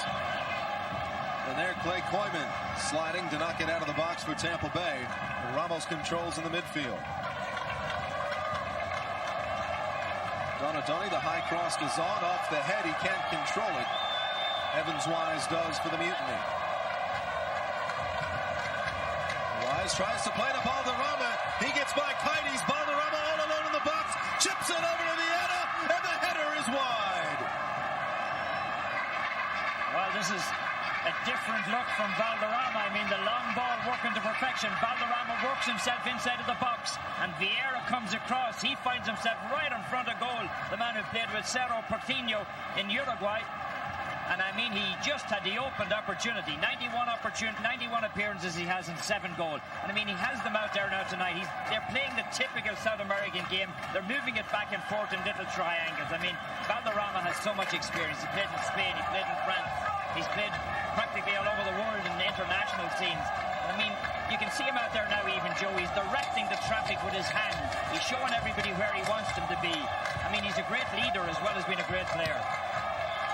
The one thing you have to wonder with the Metrostars defense, Tommy, how long can they go with these near misses? Sooner or later, somebody's going to convert for Tampa Bay if they keep getting these open chances. Well, that time Valderrama was wide open. I mean, he just snuck in behind everybody, and I mean, how can you lose somebody like Valderrama in Giant Stadium? I mean, the hairstyle alone, you should be fit to pick him up, Joe. Somehow Kaides maybe got mesmerized by the hair and let him slip by. Nevertheless, Valderrama, instead of going for the shot, tried to make the little touch over to Diego Vieira. And Vieira's header again went wide. And now Vermees, top of the box, takes the shot. Doherty the save. Vermees bears down. Can't get it in the back of the net. Doherty deflects it away. Vermees with the shot. His own rebound still can't score. Oh, there's a great save by Doherty. A great play by Vermees. He's released down the middle, and Doherty makes 2 saves on him. Ramos on the corner. Well across the box. Bicycle kick out of danger for Tampa Bay. Now Ramos again on the side, sliding in. Evans Wise knocks it over the end line. So another corner for the Metrostars. Their 6th corner of the evening. Just 1 for Tampa Bay. 0 for 5 thus far as you see the AT&T scoreboard. And now Ramos again into the box, going up on the header, but Doherty comes out and punches it away. Now, sent back into the box, Curricola tries for the header. Can't get the head on it, though. Now Ramos, the big shot, it curls away, and it's high anyway. Oh, there's thrill, spills of excitement and adventure in that box. You're going to see the shot coming in. Peter Vermees is the man. It's to give and go with Donadoni inside of the box. He splits the defenders. Keeper knocks it out. Vermees keeps running. Tries it on the left foot. Doesn't go with the right. Doesn't go with the left. We saw Bo O'Shaughnessy step up last week for Columbus, made 7 saves, big ones in the second half, including on the Top Ramos penalty kick. And he earned Major League Soccer Player of the Week honors. And if Mark Doherty continues that, he may be well on his way. And if you go back to the week before, the man from Boston played a tremendous game. The Revolution, Aidan Heaney. Aidan Heaney came up big. Bo O'Shaughnessy came up big for Columbus. Mark Doherty does it to Peter Vermes tonight.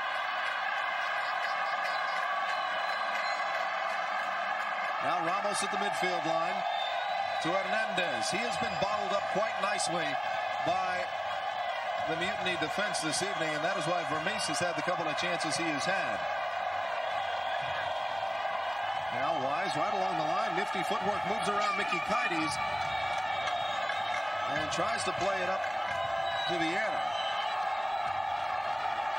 But Ramos moves past McKinley, bears it on Pittman, works it down to Vermes. Can he get the cross off? He does. In the middle, but knocked away. And stepping in, Hernandez tried to get there and pick up the loose ball. And well, you can see Eddie Firmani all alone out on the sideline. The man who played with Charlton Athletic in England, played with Sampdoria in Serie A. Off the corner, right into the Tampa Bay defender, headed to the box where Donadoni takes it. The left foot, it is wide, it is over the end line, it is a goal kick for Tampa Bay. Well, you can see the improvement from the Metrostars in terms of understanding, and you can see Donadoni conversing now with Tab Ramos exactly the way they should move. These two players haven't had an opportunity to train very much together, so they're trying to work it out on the field. But you can see that Tab Ramos and Peter Vermes are starting to knit together. You can see Vermes running to the spot where Ramos is kicking it. How about the language barrier, Tommy, between all these players? You've got Donadoni and Curricula from Italy, speak very little English. You've got the American players.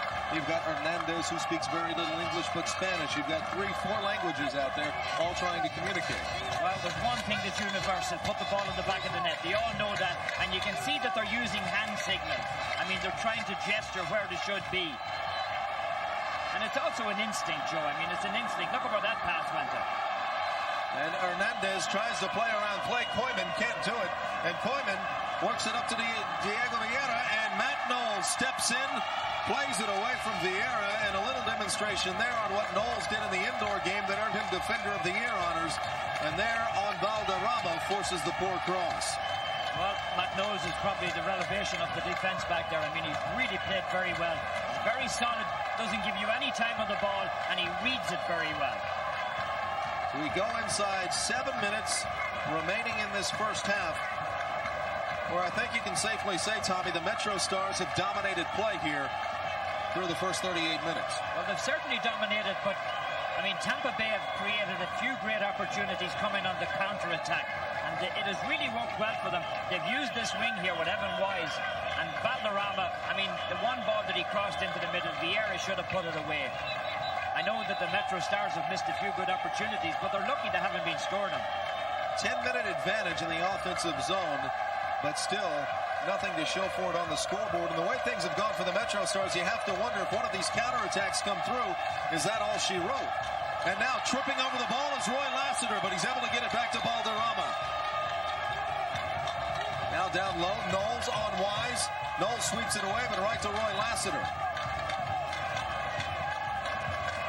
Valderrama back to Martin Vasquez. He has scored for Tampa Bay. And now into the box and headed wide. That was Ivan McKinley.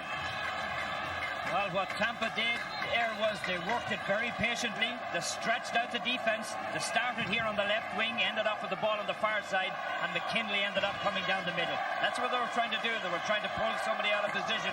It didn't work to perfection, but they had an opportunity to get the ball on target. Ivan McKinley played at Boca Raton College. He is out of Palm Bay, Florida, one of 2 players in Major League Soccer to come out of the Tampa Bay area tryout camp. The other on the Metrostars, Andrew Restrepo, who played his college ball at the University of South Florida. Now Hernandez against Vasquez. And Hernandez, the give and go, into the box, over to Vermees. He tries to move around Pittman, takes the left foot into the box where Miles Joseph and Ruben Dario Hernandez cannot get to it. There was a chance. That far side of the net was open. Oh, Lenny Fermani realizes that was an opportunity. You're going to see Vermees doesn't get this one on target. He's stretching a little bit. There's a couple of opportunities to push it in on the far side. The crowd were complaining. Hernandez had been cut down just outside of the box. They were looking for the free. The referee played the advantage. Vermees had the opportunity, couldn't put it away. There you can see the shots on goal. 4-1, Metrostars out shooting Tampa.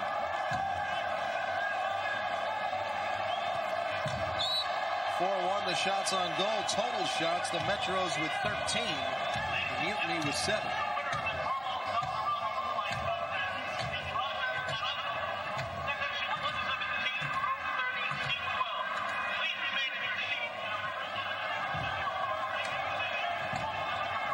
I didn't catch all of that over the PA announcement there, but something about a Carlos Valderrama lookalike contest here at Giant Stadium.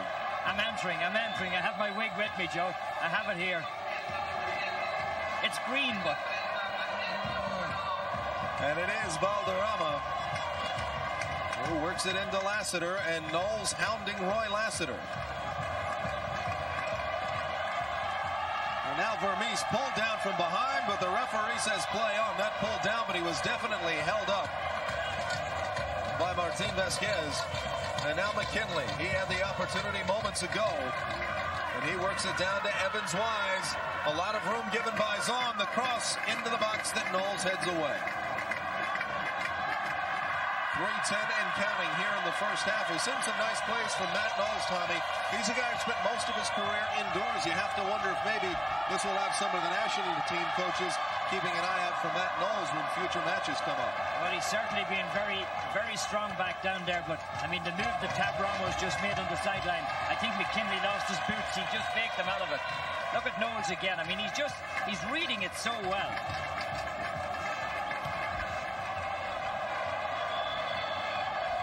You see 60 degrees, the humidity at 87%. That's why we have some slickness on the field.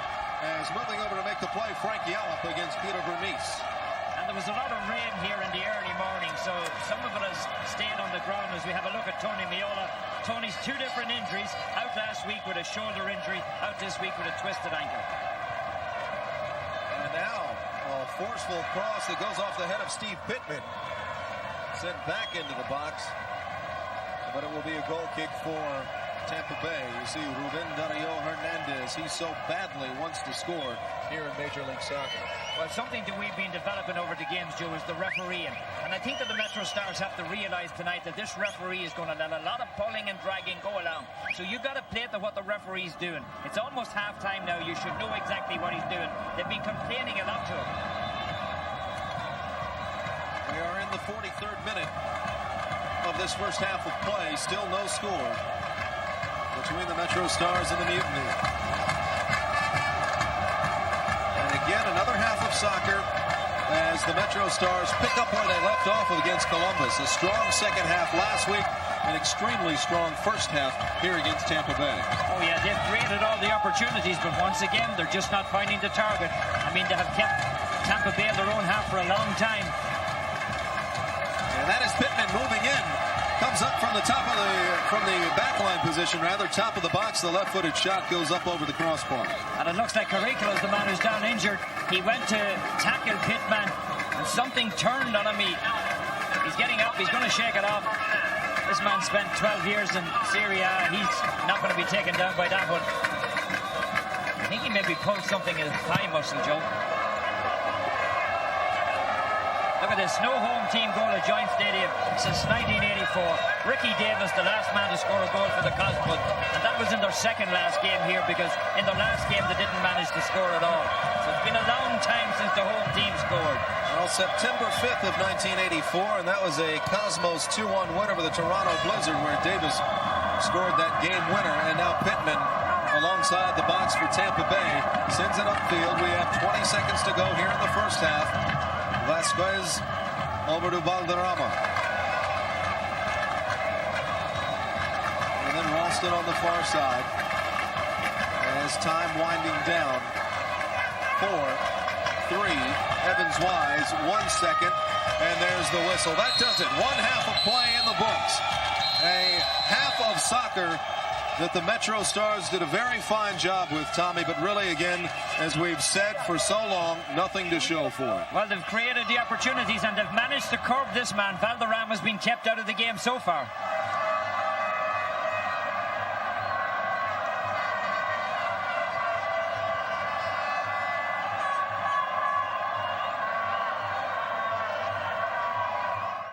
And welcome back to Giants Stadium. You see Carlos Valderrama, 39 touches in the first half. An interesting matchup, Tommy. Valderrama and Roberto Donadoni.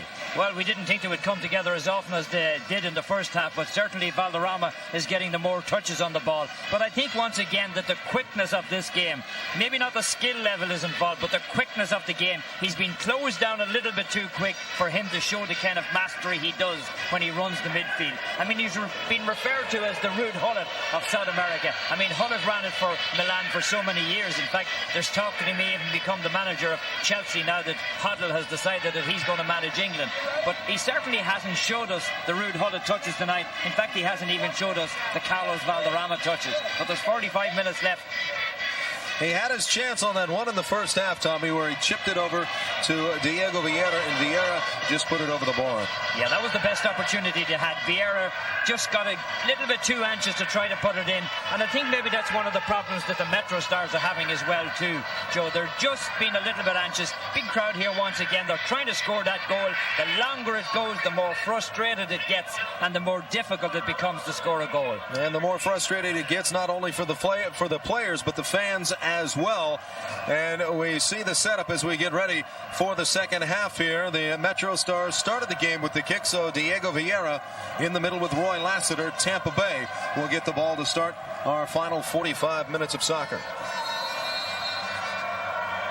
And already right back to Valderrama. Well, when Valderrama's on his game, I mean, he's like the leader of an orchestra. He just takes the baton, he takes the ball, he moves it around the field, and everybody's in sync with him. He's not been able to do that tonight. And they're at the midfield as we are just underway in the second half here at Giants Stadium. No score between the Mutiny and the Metrostars on the AT&T scoreboard there in the upper left corner of your screen. Glad you could join us this evening on Madison Square Garden Network for Metrostars Soccer. And you see the Metros in the black jerseys, actually the split strips with the black on one half, white on the other. And for Tampa Bay, the primarily white shirts with the green trim. And Mickey Kaites is the man getting the yellow card out there for a tackle around just outside of the centre circle. Mickey coming in very late. The referee pulling the yellow card out right away. That's the first yellow card in the game, and we're a minute into the second half. And the second yellow card for Kaites in this season as he picked one up against Los Angeles in the season opener.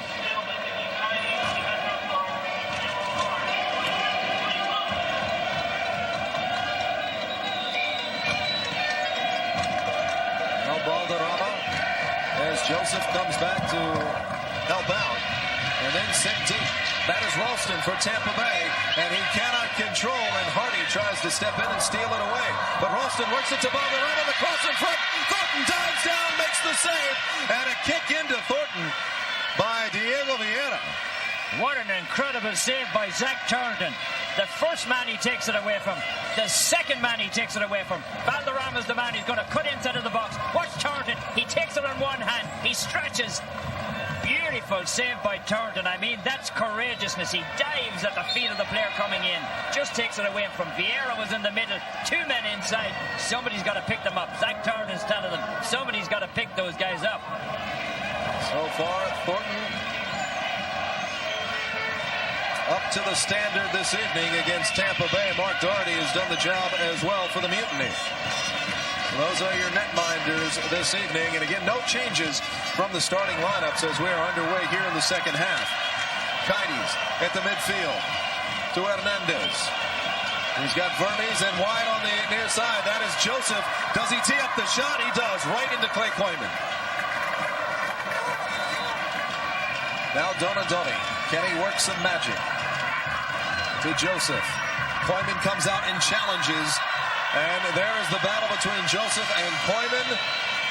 And a free kick ruled for the Metros. Well, Koeman just takes Josef out of it. He grabs a hold of him, sets up a nice opportunity now. They should be lining up on the back post for this one.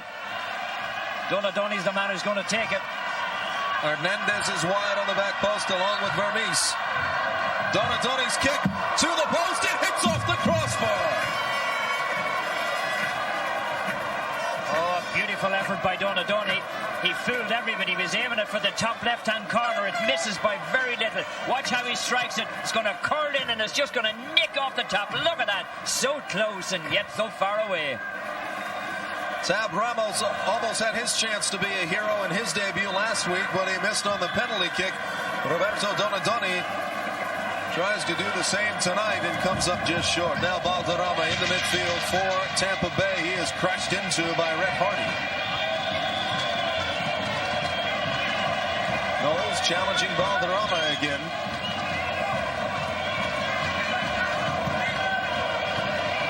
And played down the side. Lassiter comes in. Again, nobody on him. Over to Vieira. Can't get up high enough to get the header on it. Again, the Metros dodge a bullet. Well, Vieira, he scored 8 goals in 94. He scored 10 in 95 down in Uruguay for Cerro Porteño. He's had 3 great opportunities tonight, and he hasn't been able to get it on the target. That time it was just a little high for him. Tampa Bay still pressuring down low. Evans Wise looking for the cross against Jeff Zahn. Now tries to move past Zahn, who plays it over the end line. And a corner for the Mutiny. There you can see 15 to hit the shots. Almost 2-1 again. And the big shot right into the hands of Zach Thornton. Oh, Zach was alert to that one. It looked like he didn't pick it up for a while. He was having trouble picking it up, but made an easy save of it. Shot by Martin Vasquez. And now Hardy for the Metros. Tries to quickly move play up the side to Miles Joseph. Joseph and Koeman again do battle. This time Joseph able to move past. Actually, Joseph, Ralston, and Koeman. So 1-on-2 and Joseph back to Kaides. And his shot is wide. Mickey's coming more into the game, but he's having a problem getting the ball on target. That time he was wide open. I mean, he had all the time in the world, the time to tee it up and fire it, but he couldn't get it near the target. A weak shot in the end. And the Metrostars would like to thank Marine Midland Bank, the United States Postal Service, and AT&T. Because of them, we can bring you Metrostars soccer uninterrupted and commercial-free. Now Roy Lassiter into the box, chips it over, looking for Vieira. The header is good. Tampa Bay scores.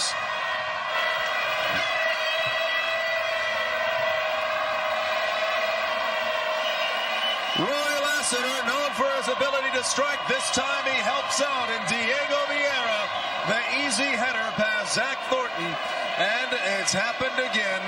4th game of the season, the 4th time the Metros will have to come from behind. Well, you can see Vieira just slides inside of the box. I was after saying how he had 3 great opportunities. This time he gets it on the 4th. Look at that empty net. Lassiter draws everybody to him.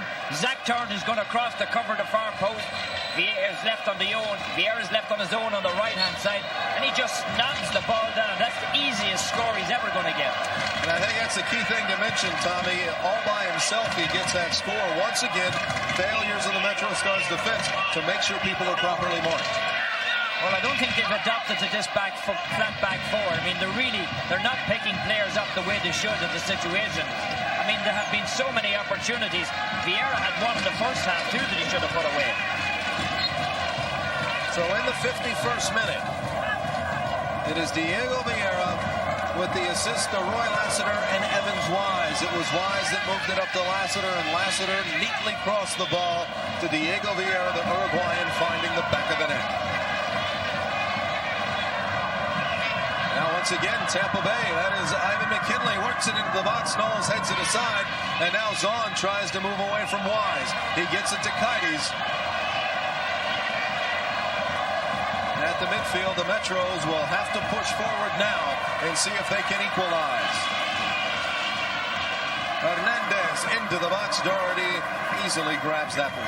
Oh, Hernandez plays it far too far ahead of everybody. Drops it in on the 6-yard box. That needs to be coming about 10, 12 yards out to give the players coming and support an opportunity.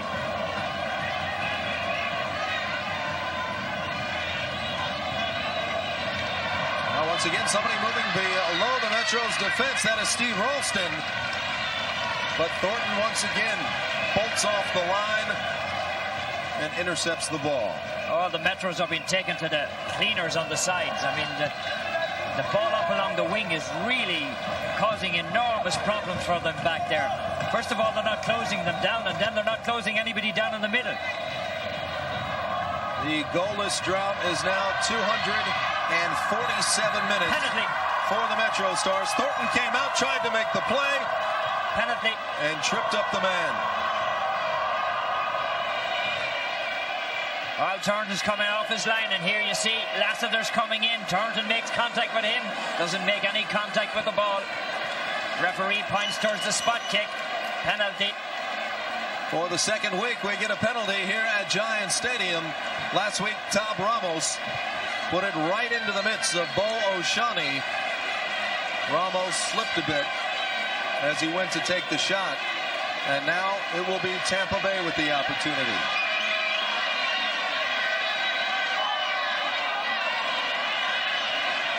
Zach Thornton, 22 years old, hoping to land a spot on the Olympic team in Atlanta, where he'll get a chance to prove his mettle right here. Valderrama's going to take it.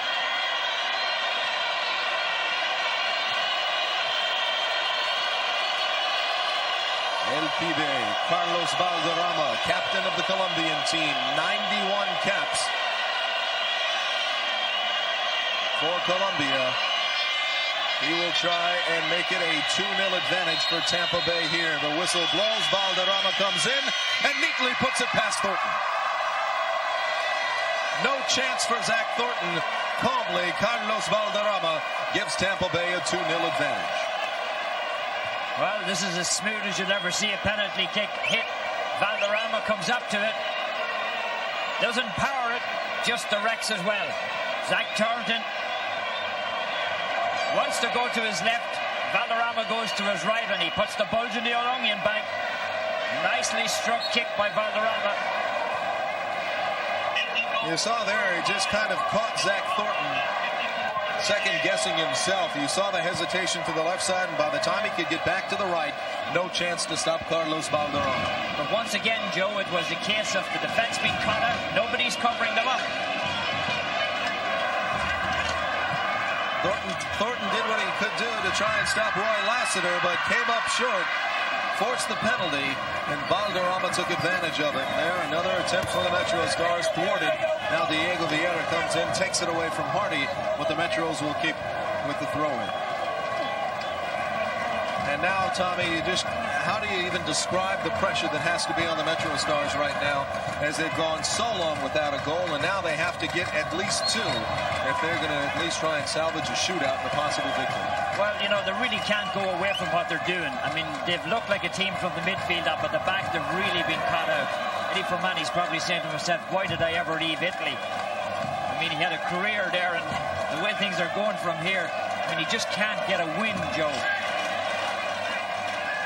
See, Perez, they're huddling together. They just need one goal for a start, just to get things going. Hernandez on the restart with a free kick. A 7-man wall, and the ball goes right into it. Donadoni tries to find Hernandez, but it is headed away. Now all the way downfield. As Hardy makes the run to it, sends it back to Thornton. Vieira will pressure the young goalkeeper.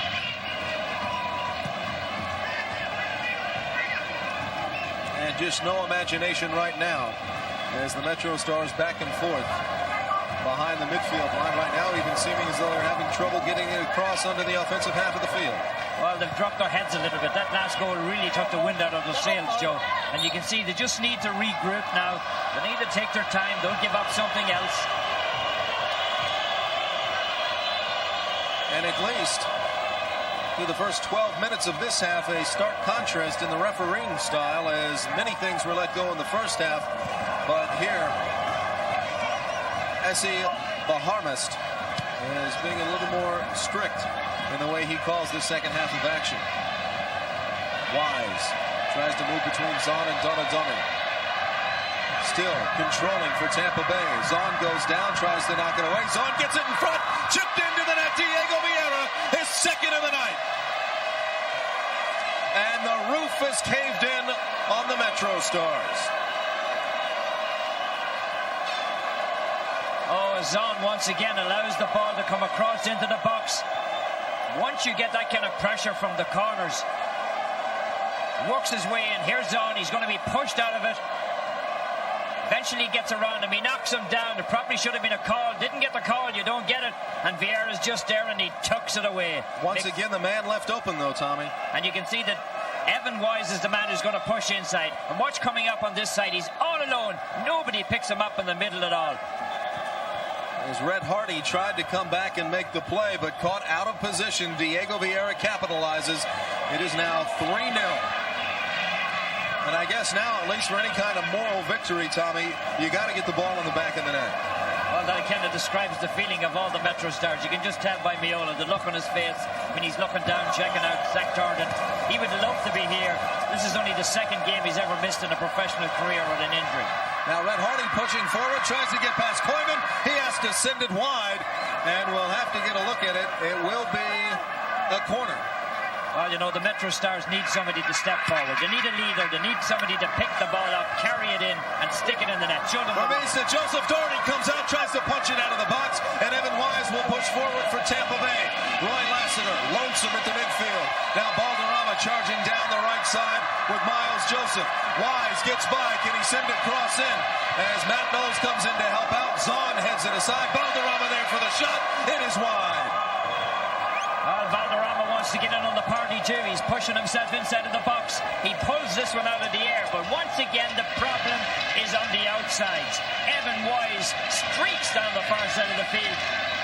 He just walks in, nobody touches him, and he squares the ball across. Metrostars are lucky they don't give up another score.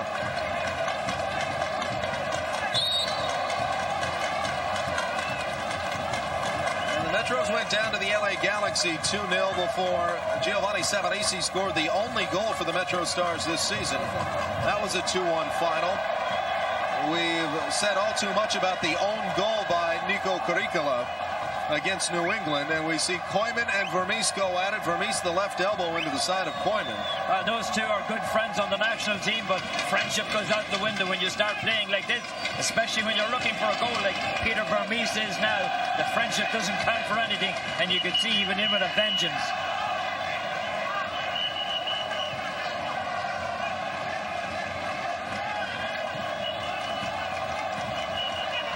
And the play at the midfield.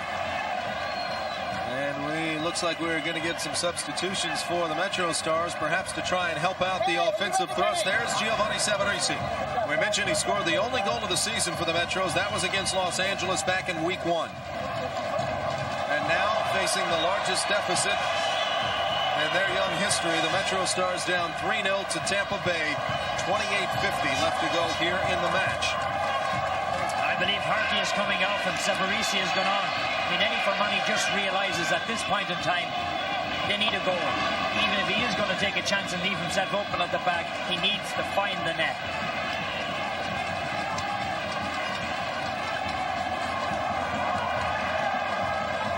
Still at the midfield.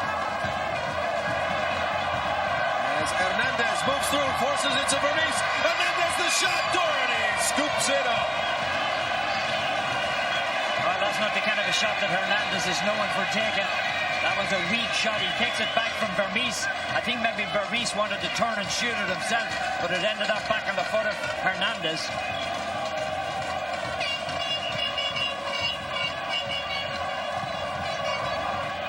Well, let's see as the drop inside. Here's Hernandez cutting in. He takes the shot, trying to square it on the far post. And there a shot for Tampa Bay.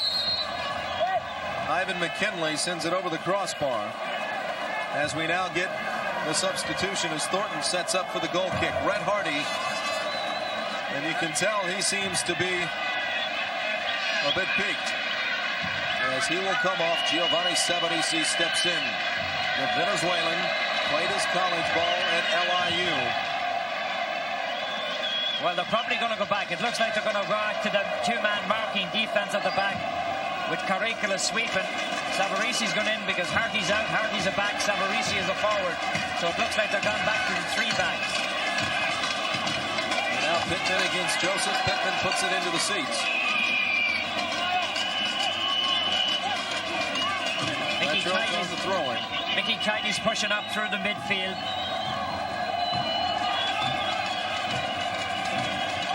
Donadoni to Ramos. Tries to move past Vasquez, and it is a high shot well into the crowd. Well, Ramos has the opportunity. Can't get it down low enough to cause any problems for the keeper. I've never seen so many Colombian jerseys here. There's Junior of Barranquilla, there's America of Cali. They're all here tonight. Incredible support for Valderrama. Colombian flags and jerseys are all over the stands. I see a Polish flag down there. I'm not sure who they're supporting. I think they missed Mahalik. He was here last week playing for Columbus. Now Matt Knowles being pursued by Lassiter. To Caricala. 10-year veteran of Serie A.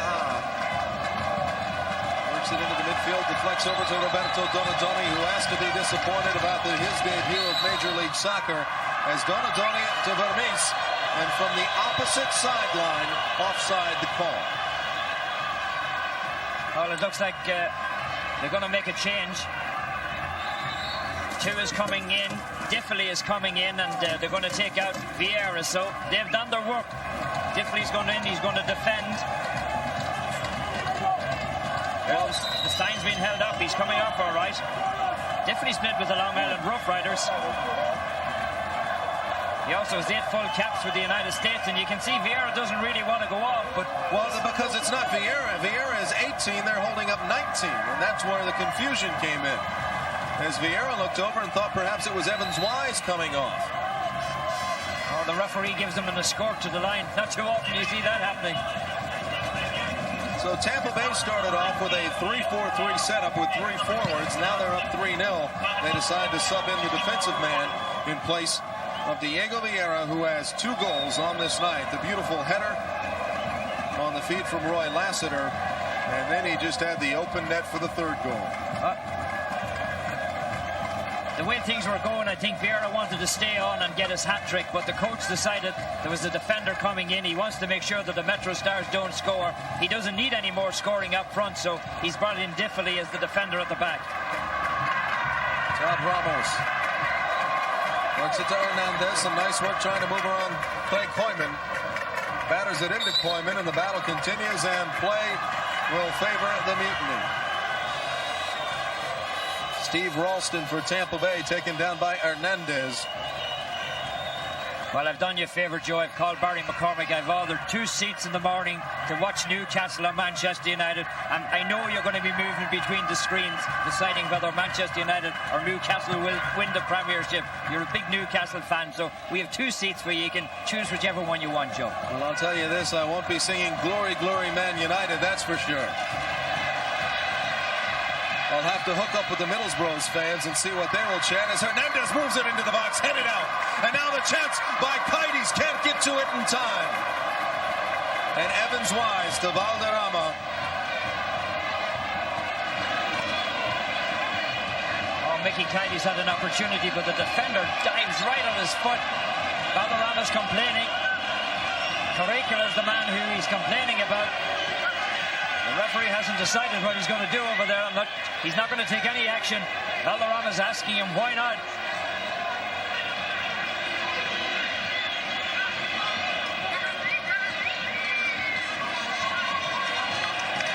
And now Valderrama, an easy touch to restart.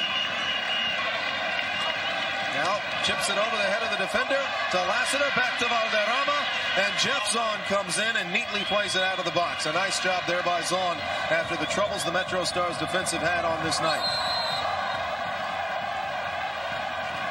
And play on the signal, and Kitey's does that. Far side, Joseph sends into the box. Savarisi can't get to it before Koyman.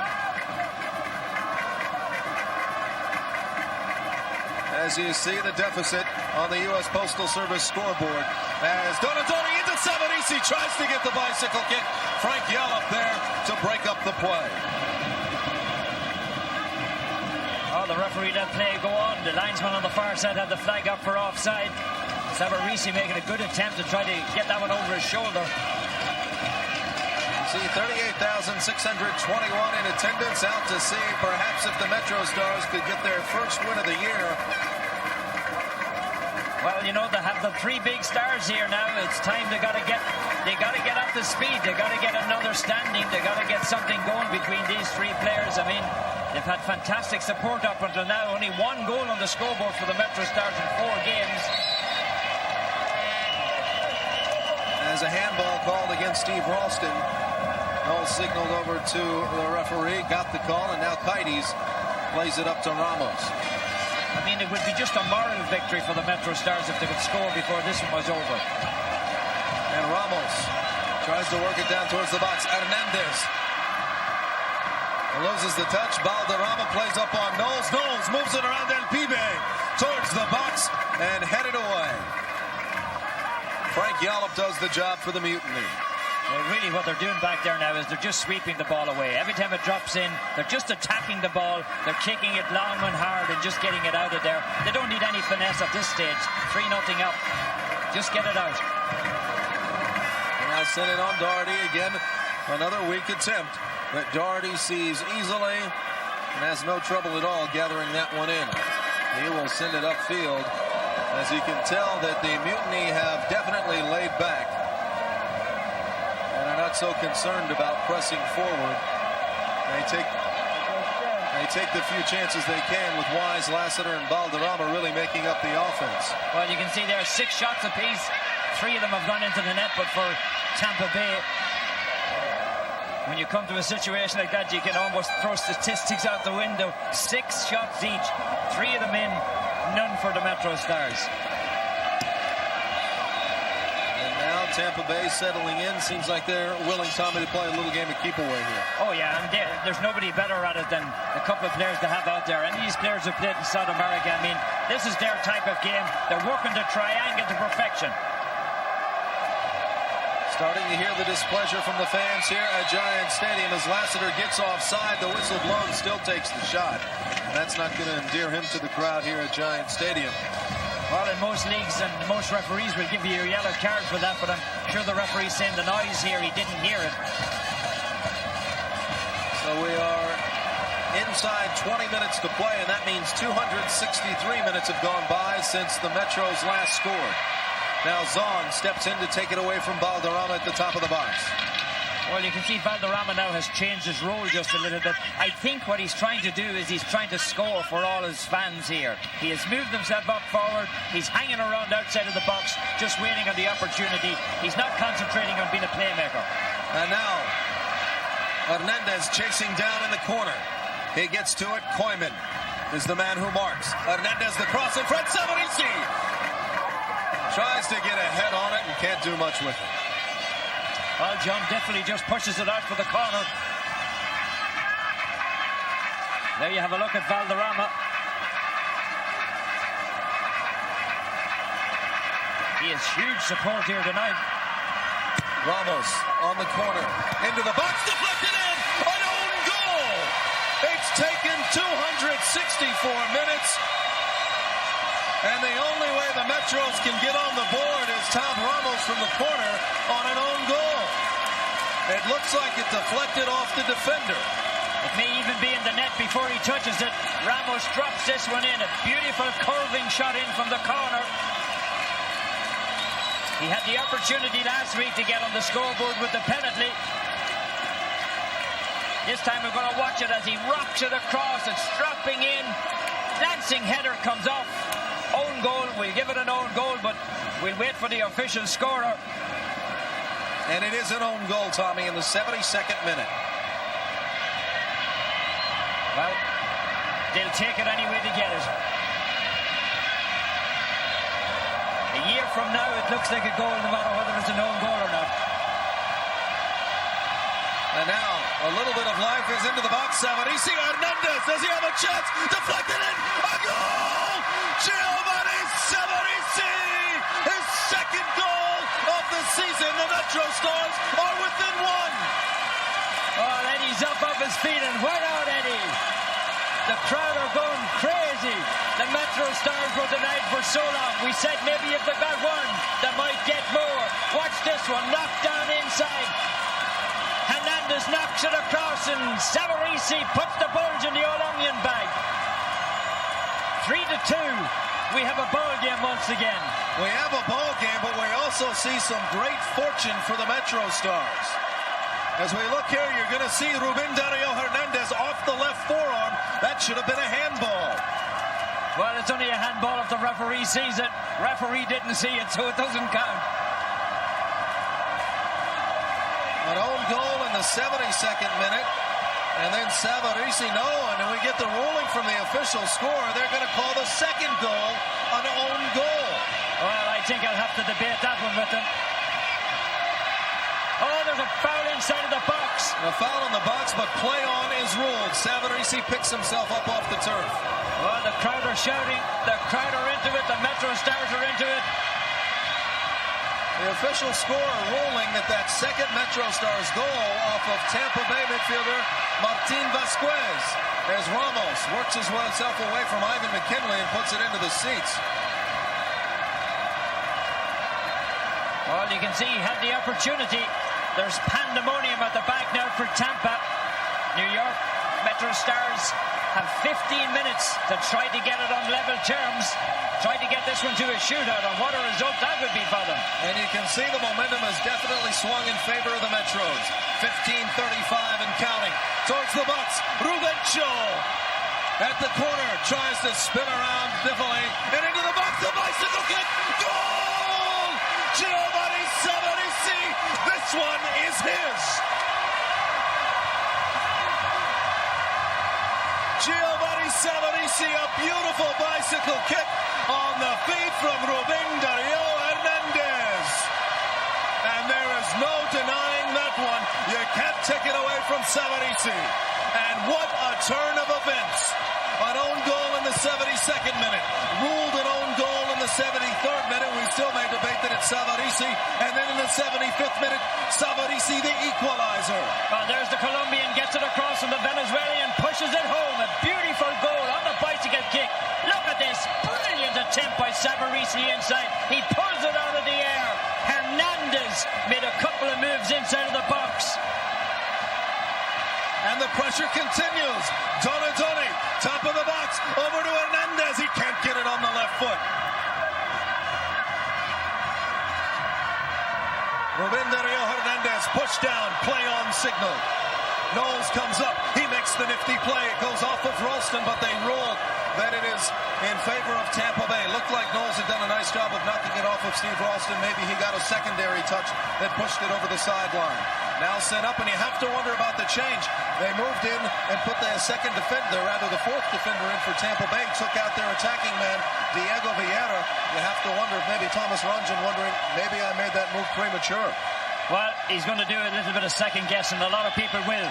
But we said all along, Joe, we said if the Metrostars could score one, that they probably could score a couple. They really proved us right. I mean, they're on a tear at the moment. Here they come again. And just wide of the net. Oh, Peter Vermees is all alone inside, and he can't put it away. I mean, that's a brilliant opportunity. Vermees knows it.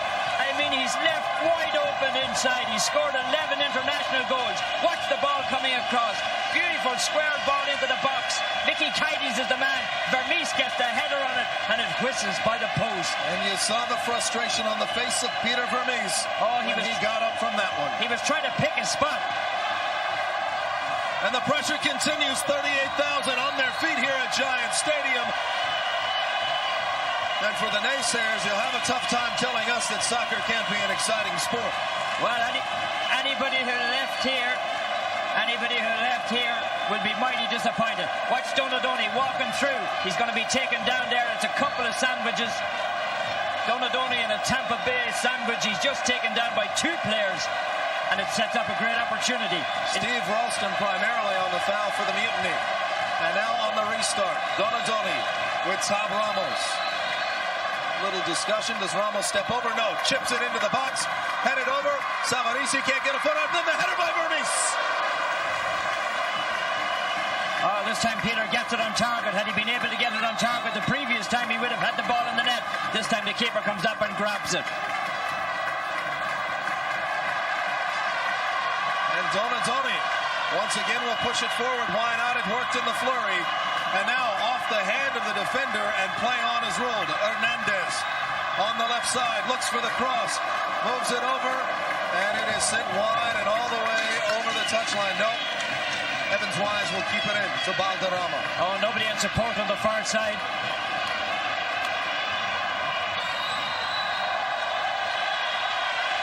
Jeff Sutton goes down, and you can see that Evans Wise is all over his back. The referee has already given the Metrostars the free. What a change around this game has taken. It seemed all was lost for the Metrostars. Down 3-0. They had gone so long without a goal, but they come back here. Hernandez.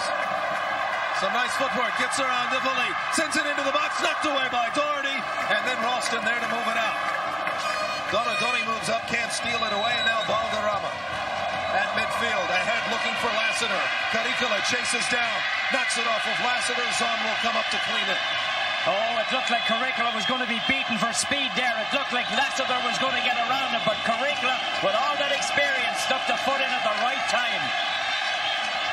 Now in the middle, and as Josef moves through, knocked aside. You see 3 goals in 7 minutes for Tampa Bay, 3 goals in 4 minutes for the Metrostars, and that's where we stand. 3-3 on the AT&T scoreboard, 10:35 and counting. Tab Ramos on the free kick. A fever pitch atmosphere here now at Giant Stadium.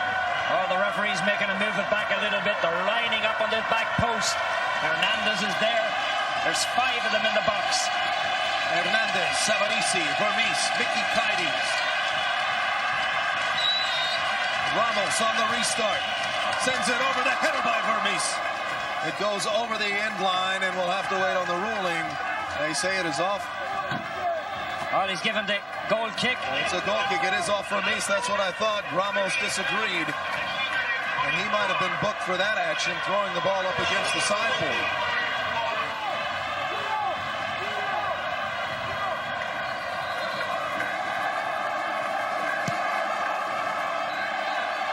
Folks, hold on to your hats. I don't think we're done here yet. Well, we can't have a tie. There's no such a thing as tie in Major League Soccer. This one goes to a shootout if the scores are level. Hernandez, top corner, sends it in, knocked out by Tampa Bay. And you can see the Mutiny back on their heels, Tommy. They're definitely just trying to hold on for this one. As Donadoni puts the shot wide. Donadoni sends a little daisy cutter in. He tries to sneak it in on this near post. He's a little bit off the target. Everybody's on their feet here. Tony Meola's up, sore ankle and all. He's down there directing traffic. Eddie Fermani's directing traffic. The Metrostars have about 25,000 coaches at the moment, Joe. 38,621 the attendance tonight here at Giant Stadium. Just wonder how many might have left when it was 3-0 Tampa Bay. It is now 3-3 as towards the box looking for Vermes. That was the Olympian Miles Joseph. Now Vermes tries to work it over to the side looking for Kaides. Peter controls again, the captain. To Mickey Kaides, the veteran of the great First Division. To Savarisi, goes up with Doherty, and the keeper wins the battle. Peter Vermes played that one nicely. Squared it out on the outside. The ball squared inside. The keeper has the opportunity to come out and punch it away. Peter Vermes, as captain, would love to score one now. He's had a few great opportunities. He just can't find that target.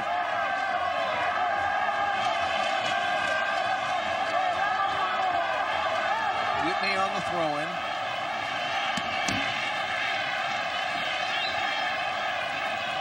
And how about that, Tommy, for feast or famine? No goals for 265 minutes, and then 3 of them in 4 minutes. Now ahead, Caricula steps around Lassiter. And the call is against Lassiter. He is booked. Well, he throws the ball away after the foul was called. And when we get a look at the official score sheet after this one, I'm sure dissent will be the reason next to that booking. As Lassiter and Valderrama back and forth. But Curricular controls. Ramos in the midfield, pressured by Ralston for Tampa Bay, and Ramos comes back. He gets the ball, moves forward. He's got Hernandez down the near side, and Hernandez at the box, looks for the cross, and it is just too far. Josef tries to track it down, and he's not able to do it. Well, Hernandez just didn't have the soft touch on that one as he sent it across. Much too high, much too hard. Josef couldn't catch up to it. Ruben muy alto.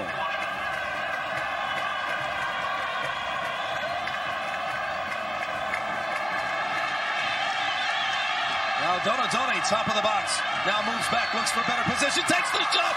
Doherty punches it away. Josef controls for the Metrostars. He is taken down by Evans Wise. Play on. Ramos comes in and picks up the ball.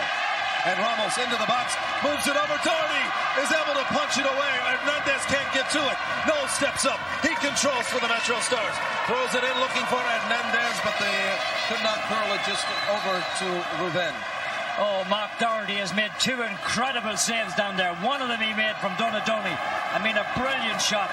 Over on the far side, we have an injured player. That is Evans Wise. And you're going to see what happens to Wise over on the far side. He's going to come in low, and Josef Miles comes over the top, and that trailing foot catches him on the chin. The referee has decided that the clock should be stopped.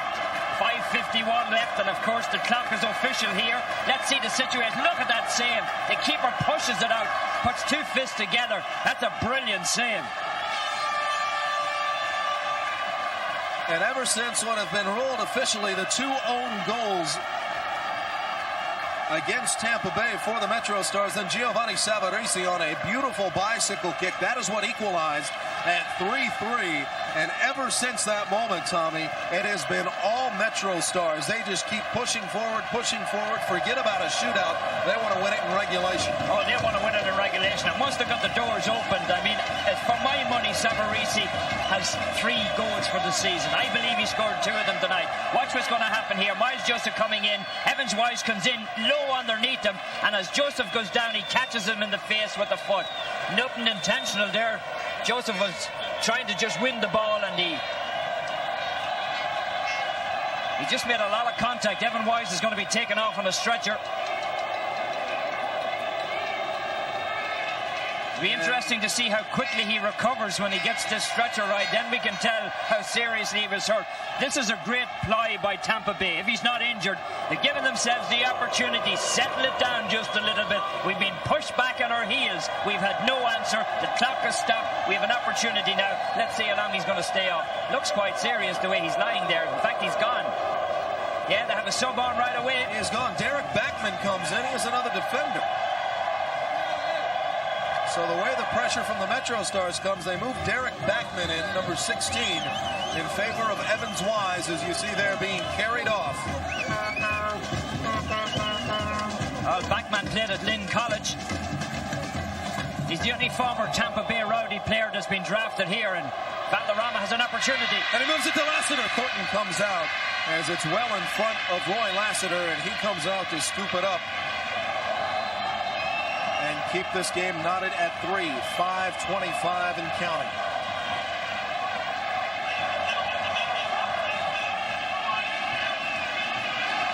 And now, Top Ramos, top of the box, moves it over to Hernandez. Ruben Dario Hernandez, as he works against Diffley. And John Diffley makes the play. Well, the one thing the Metrostars have to guard about now is they're pushing everybody up. They got to make sure that they don't leave themselves open at the back. And it rolls out. It will be a goal kick for Tampa Bay as we see the graphic there in the official substitution. Derek Backman in for Evans Wise. Well, Evan Wise was supposedly the first player who would come forward to take a shootout if there was a shootout. We're a long way from a shootout yet, but... Well, we learned that against New England a couple of weeks ago. Yeah, 13 seconds is a long time, Joe, in this game. And now Donadoni is able to avoid a flying Steve Ralston. Works it to Tab Ramos. And Ramos Tries to sprint past Martin Vasquez, takes the shot, and Doherty steps over, and does he get a touch on it? Well, the defender got a touch on an area. It's a corner kick for the Metrostars. Had it been on target, Doherty would never have known where it was. This is where it all started from. Ramos dropped one of these in. Vermees is going to take this one. And into the box, it's knocked out, and Donadoni from the top takes the big shot. Oh, just wide. Oh, Donadoni sends this one on a frozen rope, about 3 foot off the ground. It's a rocket of a shot, and it just misses the pass. Just past the post on the far side. A beautiful shot by Donadoni. Look at this one. It's just going to be a line drive. It's taken off. Keeper wouldn't have known where it was. He'd be picking it out of the back of the net had it been on target. Misses by about 3 foot. And so Doherty decides the best course of action. Get it on the other side of midfield. Tidies to Trafico. Head to Ramos. And the Metrostars continue the relentless pressure against Tampa Bay. We said at the top of this match, Mark Doherty may not have been fully tested. Well, he's found a few exams tonight. He certainly has, and some of the defenders down there may not have passed him.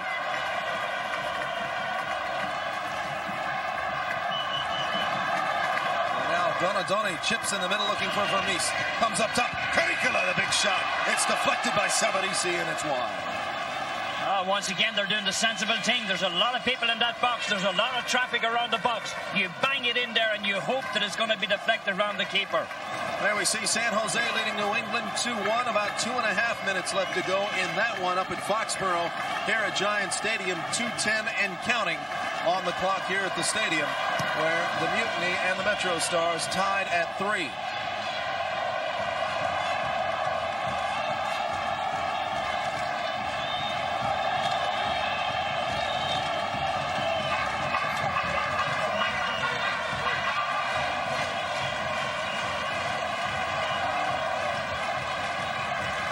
And the crowd, their interest definitely maintained by this one. Lassiter and Zahn chasing it down. Zahn tries to move it up the sideline, but it's out of bounds. Tampa Bay the throw-in. Well, Zahn doesn't want to take any chances at the back there. He just pushed it away.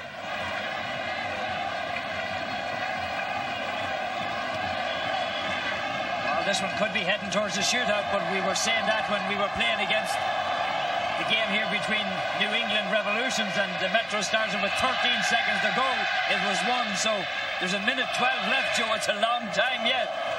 This was about the time I asked you pick the guys you'd have in a shootout. You declined. And then the own goal prevented us from even seeing who Eddie Firmani would pick, or Frank Stapleton for the Revolution. And now you have to think Firmani and assistant Ralph Perez discussing things. Thomas Rongen for Tampa Bay. Who do you put up there in a shootout? And they were curious about scoring in Major League Soccer, Tommy. 3 games this week, 20 goals.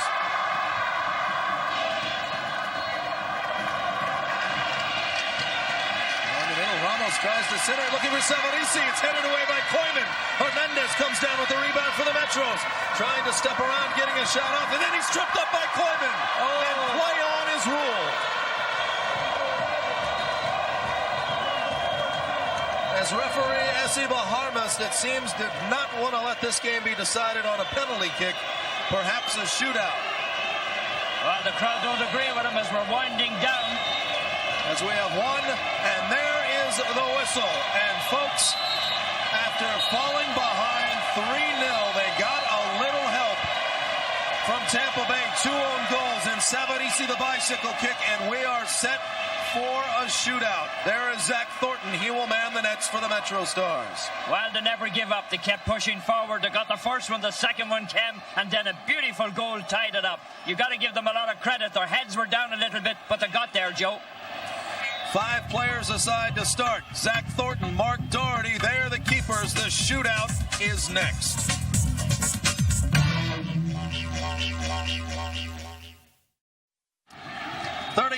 16,621 on hand here at Giant Stadium. And when Diego Vieira scored his second goal of the night, that put Tampa Bay up 3-0. You had to think it was said and done. But 3 goals in 4 minutes, and Tommy Smith, we are set for the 4th shootout this season in Major League Soccer. Yeah, and it's the first one that the Metrostars have been involved in. It'd be interesting to see who Eddie comes up as his 5 shooters. You have to imagine they're Hernandez, Ramos, Donadoni. And we're going to have a look at the rules. You're going to get the ball 35 yards out from the goal. You have 5 seconds to take the ball in and take the keeper on. You get 1 chance at it, and that's all she wrote. 35 yards. Keep in mind, if the goalkeeper makes a save, there is no attempt at a rebound. Well, you have to figure that Tab Ramos will be one of the players. Maybe Vermes, Donadoni, Caricola and Hernandez.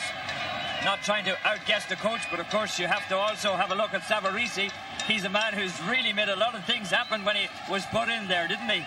Now, let's think about some things here, Tommy. Most of the time, at least what we see in Europe, South America, you decide things like this on penalty kicks. We saw it in the World Cup, Brazil winning the Cup here in the United States at the Rose Bowl on penalty kicks. Now, we have the difference here. Kicks, very simple. Get guys who can shoot the ball from 12 yards out and pick corners of the net. Now, here, you need some guy who has to have a little more skill. Some of your good shooters and goal scorers may not be the best of dribblers. No, and one of the things you need here, too, of course, is the international experience. You have to figure that Valderrama is going to be taking one of the shots on the side of Tampa Bay. But, I mean, you have a player like Donadoni here. He's been through all this before. Tab Ramos has been through it all before. Hernandez has been through it all before. So, I mean, you got to go for the experienced players now. I'm looking down, probably Martin Vasquez will probably take one for Tampa Bay.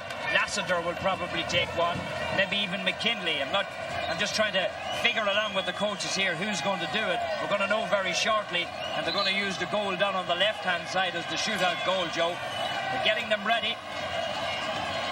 You see Mark Doherty, he is the goalkeeper for the Tampa Bay Mutiny. He will step in. He will be the guy that has to do the job for the visitors. Zach Thornton will man the nets on the other side. And we talked about Tony Meola sitting out on this one, Tommy, and you have to wonder, boy, he would love to be in on this pressure cooker. Yes, he certainly would be. Martin Vasquez is the first one. Well, I got the first one right anyhow, Joe. And of course, Doherty, the man who's going to be in goal for Tampa Bay, has a great record at saving penalties. When he was in his college career, he had a tremendous career at saving penalty shots. So Zach Thornton's going to be the first man to face it. Martin Vasquez is the man who's going to take him on. So the home team, the first to defend.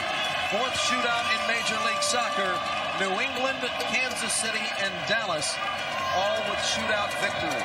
And just 1 point if you win it on the shootout, so one of the teams is going to get a win, but it's just going to be worth 1 point. And there, the linesman standing with his flag. He will hold the flag, and when the 5 seconds begin. This man led his college career 29 and 23 goals. 2 years, I mean, there's a good record. Here he goes. On the linesman start, here comes Martin Vasquez. Tries to move around. Thornton, the shot is wide. Zach Thornton dodges the first bullet. Next, it's Mark Doherty's turn to step into the frying pan. And Peter Vermes will be the first Metrostar player to take the shootout. He's going to go down as a trivia question. The first man ever to take a shot. Vermes going out, leading by the captain's example. Doherty's the man who's going to have to face him. Zach Thornton came off his line a long way that time, and he cut the angle down well on Vasquez. You see the white stripe around the left arm of Peter Vermes. That is not tape. That is not a bandage. That is the captain's band. And he will try and lead by example here as the first shooter for the Metrostars. Mark this one down in your book. First shootout attempt for a Metrostar, Peter Vermes. Mark Doherty is in net for Tampa Bay. Vermes tries to move over. Doherty, the deflection. And we stand scoreless in this shootout. Oh, Peter just couldn't get it away. He kept going straight on down the middle. Doherty kept coming at him, and when Peter committed himself, Doherty looked him in the eyes and just got down and got a touch on the ball. Peter doesn't look up in time. Now he looks up and he sees. He tries to chip it over the keeper. The keeper gets the touch on it. Next up for Tampa Bay, the man who was a veteran of Patrick Thistle in the Scottish League. That is Steve Pittman, the defender.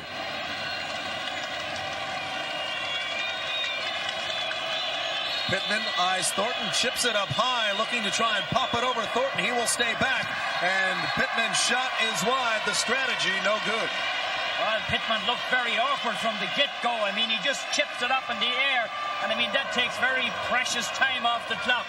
You have to also take into consideration, not alone have you to get it on target, but you got to do it inside of 5 seconds. It seemed that Pittman's idea was chip it up and see if Thornton would make a break towards the ball and make a break out to try and play a shooter who would be dribbling towards him. He stayed back in the net and let Pittman play with the ball. I'm going to guess what Hernandez does. I think he's going to take the keeper on and round him. Let's see if he does. And a strong Colombian contingent here at Giant Stadium tonight to see Ruben showing out BB Carlos Valderrama. And now Hernandez around the keeper. He shoots. The flag is up. Is the shot in time? Yes. Hernandez scores for the Metrostars. Ruben Dario Hernandez. And now Valderrama has something to play against. Hits it forward. Now looks for Thornton. Thornton makes the save on. Next, the Venezuelan played at Long Island University, Giovanni Savarese. It was his bicycle kick goal that equalized for the Metrostars.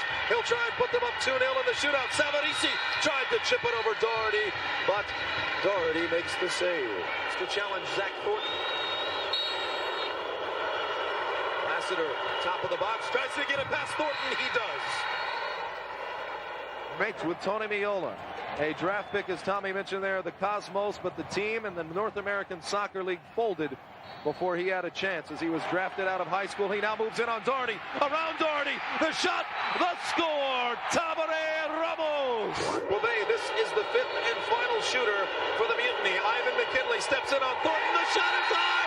The Metrostars win their first win of the season in a shootout. It is the New Jersey Metrostars over the Tampa Bay Mutiny. The official final score of this one is 4-3.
stadiums. When you have it full, it's incredible. I remember in 1996 when the MLS All-Stars took on the world players. You had Michael Laudrup, David Ginolan. It was full as well. Just spectacular. Ty Harden didn't get all of that, and Joe Cannon, a long look at his young defender. He says, we got to start getting victories. Obviously, LA need 9 or 10 wins in their final 15 to realistically make the playoffs. They can't be making plays like that. Here's Beckham. I think it's important, Christopher, and we'll keep an eye on him, how many touches he gets, how quickly he can get into the fabric of what LA does. Pavon. Gordon mishit. Kevin Harms commits the foul. I get the feeling Kevin Harms is the kind of guy David Beckham has really taken to as a teammate, saying, this guy, I like it. He does the enforcing for me. Well, actually, both teams have a young player in that same central midfield position. Joe Vide on the other side, and they've tried to limit his touches, bring a little simplicity to his game as well. Looped over, Angel over the back, and offside. Dante Jazic, who moved into central defense when Abel Xavier picked up an injury. I think this is going to be interesting today. You see Jazic, who's not really good in the air, or he's not bad in the air, but he's normally a wide player. And that's a mismatch that you might find where they get that diagonal ball into that back area looking for Angel. Long ball by Cannon over the head of Pavon. Slipping in front of Gordon was Hunter Freeman. All right, Christopher, big game for both teams. What does New York have to do in order to get 3 points? Well, I think what's important, Bruce Arena had said that they started defending better collectively. Great little move here from Donovan. Looking for Beckham, but it's not there. And you know, stay collective, balanced, cohesive in transition from a defensive standpoint. Try to utilize the wide play and take that attacking initiative, being positive, going to goal, especially on set plays. Saw Beckham in a wide right position. That's where we're used to seeing him in his Manchester United days in particular, as well as England. Play a more central role with LA. Tapped over, Altidore chases. Jazic's waiting for the bounce. They've all talked about the field turf. It could be a haunted house, really, with the bounces. All right, LA desperately needs victories. What do they have to do to make sure they come out of here with win number 4? Well, even though they played really well the other day, I think that their pressure could be a little bit higher. They need variation in attack, the speed of play in transition.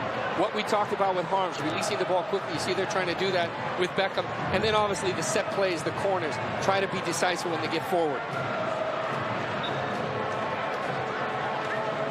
Hunter Freeman. Angel. Captain the side trying to get that ball wide to Dane Richards. Again, Angel getting goal number 10 against Toronto. He had to wait a bit. Mike Randolph, only his second start for LA. Great start overall for the Red Bulls. Rugby tackle from Ty Harden on Josie Altidore. And they're relieved just to see yellow. Well, you see the players around the referee. They're trying to tell him if he's the last man, that's a red card. They want the advantage right away.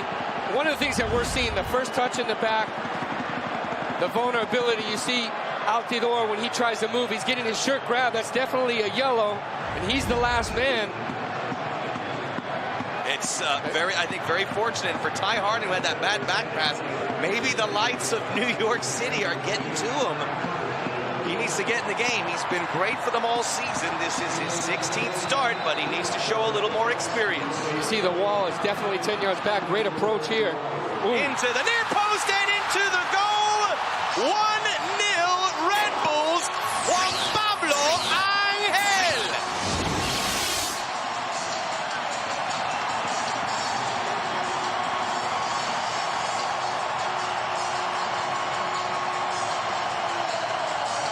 Well, when you talk about intelligence and brilliance, this is a great example. He knew the wall was going to jump. And just like Ronaldinho last year, he played it below. Watch, at the last minute, everybody jumps. He plays it low. Just fools 3 players. Klein, Pavon, and Martino all jump, turn their back. He goes low. You see the late reaction. Joe Cannon didn't really move his feet. He just stretched out, and that was the difference. Goals in back-to-back games for Angel after he had not scored since June the 16th. And what an ovation after hearing that, Christopher. Clearly, the fans have come to see Beckham, but they came to cheer the Red Bulls because they are New Yorkers. This is their team. They're up 1-0. Where you see the quick combination down the right side. Players are able to find Beckham. New York's dropping off. They get a corner here on a quick 1-2. Klein gives you a lot of versatility up the line. Now you need the response from the Galaxy. Can't see him, but it's Beckham in that corner, tapped out by Vide. And with a little bit more space, they go to the other side. Corner kicks very tight at Giant Stadium. No big runoffs.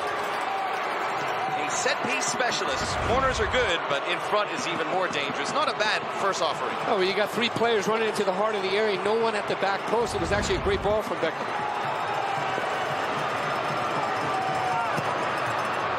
Near post, he finds Pavone, who's leveled it!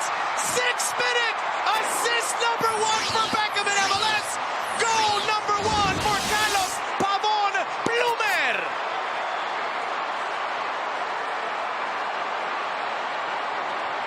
And when you talk about teams needing to respond, normally it happens a couple minutes later. I talked to Frank Yallop today and said Carlito Pavone is going to break out. Look at this ability. He's away from the goal completely. Stretches up, snaps it at the far post. Late reaction again from Wateros. Look at Beckham. He's not even looking in. He's just focusing on the effect of the curve. Great snap header at the back post. And we got a game. Ladies and gentlemen, based on what we've just seen, if the ball is stopped for any minute, do not walk away. Do not take your eyes off the television. Set pieces have provided both goals. Beckham intercepts in front of Vide. Vide to Vandenberg. Okay, how about that? Offside, Angel. You see the disappointment of the crowd, but those two are linking up, and I like that when Vandenberg's coming up the middle of the field, right through the axe. Angel is so good at timing. He just pulled himself in the central defenders, and at the last minute he pulled out and separated himself. Central defense has to be careful. Carlos Pavone, a guy who has had great stints, particularly in Mexico, where he was a historically gifted goal scorer. I mean, he's there in all the record books. And I should say, David Beckham, his left foot stepped on, and he's obviously a little tender right now. Getting back to Pavone, he came over from Real España in Honduras, his last club. This is a great opportunity for him to get back in the big picture at 33 years of age. Maybe his last chance for glory. Well, he played so well in the Gold Cup. And when he first came into the Galaxy, you expect him to score the goals that he was missing the opportunities. Now you have a great location here with Beckham, about 35 meters out, but a big space between the goalkeeper and the players. I think he's going to cross here. It's like the Yankees and Dodgers people. Pavone again! Unbelievable! Ladies and gentlemen, David Beckham assist number 2. Carlos Pavone, goal number 2. And you see Beckham, he's running over to Pavone because those two linked up, and you got to give credit to Frank Yallop for setting this up and orchestrating. Look at Pavone, how far he is at the far post. Very similar to the goal that they scored against Brazil with England. Beckham set up John Terry, but even further out. Great finish from Pavone. Excellent service from Beckham. Well, the fans have got their money's worth in about 8 minutes. All goals off set pieces. Carlos Pavone, his second. And this is a guy, Christopher, that came into the match a lot of criticism. And I mentioned Pando Ramirez for the Galaxy because here was a much ballyhooed guy from Guatemala who arrived, did score the goal in the MLS Cup, but was released shortly thereafter. He needs to produce in the regular season, and he did it. Well, this is the first time we're seeing that little geometric transition. The last pass is not there, but you see the Galaxy. And from the midfield standpoint, this is a foul here. You see Vandenberg came out to Beckham. Vandenberg, tripped by Beckham. Beckham gets in his face. Joe Vide gets in Beckham's face. Push me, shove you. I think you're going to see a little bit of this. He came in at the last minute. He puts his foot down. The frustration of Beckham. Very bad foul by Vandenberg. Look at the tackle that Beckham did on Jaime Moreno as well. That's what really starts all this. And now he's talking to the referee. It feels like an MLS Cup. The crowd, the emotion. You got Paul Bravo. He's talking to the fourth official as well. Both these teams know that it's important the first 5-10 minutes. the positive for the Galaxy in the midfield, they look pretty good. They're on good pace. The negative is in the central defense, they look a little shaky. Looped out of there by Yazic. Stamler in front of Pavon. Harden to Klein, out by Mathis. It's going to be a throw-in for LA. Well, we knew when David Beckham arrived in Major League Soccer, he's not going to score 20 goals here, but we see what he can do. He can get his teammates goals. Both of the balls he provided, especially that second one, just something that very few people on this planet can do. Richards, nice turn, separates Yazic into the 18, too tall for Altidore. And Altidore put himself in a perfect position right there. That's a player they have to keep going to. Dane Richards could really open things up, and he blew right by Yazic, who's one of the faster defenders for the Galaxy. Our referee, by the way, Kevin Stott. And here in the 11th minute, let us send it down to Mark Brogandino. Yeah, guys, as you can see, a couple of feisty tackles here in the early going. In fact, Beckham was very, very upset at that last tackle by Vandenberg. He's got a heavy wrap on that left ankle that he's been nursing over the last couple of months, and you can see he's actually still walking a bit gingerly on it, so we'll have to keep a close eye on it. And as I get an update, I'll get back to you guys. Max? Thank you, Mark Brogandino. You know, there's a fine line between lifting your team and making an impact and being aggressive. You see it with players in other sports like Michael Jordan, Kobe Bryant, Zidane with France, and Beckham the other day as well. That tackle that he made, Max, in the 20th minute with DC really sent the message. I was talking to Frank Gallup about it today, and let the players know this is what you need in the midfield. Not to necessarily be dirty, but to be able to have that bite, that grit, and play on both sides of the ball. And I think that sends a message through the whole team. Right now, he's given indications in the middle of the field and how they want to position as a team collectively on defense. It's fine line, as you say, Christopher, between dirty and effective there. And, you know, everyone needs that guy. And sometimes you've got to be a little nasty. A guy like Vinnie Jones in his playing days, who's now obviously hit Hollywood. You've got to upset people. You've got to ruffle some feathers, rattle some cages. Vibrant opening here.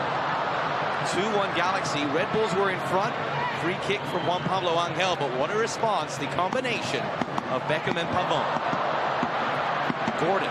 Great little turnout move right there from Gordon. I like that Martino's positioned himself a little bit deeper in the central and giving a closer outlet to Beckham. There's an overlap opportunity. Donovan and Klein. Donovan cuts in off his left foot, still going. Strikes it far post.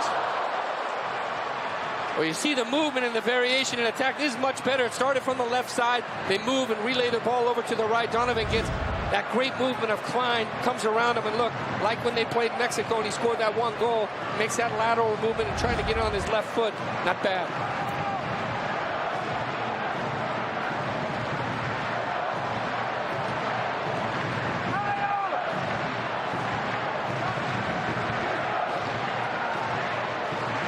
This is Yazic. Mike Randolph, who's showing he has a lot of skills. He was maybe the new left back of choice. Onside for Martino. Shut down by Freeman, at least for now. Martino spins out, finds Pavon in the 18. His cross. Stamler. Harms back to the ground. Gordon! You see that Waterroos was able to read his positioning there, but those back four really dipped into their own box. Vide had to come back, as well as Mathis. One of the things that Bruce Arena was talking about is the way that they defend collectively. In the last match, they did it quite well against Toronto. Let's see if they can do that tonight. It's been a rocky start for all the LA Galaxy scorers. You look at the offensive categories. Donovan's up there in assists, but no Galaxy member in the top 10 goal scorers. And this is great that they can get Pavon on track, as this was the guy they earmarked to score the goals. Meanwhile, it looks like Ante Yazic is the man in some pain there. And you see Donovan having a little conversation as well with Harden.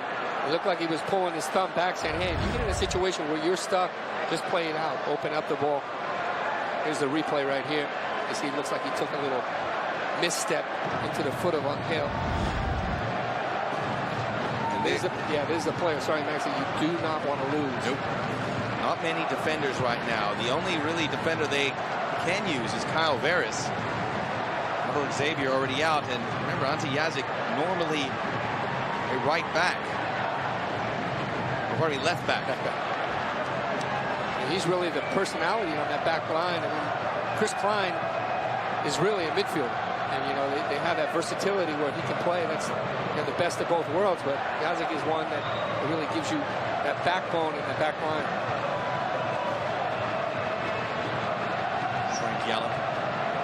They were with Chris Klein, a guy that brought in and gave up a lot of good young players. Nate Sturgis, and of course Robbie Findlay, who's exploded at Real Salt Lake. He's still waiting to get into the rhythm of this team. Maybe we're seeing those steps because the galvanizing effect that Beckham is hoping to provide, and so far has. So a little lull in the action for everyone to catch their breath. And Gavin Clinton is up on the sideline, so there's going to be a substitution. You see the assistant trainer right there, Trevor, talking to Beckham. He was speaking to him as well in the beginning of the game. There's the misstep. And that is it for Josef. He is done. And either Frank Yallop goes to a back three, or maybe a guy like Harms comes down as a center back. It looked like a twisted ankle. You know, you hope that it's not a knee injury, any kind of pull with a knee. Sometimes that happens on synthetic turf. And really, not the image you wanted to see after the beginning we had, where it was very festive and the crowd was full bore. Gavin Clinton, the man from Grand Turks and Caicos. He's quite Americanized, but it's nice to have a Turks and Caicos international here in Major League Soccer to go with our Grenadans, Shalwi Joseph, our Bermudan, Cano Smith, and of course our St. Kitts and Nevis. That is way off, I believe. And Atiba Harris. We got the Caribbean covered. Harms. Pardon me, that was Donovan. Harms has gone to the back line, so it will remain a back four.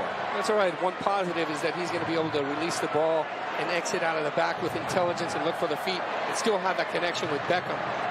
But he's got his hands full with Juan Pablo and Ken. But what does this do? Because in the midfield, a lot more space for Beckham because he doesn't have that ball winner with Harms alongside him. So he's going to have to win some ball for himself. Yeah, I think you're going to see just a little bit more support. It looks like Donovan has dipped back a little bit and dropped in closer to Beckham. Nice movement here from Altidore. Can't hold on to it. If that's the case, that's something I've never seen. It looks like Landon Donovan is a number 5 right now in a withdrawn position. Well, what they've done is Clinton's gone wide. Donovan's come into like an attacking midfielder. So one will be more functional. The other one will be a little bit more creative and sit in that hole behind the two forwards. Kyle Martino will pinch in a little bit and get closer to Donovan. So you always have that quick triangle and transition that Frank Yallop's teams always like to play. This is a makeshift back line. Chris Klein has never really played right back in Major League Soccer.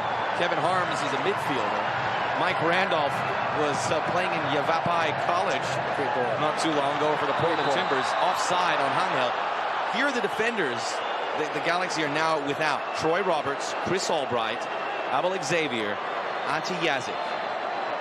That was supposed to be their starting four to begin the season.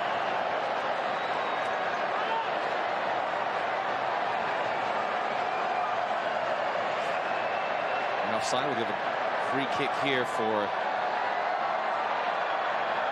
Joe Cannon. I got to tell you, maybe let Beckham hit that one from that distance the way he's hit him so far. Airborne from Pavon. And it's right back to Waterroos, who has shared time in goal with John Conway. Waterroos has had some health issues, including hypothermia in one game where he was replaced. This is Richards. Randolph. That's good work. Nice little turn from Randolph. And Kyle Martino tracks back and makes that little outlet availability for Randolph to connect. Angel, chased by Klein. This is the last match of a 5-game homestand for New York. They did win that last one against Toronto. They've been back and forth with wins and losses. Freeman. Harms. Oh, right in front for Mathis, who was onside. Cannon thumps one for Gordon. Gets in front of Jeff Part. Help from Pavon. It is what we saw the other night when DC was playing in the Superliga match that Pavon started kind of finding, here's a foul right here, he gets clipped down from Mathis. He was finding those points, being able to hold on, maintain possession, and it turns out very quickly he's looking for the support of Donovan and Beckham. Here he just surges right into the corner, gets clipped. Puts Beckham in a similar, about 10 yards back from the last free kick that he took where they scored. And pretty much the same spot, just a few yards back, as you said, Christopher. Everyone to their feet. Beckham to the near post. Far post. Save Waterroos. Denying Gordon. Randolph out of play. Well, this is a big opportunity right here. Again, you see it's difficult to deal with the trajectory of the ball. It's coming right into the heart of the area. It gets flicked on in the back post and just sitting right there. Look, it was much harder than it looked, but he tried to get over the ball and just redirect it at the back post. Vandenberg.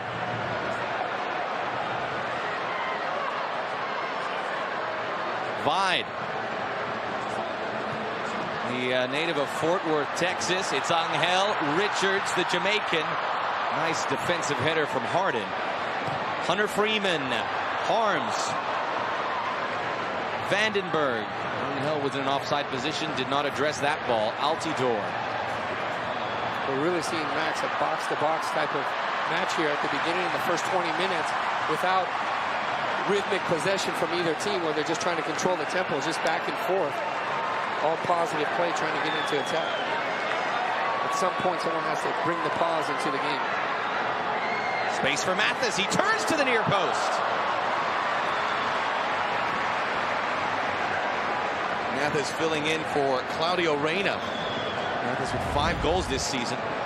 We do, by the way, have the 2 players that lead the league in red cards on display. Mathis and Kyle Martino both have 2.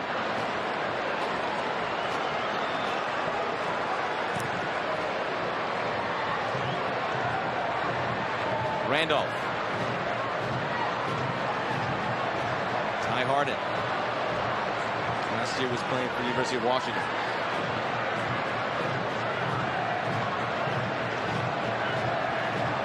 Jeff Park. Now Freeman.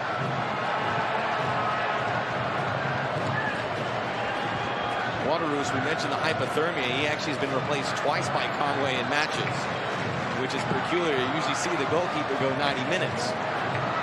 But this has been a peculiar team, the Red Bulls. Before that, the Metrostars. Still have yet to make an MLS Cup. Hoping 2007s this year. Once again, let's send it down to Mark Rogandino.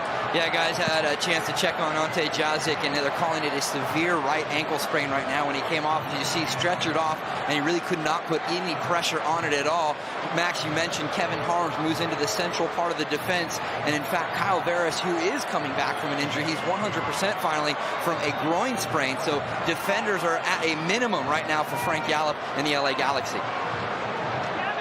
They're at Code Red with another injury to a defender, Gavin Clinton. I think maybe a slight surprise that he comes into the match, really an attacker through and through. We'll see how it works out for LA. So far defensively, they've held up. Angel. Vandenberg loops around him. He's got Altidore in the area. Joe Vide slips in. He goes to Richards. Back to Richards. Slows down. Crosses. Can't quite sneak it in. They just can't get the final concentration there, but you see nice little turnout movement from Angel. Cuts across laterally. Good connection there. They play. That's what Altidore does so well. Look at him use his body right here, and he slots it in between 3 players. Just that last little final concentration is not there on the precision.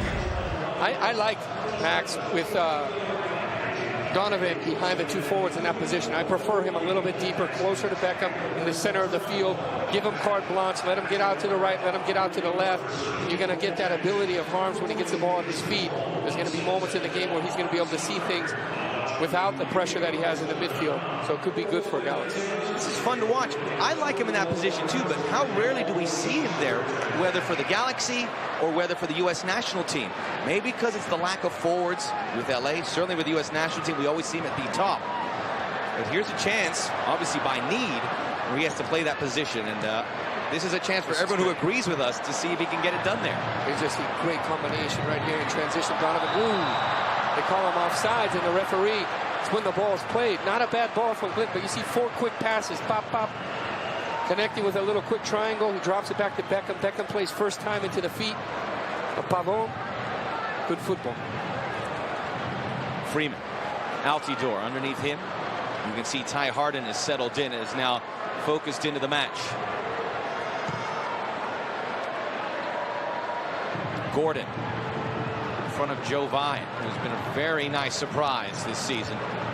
We talked to Bruce Arena earlier in the week about Vine, and he was almost looked at the guy like a lifesaver because of the injuries and the lack of bodies in those positions that he can play. This is onside. Altidore backs away. Vandenberg. Angel. Well, you see on this last sequence, Galaxy defenders, particularly Klein, just gives way too much room. First to Angel and then to Jose Altidore to get into the area. You see he chest trapped it. Quick release right there from Mathis with a good vision. Altidore let the ball go by. I think he should have went himself. On the throw-in, Angel try to squeeze it into the far post. Goal number 11 earlier for the Colombian. Luciano Emilio still tops with 13. Eddie Johnson second with 12. Angel in third. You see Angel is getting a lot of looks. This is what he does well. He's got that touch, contact with the other player, takes it down. Quick little half sombrero. He's looking for the far post. You see Joe Cannon talking to his defender there and say, you need to get on him. Don't allow him to turn the ball like that.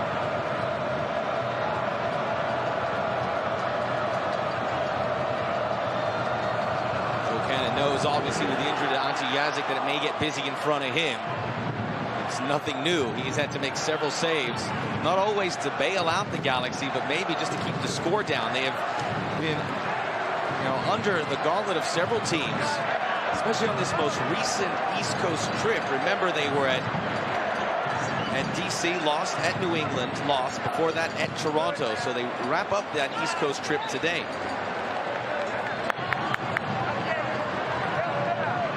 I think this is a good move. Unfortunate for the Galaxy that Jazzy comes out, but you get the energy on that right side, both sides of the ball, the work rate of Clinton, who's coming in. I think that pitch is in, makes it more difficult for Vandenberg. Is that wide to Freeman?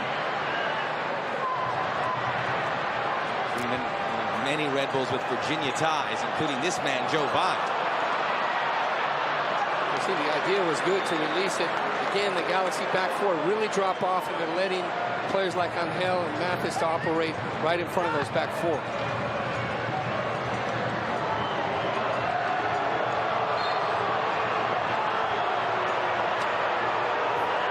Free kick for LA.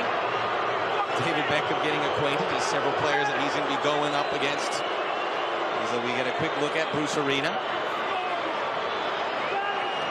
Shape this team into, you can call them a contender. However, if things go haywire, if they hit a bad patch season-wise, they could find themselves out of the top 8. They currently reside 6 points ahead of Colorado, who's the 9th place team, the first team out of the playoffs. What a great crowd, and again, what a great opportunity for MLS to kickstart soccer here in New York. It's no secret this is not the most supported team. There's been a lot of excuses. Obviously, the location, the Giant Stadium. A lot of fans on a regular basis don't want to make it here. Well, they have their new stadium coming. Obviously, the change of name for Metrostars and Red Bulls initially didn't sit well with a lot of fans, but you get the feeling that they are adjusting there also.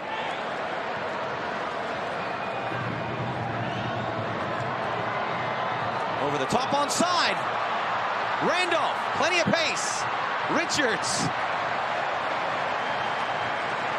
Another great play initiated by the movement of Randolph getting behind the defense, and you got the vision and the intelligence to pause, and then that great delivery from Beckham just over the top. Look at this, going away from the ball, just slots it perfectly. He's on, picks up a corner kick. These are the moments in the game, Max, when you really need to take control if you're the Galaxy. Your big players have to step up. Take your opportunities on your set plays, be decisive, but in the midfield start controlling the rhythm of this game. Neither of these teams have really done that at this point. He's already assisted from the corner kick. Beckham hits it well in front. Gordon bravely went after that one. He got his head to it. That's right where you need to put it.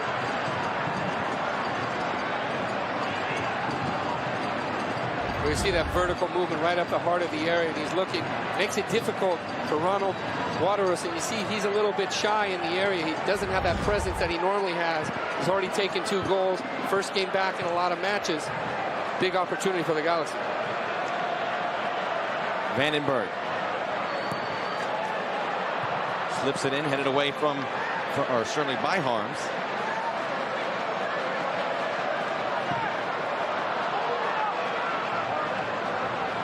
Now it's Stamler. Stamler knows what Kevin Harms is going through. He started the midfield. He's now a center back.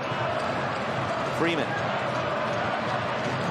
Mendez obviously the odd man out here, and it's been a different back four, it seems, every week. In fact, it has been for the Red Bulls.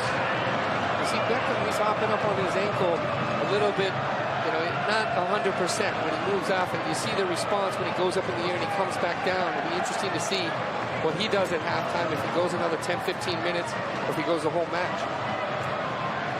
You just see on his facial expression. And let's remember about the surface here. A lot of fans, a lot of players hate playing on this, and obviously coming from Europe where you have the plush grounds, under normal circumstances Beckham would have probably skipped a match like this. Yeah, you're spoiled with those type of fields.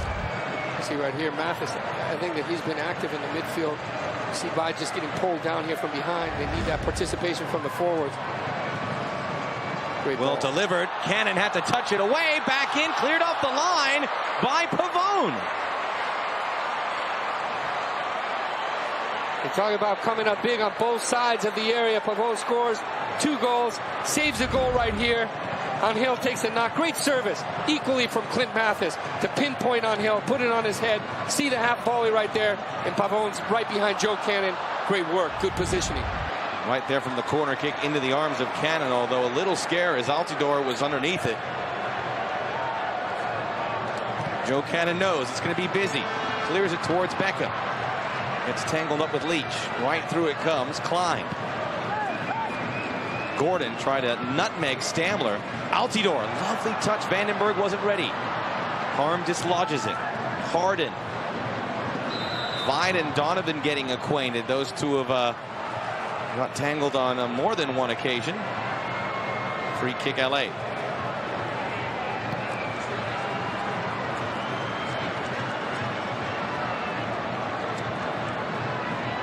Another free kick. Martino for Gordon. Leach, left back, has been a major issue for the Red Bulls. Remember, they started the season. A good move off the ball. You see Mathis getting just the hesitation from Dave Vandenberg is what threw this play off, and the frustration on both Mathis and Angel. Angel checked. Look at this. Martino coming right through the middle. Back and forth. This is Pavone. Donovan. Lifts his head up, try to squeeze it into Pavone, who's playing out wide on the left.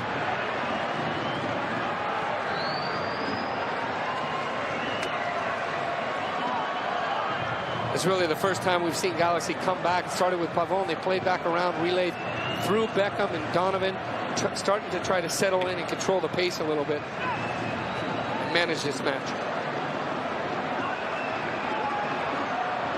Altidore offside. I think the movement in the midfield of Mathis has been very good. He's moving from side to side. He's had that visibility, always making himself available. He's had the quick one-touch passage where he's been able to link into the feet of Angel. And Angel is the one, if he continues to play like this, he's going to get a handful of opportunities in this match, particularly in the second half when it opens up a little bit. Linton for Klein, looking to squeeze it into Beckham. Beckham had those 2 assists, hasn't really done much additionally since then. Randolph. Richards.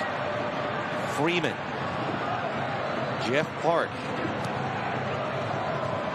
Jeff Park taps that in, and now it's in the arms of Joe Cannon. There was a little better pressure right there from the back four of the Galaxy. They were more compact, made it more difficult, forced that vertical pass over the top. Cannon was in a good position coming off his line. Cannon just a bit too tall for Gordon. Beckham and Mathis there. Harms. Leach. Mentioning the left back, they started with Todd Donovan, then Kevin Goldthwait, and obviously Bruce Arena not happy with that situation, so Leach is brought in. think those are that last little action we saw where Harms played it out with the head. Those are the opportunities when you want to control with your chest, try to maintain possession. Look at this. Oh, Harden's having all sorts of problems with Altidore. Probably could have been a penalty. Beckham, meanwhile, combining with Donovan. Great skill between those two. Klein. Randolph. LA looking to quicken the pace here. Gordon, not a good ball in return. Harden bangs it back into the other half.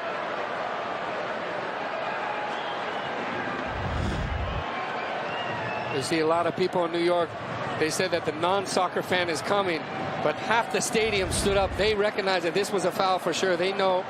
I think you bring out a lot of fans that watched all the international matches here in New York. It's so cosmopolitan in this city. These fans know the game.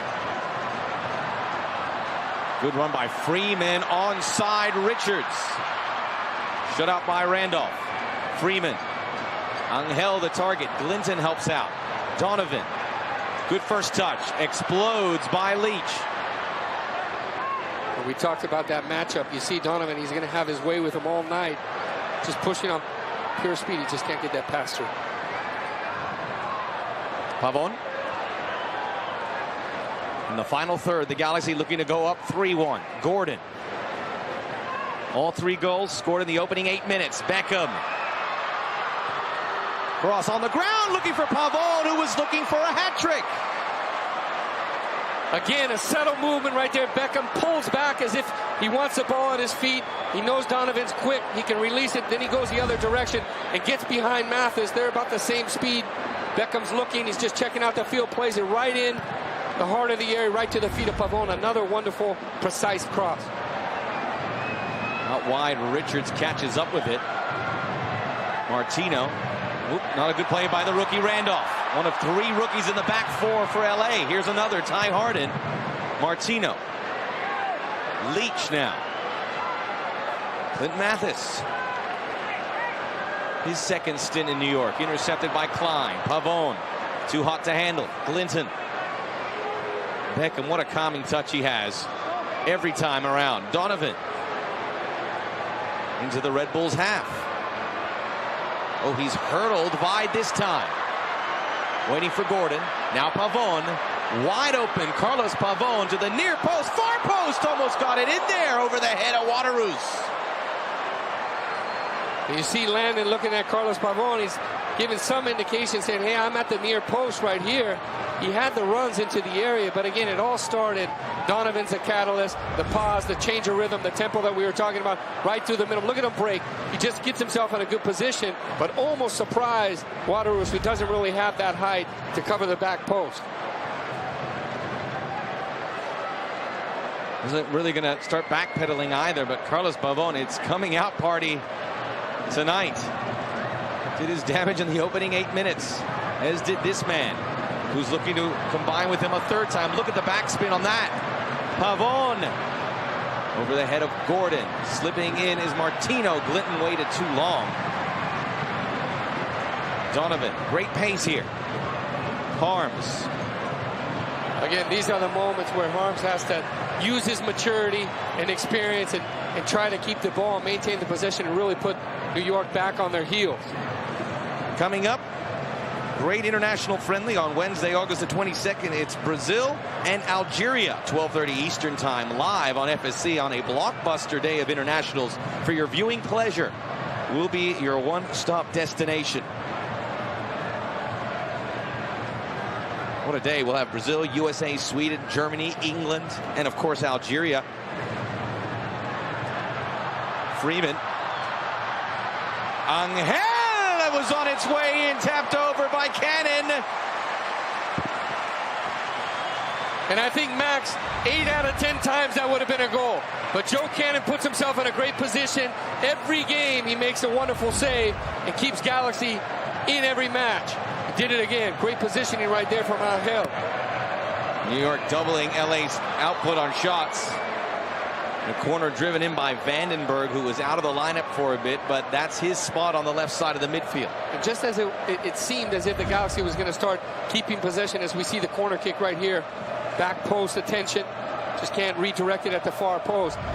the positioning of the left midfield right there really didn't come in for that release ball from Donovan. That started the counterattack for New York to come the other way. They're able to connect. Angel has put himself at the top of the area. We talked about getting those opportunities, and they're starting to see him in the counter. Falls for Angel in front of Harden. Played up by Mathis. Back to Mathis. Cannon. Let's send it down to Brad Feldman. Guys, they played an NFL game here at Giant Stadium last night. Now, they don't usually do this for soccer, but right after the game, they power washed the field. Then they painted over the football lines all night until 5 a.m. The field looks good. Max, Monday, they reversed the whole process. Oh, boy. Preseason football upon us, and obviously this complicates things. Not for much longer for the Red Bulls because they'll have their own place, but they have to coexist not with one, but with two NFL franchises.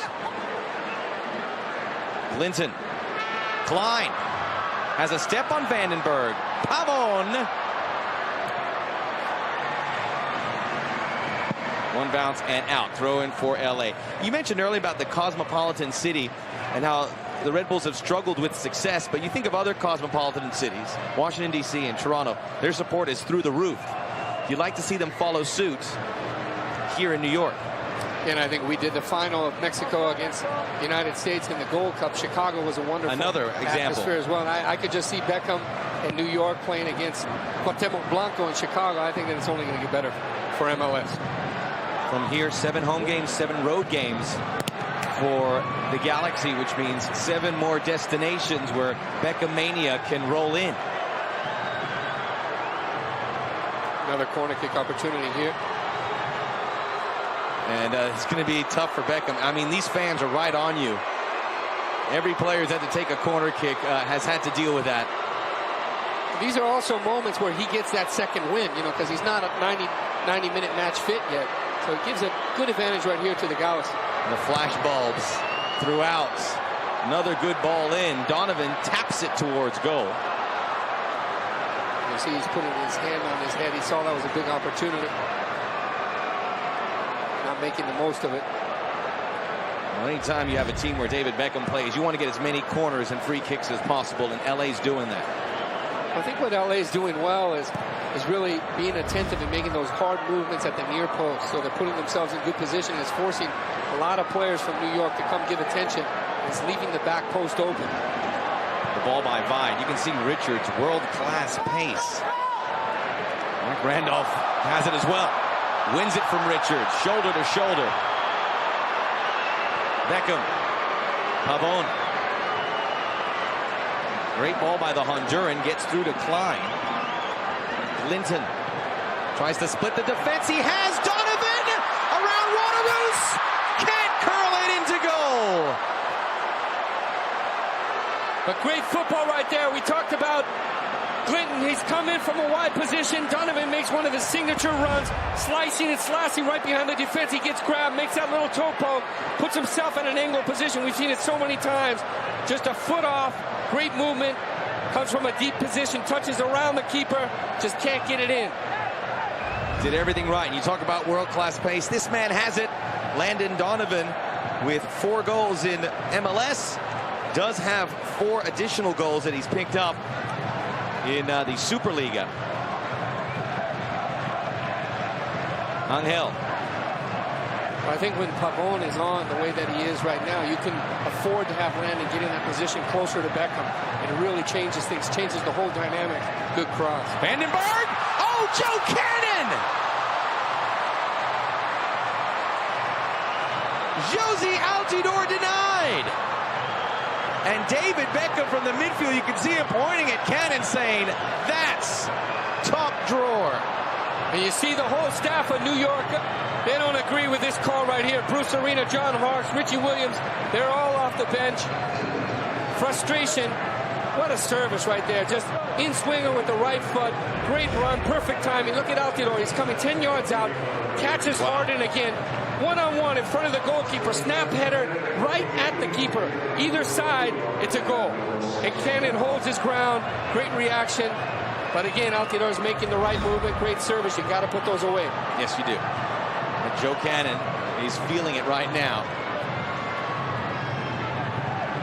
You knew, especially when Yazik went down, that he was going to be busy. He's been busy beyond belief this season.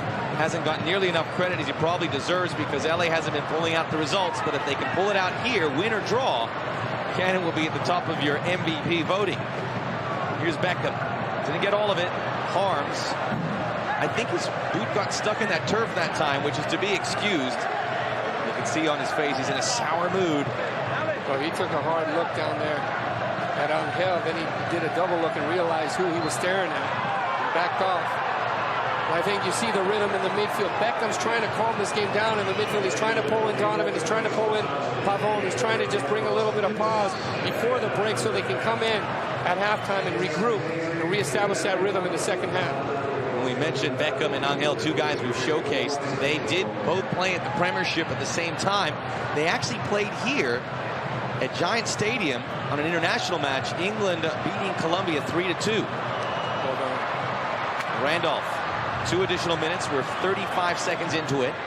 Martino has made it hard for Randolph, but he gets there, crosses it in, taken by Waterus.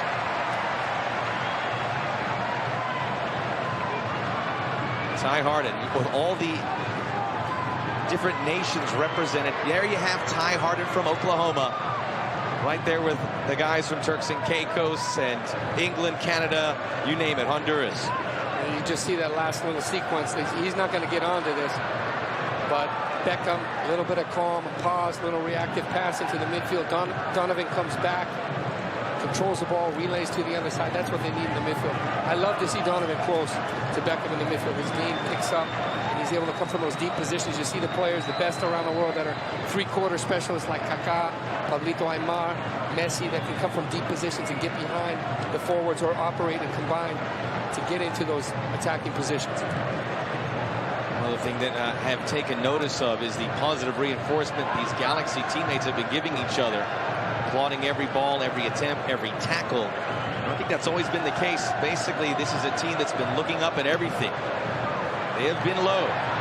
Richards on the left. Steps away from Klein. The second time. Vandenberg in the pocket off the face of Beckham. Back to Richards. Right in front, deflected. Mathis, yes! Clint Mathis in stoppage time makes it 2-2 to the delight of all the New Yorkers at Giant Stadium. A la grande, a la grande, a la grande. It's a player who loves the big atmosphere. Mathis always comes up in the big match, and you see, you got to give credit to the coaching staff of New York to change. Dean Richards comes on the left side. They try to take advantage of Klein. Look at Beckham. He gets the deflection, doesn't stay with the runner, puts himself on a cutback, deflection. Mathis is right there. Look how many players are away from him. Snap volley right in the far post. Great cut like a razor. Here's the release. Ball comes back, full volley. Wonderful strike. Unbelievable. Off the volley, Clint Mathis with goal number 6 of the season. And we said there was 2 minutes of stoppage time. He hit that at 2 minutes and 4 seconds. What a finish to this first half. 2-2. What an atmosphere. And you see the Galaxy, the last 10-15 minutes, we're starting to control and manage a little bit in the midfield. One little slip, you let a team back in. You got to come in at halftime and not give those opportunities away.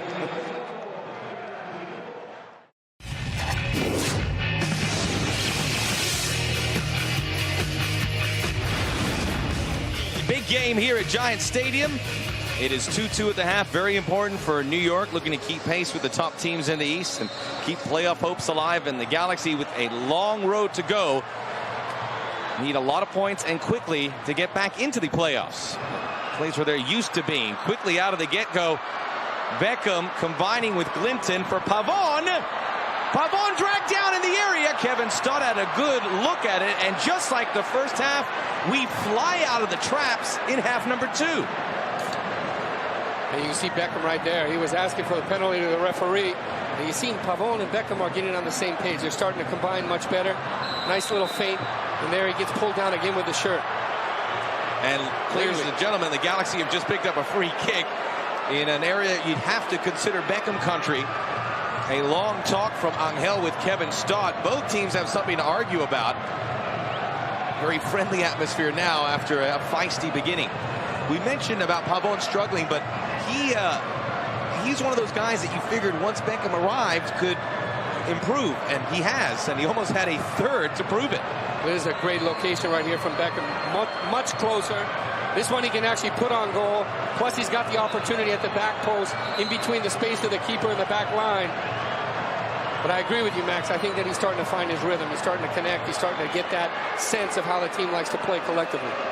David Beckham, the way he passes that ball, can make millions of dollars for a teammate, and Pavón's looking to cash in. Keep an eye on him here. Number 20, just outside the 18. Maybe Beckham wants it all to himself. He is certainly granted a go. He does go into the wall. You see he was trying to go around the outside looking for that near post. Not a bad idea. And you see the marking, the attention of Juan Pablo Angel, another great player in the air, trying to stay with Pavón. By the way, in the first 45 minutes, the one yellow card went to Ty Harden as Richards flies in. Wow. There was one substitution. Gavin Glinton came in for an injured Ante Yazik. There you see now Bruce Arena with his hands on his head. He can't believe this call. Just surging through the middle. Speed again kills. He gets around Harden. He falls down. That's not a foul on Richards, unless he calls a handball. Nope. There have been 3 very good protests for penalty kicks. 2 in the last 2 minutes. Vandenberg to Clint Mathis, who ended the first half with a bang. Angel. Slow ball for Hunter Freeman, the 22-year-old, ex of the Rapids. Gotta like Mathis, who coming back in a deeper position, looking for the ball, finding, connecting to Angel, relays very quickly, and just didn't clean it up there. Freeman has to get the ball and release it right to the feet of Richards. Pavón, legs up by Freeman. Kevin Stott wants a word. And he's gonna get lucky, I think. Yeah, that's a yellow card, but he didn't get one. Definitely.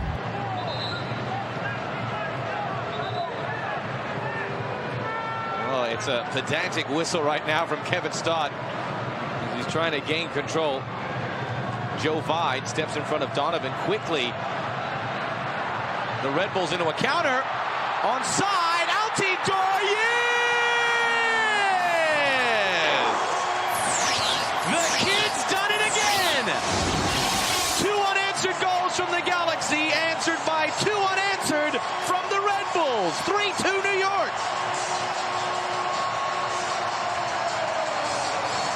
And strangely enough, it happens on a standard situation. Free kick, look at the open middle. Mathis has the opportunity to orchestrate, pinpoint pass to Altidore, gets right through the central defense. This is what he does well. Open field movements, puts himself in a great position. Last minute slot with the inside of the foot at the far post. Well taken. The kid with Haitian lineage at 17 has just picked up goal number 6. Quickly, the Galaxy look for a response. Randolph to Martino. Beckham. Donovan. Martino. Flick back for Donovan, but there's Joe Vide, who's had a super match thus far. Angel, Mathis. Well, we talked about in the first half, Max, how this game will probably open up. Look at the speed right here, Richards. Oh, Richards flying. And just the last concentration. His crossing hasn't been there tonight. This is wide open soccer, back and forth. Martino shut down for a little bit late in the first half, but it's opened up again to open half number 2. 5 goals just 50 minutes in. Well, Christopher, I was going to ask you what these teams needed to do. Obviously, the Red Bulls didn't need your advice. They went ahead and took care of it themselves. But what did the Galaxy have to do to refocus here and get back in it? Well, I think they needed to be intelligent in possession and start working the ball from side to side and opening up those holes to allow, when the opportunity presents itself for Donovan to make the little runs that he does, and just be patient. But their inexperience of leaving the midfield openings allow the counterattack for New York. It's the last thing you want to let happen. Wide open, onside again. Angel and Cannon. Again, you see the back 4. Look, they're in the 6-yard box, just in front of Joe Cannon, they need to be pushed out, including Klein. And now you see this surge right here. Great response. This is the way you want to come out if you're New York. The back line of LA in disarray. They've left Cannon hung out to dry already twice. Early on the second half, Vandenberg. Cannon busy again. Beckham intercepted. Mathis, open goal! Good idea. He saw the light right there. Cannon got across. Did well to get onto that. But this is a great surge right here from New York. And it started out well. The first couple minutes, I thought the Galaxy was connecting. They were doing everything right. They pick up the free kick. Donovan got very high, and it opened up the midfield. And that's where they left it out. Beckham looking for a flick. Good anticipation. Intervenes from Mathis. Puts a shot on goal. Randolph will see it through it. Joe Cannon, I don't know if he can yell at his defenders anymore.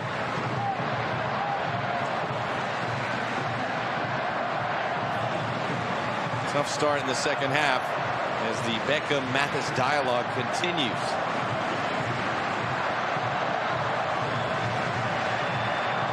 And now Beckham has stopped the dialogue, but Mathis continues.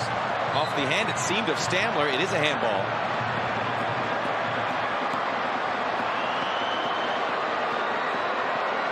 Well, this is a great location right here from Beckham. About 18, 28, 30 yards out. I like the way that Mathis is playing. I mean, he steps up in the big matches. He looks for the ball. He makes himself available. He's had some great first-time touches. Fantastic release pass over there to the left of Altidore. But look at Beckham. He's got his eyes set on the goal from this distance. Richards being a nuisance in the meantime. Kevin Harms asked the referee to get rid of him. And he starts to move. Now all eyes on Beckham. Captaining this side in his first MLS start. Hits the wall a second time. Harms puts a stop to that. Angel deflects it off of Beckham. Harms took down Richards, and he might be in trouble for that tackle. Play on. Altidore.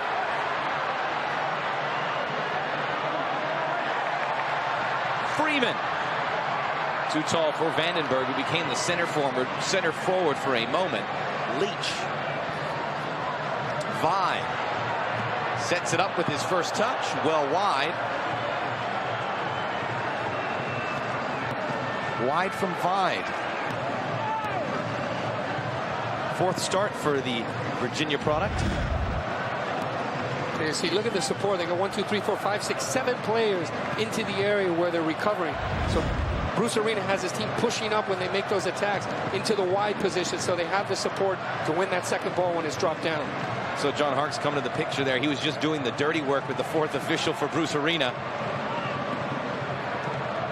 The Red Bulls knew this was an opportunity to showcase this team to their community.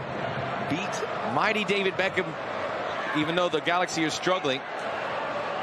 The eyes were on them. They're answering it thus far. This is a good touch here. Much better midfield presence in the second half from New York. They're starting to control a little bit the flow. They're getting better positioning when they're transitioning out. And this is when the Galaxy really has to step up and start getting control. 55th minute. Josie Altidore with the goal in the second half to put New York in front. Gordon. Mathis has to take it himself. Both players in front of him offside. He splits the central defenders, drags down Randolph, and that draws the whistle. You see, he picked up the foul there, but he made a good decision. Angel was about 2 meters offsides, as was Altidore, so he just tries to make the individual slalom. Remember, Mathis is still only 30 years of age. A lot of distractions in his career following the breakout in the 2002 World Cup. Well, you always want Claudio Reyna on the field. I mean, he's one who controls the rhythm and the tempo. But the difference, Clint Mathis always has his eye on the goal. Even if he's 50 yards out, he's always thinking, how's he going to get forward? How is he going to make some type of an attack?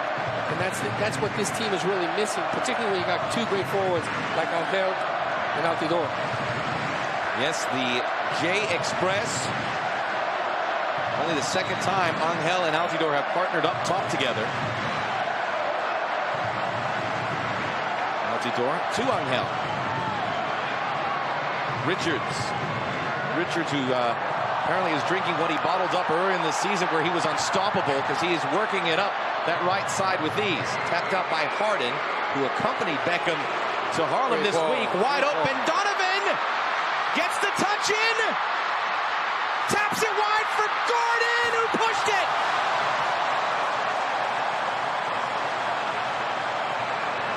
Great football, very similar ball from Beckham to Donovan that we saw in DC when they played about 50 meters. No look pass to the left side, just utilizing the speed of Donovan. Look, he's 10 yards back, gets into the area, breaks, and now he's smart right here. Cuts himself, just flicks it, can't get the pace on the ball. Gordon comes around, Waterous makes it difficult for him. I tell you, Donovan gave Gordon a long look after that. Waterous was bearing down hard, but you'd like to see them at least put that on goal. A long look from Donovan. It could have been 3-3.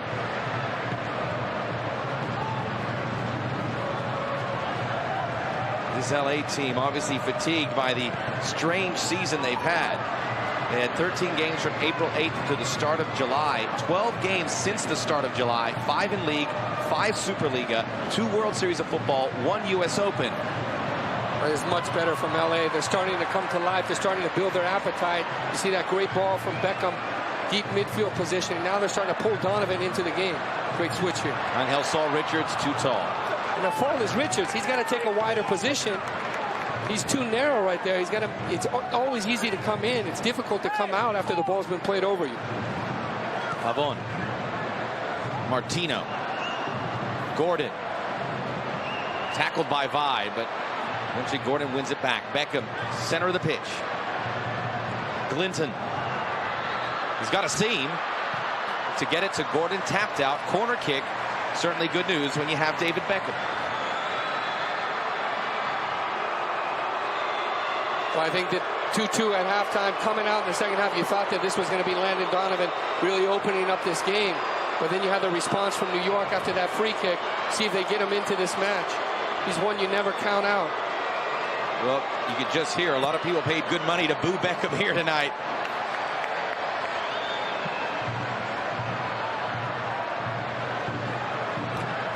Tapped out by Angel. Altidore muscling up with Harms, 2 very physical players. Martino. Klein. Beckham turns over Gordon's head straight to a flat-footed Waterous. Oh yeah, Gordon go at the near post. He was looking for Pavon.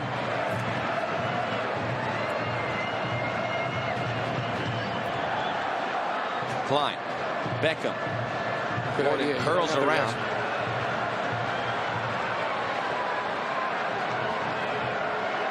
Sure, Allen's still thinking of that equalizing attempt that went wide. Substitution here. Kyle Veras will be coming in. This is the second for the Galaxy, and coming out is going to be Alan Gordon. So this is going to rejig the lineup again for LA. And it's safe to say, since Ante Yazik went down, New York has outscored LA 2-0, so maybe the experiment of playing Harms in the midfield didn't work, and now you see Harms come back. Correct. That's obviously quite a stroke from Frank Yallop, assuming, or at least admitting, that that did not work. And he'll go back to the way it was, obviously putting more responsibility into the lap of Kyle Veras. We have reached the hour mark, 3-2 Red Bulls. Richards, Veras gets the tackle in, not quite. Altidore. Vandenberg. The Dutchman hits it straight to Cannon. And Josie did well to cut back right there. I thought he was going to shoot. He had a good look at the goal. He lays it off. He gets around him. Here's the cutback. He's in the area, right? Look at Cannon, his position. Much easier from Vandenberg right there. Well, earlier in the first half, we talked about how much you like to see Landon Donovan in that deep central role, as do I, but it still doesn't seem to work. He's moved back up as a forward alongside Pavon. But a lot of interchanging. You see Pavon coming back, Donovan coming back, they're switching, and Beckham starting to get a hold of the ball in that central position. And just every time he's putting it behind the defenders and looking for that splitting run of Donovan.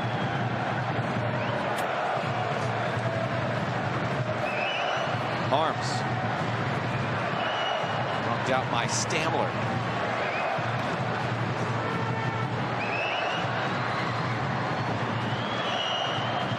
Mathis. Look, very few number 9s have that mobility and technique. Juan Pablo Angel in the middle of the field. So many years that he played at River with the fantastic 4. Pablito Aymar, Saviola, Angel. Going back to New York. It's Vide. Angel digs in. Mathis. Still just 1 goal in it. Beckham. Donovan gets there first. Have to really hustle for that, only to lose it to Richards. Gets by Donovan. Goes after Randolph. Not quite around him. Mike Randolph, who was a finalist for Rookie of the Year at USL last season with the Portland Timbers. Much better second half. Well, Mathis has been tremendous, as has this man. Mike Randolph shuts him down there. Donovan facing goal. Looking for Pavon, who holds up his run, or I should say pulled up his run, and probably shouldn't have.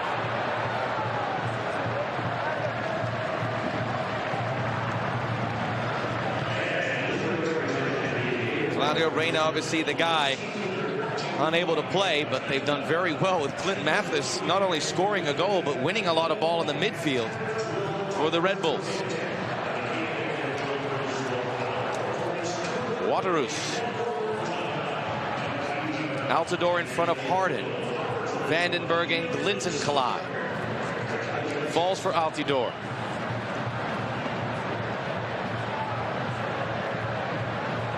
Vine.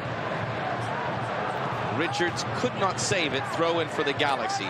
So we mentioned earlier, this was the 5th match in a homestand for the Red Bulls. They won 2 and lost 2. Obviously, you want to be over 500 at home. A victory here will allow that. Throw in New York. Revolution losing on Thursday, opening the door for the Red Bulls to close the gap in a tightly contested Eastern Conference with Kansas City and really Columbus still in the running. Well done from Beckham there in the midfield to break that up. Harms couldn't quite get enough of it. Headed out by Leach. Klein. Here is Harms, the Canadian, well-traveled, born in Johannesburg, South Africa. Clinton back to Harms, who's back in the midfield. Randolph. Pavone. Back to Beckham. These two combining a fair deal. Pavone digs in for the cross. Too long for Donovan. Glinton was there, held up by Leach, who gets a tap on the back from Waterus for that effort. Well, they had all the right movements in the area. Good cross, nice little combination on the left side from Beckham and Pavone. I think they need more out of Martino. He's got to get more contacts on the ball. He's got to make something a little better penetrations. Look at this movement. Vandenberg off the right foot, which has caused a lot of problems for LA. I mean, when you look in the second half, the supporting players around Mathis and Angel, Altidore has picked it up. Richards has picked it up. Vandenberg's got into the attack. Wide is winning balls. Joe Vide in the midfield, releasing the ball more quickly. That's really been the difference here in the momentum. You got Donovan and Beckham. They picked up the game in the second half as well, but the supporting players around have to come to life. There's some guys who have a proven track record in MLS. You mentioned a couple of them just there. Martino, Klein. You're absolutely right. Have not really a cohesive team effort. Beckham. Offensively and statistically, I should say, it's a dominant effort from the Red Bulls. Joe Cannon has kept it just a goal difference. Again, it could all be for naught. Mathis. Freeman. Long ball intercepted by Veras.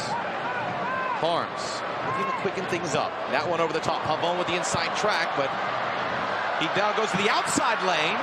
Freeman had youth on his side. He still couldn't hold up the crafty Honduran. There you see Freeman's asking for a call because Pavone came over with his body, just grabbed a way to separate himself. Look at Beckham looking for a little no-look surprise. Puts Pavone, and these guys have been on the same page.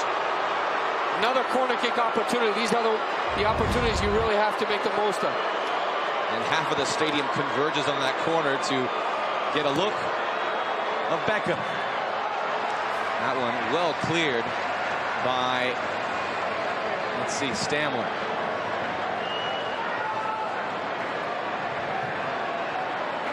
Martino is looking for Klein. Tapped away Randolph. I like Randolph. I think he's been good. He's dealt with the speed of Richards in the first half. That's what forced New York to put him over to the left side. He's gone foot to foot with him.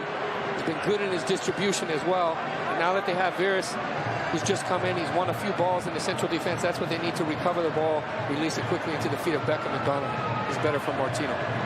Martino out to Pavon, really couldn't play it into him. Plenty of width now. No one there to receive that cross.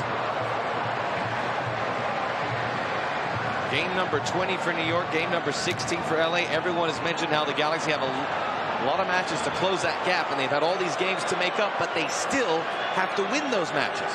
3-2 New York. While we have a moment, let's send it down to Brad Feldman. Guys, the Red Bulls have announced an attendance of 66,237 tonight. That's an MLS game standalone record in the history of MLS soccer here in the New York area. The Metrostars had 53,250 versus LA back on June 9th, 96, but that was a 4-0 loss. The home fans not happy right now, but I'd say they're having a better time than they did back in 96 here. Indeed. Let's hope this is not just a passing thing. Let's hope that this kind of environment, which has certainly done its part in drawing in fans, can do just that for a, let's not mince any words or beat around the bush, a franchise that's really struggled to bring in attendance, especially in 07, at the low end of that spectrum. Meanwhile, a yellow card to Clint Mathis for a tackle on David Beckham. Martino, Clinton, Martino. Much better from Martino from the central position. He needs a target, though. Goes back underneath to Martino! Side netting. And this is what you need from him. He gets into the midfield, quick combination, right in the axe of the field, releases Donovan out wide, makes that little withdrawn follow-up run right there, and just gets clipped at the end. Good recovery effort on the slide tackle. You see Joe Wright complicates it for him to get a good look on goal. Borarus to Angel off his chest. Harms taps it to Pavone. Very tough to handle this ball, and he's not getting help from the surface. Finally rescues it, banging it off Jeff Park. You see Beckham having a little, giving some indications to Harms over there. Now he's trying to get in a little bit more attacking position, go forward and push. So he's asking Harms to follow up behind him, pick up any ball that comes after. Long ball for Donovan. He was hoping for Stamler to misstep there, but he did not.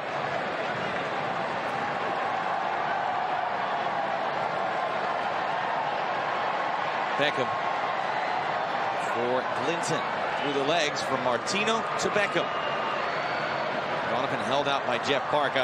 Interesting story you could mention. We see all the fanfare for David Beckham. Here he's on the same pitch with a guy like Jeff Park, who no one paid attention to, was the 60th pick in the MLS Super Draft. And there he is, marking Beckham for a fair amount of the time. This league bringing those two together, the unlikeliest pair.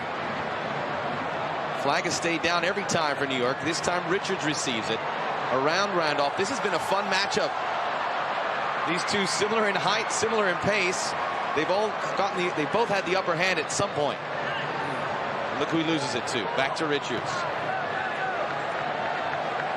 70th minute. New York was up 1-0, goal by Angel. LA answered 2 goals from Pavon, both assisted by Beckham.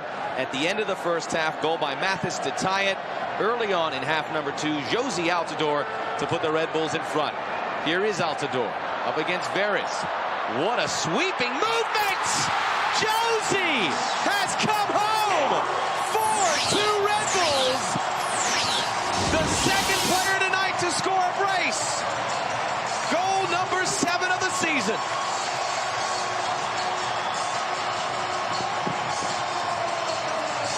And almost the exact movement what we saw before, where he released the ball to Vandenberg, but this time he takes that responsibility, double scissor right here, just gets around Klein, takes that extra touch, and plays back at the near post. This is a great goal.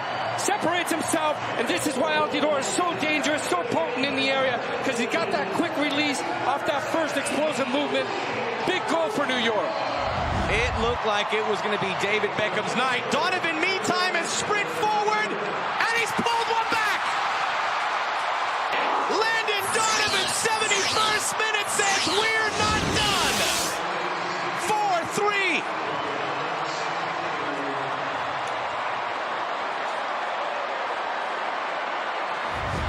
Well, we were saying box to box, but please, the next kickoff, he comes, explodes right up the middle of the field. And that's why we like Donovan, to see him from that little deep position. He gets his motor going, just beats guys easily with his speed. Difficult angle right there to score. Great precise shot right there at the far post. 4-3, they're still in it. 5th different goal score. Are you kidding me? I was just about to fix my shoe. Thankfully, I kept my eyes on the pitch, because you would have missed that. Immediate response from LA. And a hush, like a buzz, goes through Giant Stadium. Obviously, the Red Bull supporters unhappy to see that 2-goal cushion go, but I think happy to see the drama build. Well, they're going to push Clinton forward here on this free kick from Beckham. They'll look for that far post. Pavon's got to get himself in a good position with a good angle where he can head the ball back across. Looks like he's too far left here. Yeah, he'll make the adjustment. They'll look for Pavon as the target. Beckham. That one slips in for Clinton. Now, these are the moments when LA's got to grab the momentum. You see the replay right here. Beckham, every time he's been looking for that diagonal, all the attention is on the back post with Pavon, and that allows Clinton to run under him and put himself in a good position and get a shot on goal.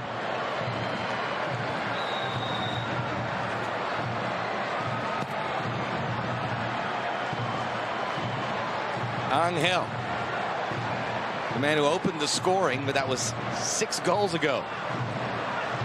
Taps it for Richards, who's finally got some breathing room from Randolph. Got it into Vandenberg, who was banged up there by both Harden and Klein. Another great near post run right there to open up for Vandenberg. He's got to be a little bit more decisive when he's in the area. Great little back heel here from Beckham. Vide all over Martino, and he really deserved the free kick, and he's given LA a super chance for an equalizer. Yellow card for Vide. You see Donovan going over to Martino. This is what you need from Kyle Martino when he's surging through the middle, taking guys on, being positive. Look, quick first touch, gets grabbed, gets taken down, and now in a location where David Beckham is in control.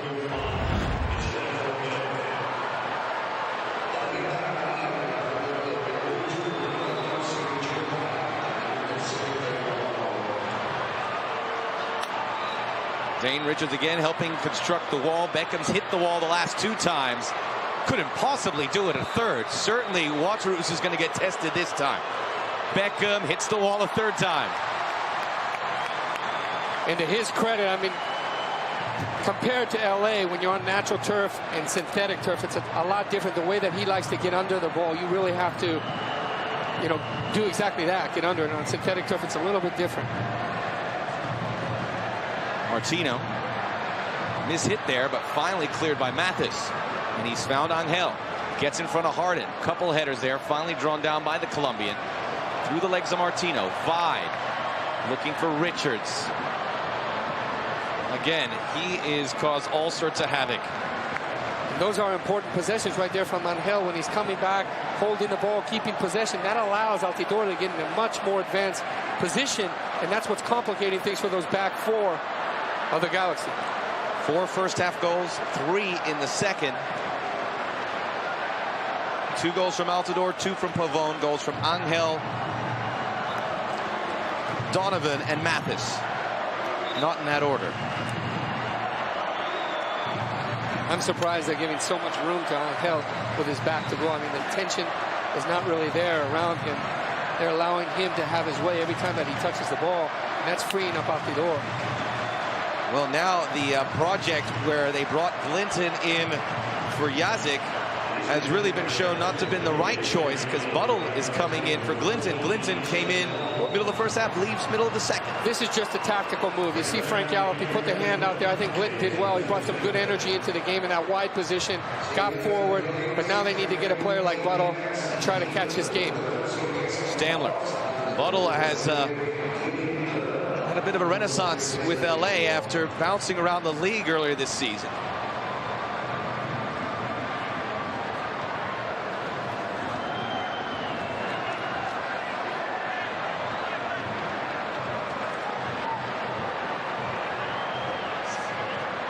Freeman. Angel, wide open Freeman, very good crosser of the ball. Randolph is there late, swept out by Veras. He can pump it out now.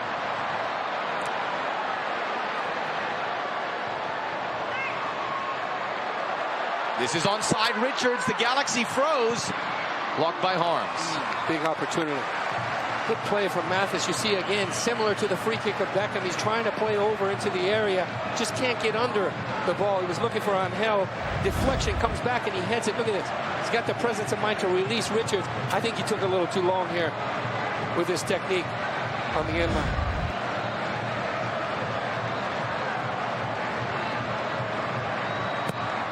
Vandenberg. Put it out by Harden. Altidore and Donovan. What a flick from Landon Donovan, and he hits Beckham full flight. Donovan doing all the running. Cuts inside. Vide sweeps it. Super skills from Landon Donovan. Altidore. Vide. Harden tangled with Angel. He collides into Veras. Cannon bails him out.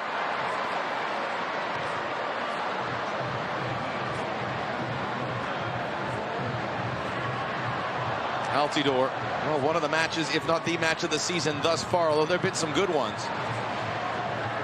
And we're not quite done yet. Midfield, too hot to handle. Martino. Free kick, another chance for Beckham. And Martino has picked up the last two. Not a smart foul.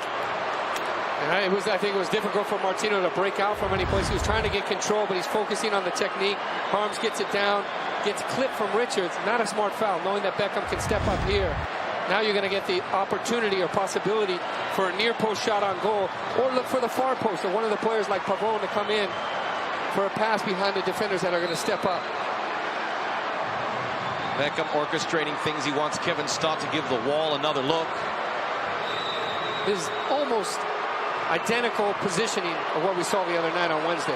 Beckham, that one at the top of the wall. He'll get another chance. Slips it into Martino, cleared away by Seth Stamler, who, by the way, is one of two players in that back line of New York from Columbus, Ohio. The other, Chris Leach. Columbus also giving us Danny O'Rourke. Long ball out to Randolph. He gets some width here. He does. Maybe the MVP of this match is the New York wall, which has blocked those Beckham offerings the last 4 times. Well, we have a very busy Wednesday. You're going to have to call in work sick.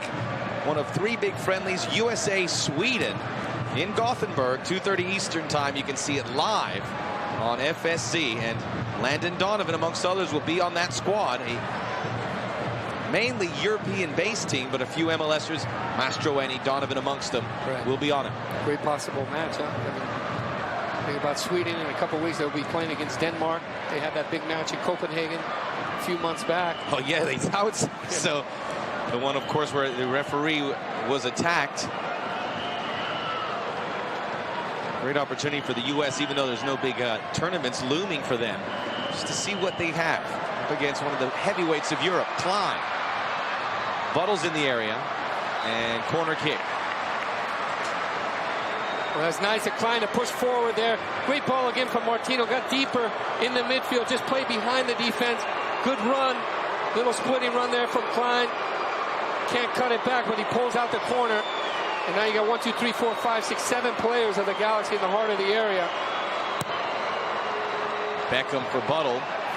Park heads it away, and the LA Galaxy have done a super job of getting set pieces. There you see corner kick number 7. Harms. That time Leach clears. Richards through the legs of Randolph. Turns it back towards the attacking end. Buttle chases. He can get a corner kick. Last touch by Mathis. Corner kick number 8.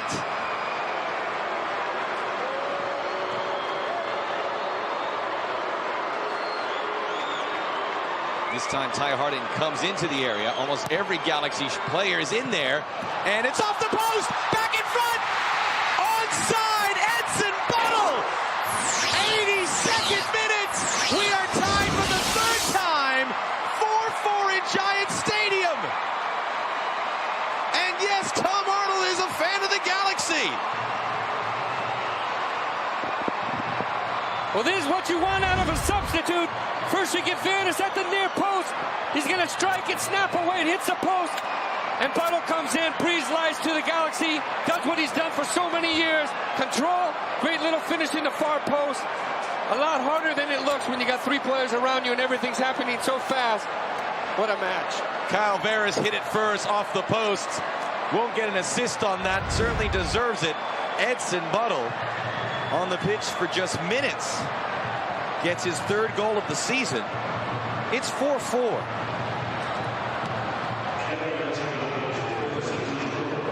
Now what happens after that 4th goal when you equalize is important for the Galaxy. This is where you want to utilize the experience, intelligence of a player like David Beckham to control the last 10 minutes here and try to manage this part of the match, because you know New England is going to push forward. New York is going to push forward. 83rd minute, 4-4. We catch our breath. Let's send it down to Mark Rogandino.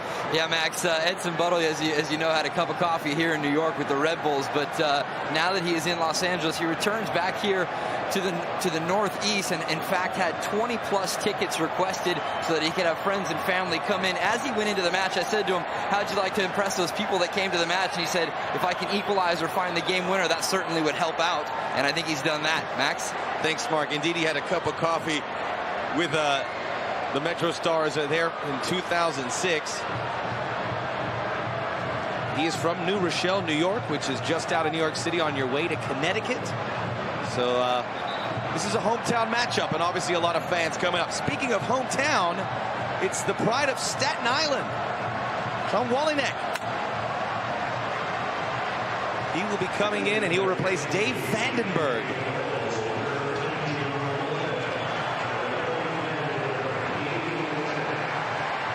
That is the first substitution for the Red Bulls.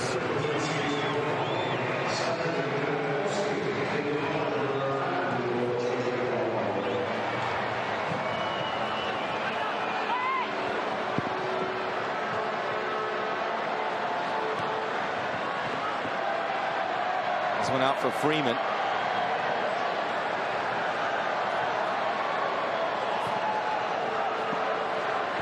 Park. A hum here as the last 6 minutes are upon us. 8 goals. That one headed towards Altidore, one of 2 players who are looking for a hat trick. They can get it with the goal here in the final minutes. Everything's come in 2s. 2 for Altidore, 2 for Pavon. 2 unanswered goals from LA after the Red Bulls were in front. 2 unanswered by LA moments ago.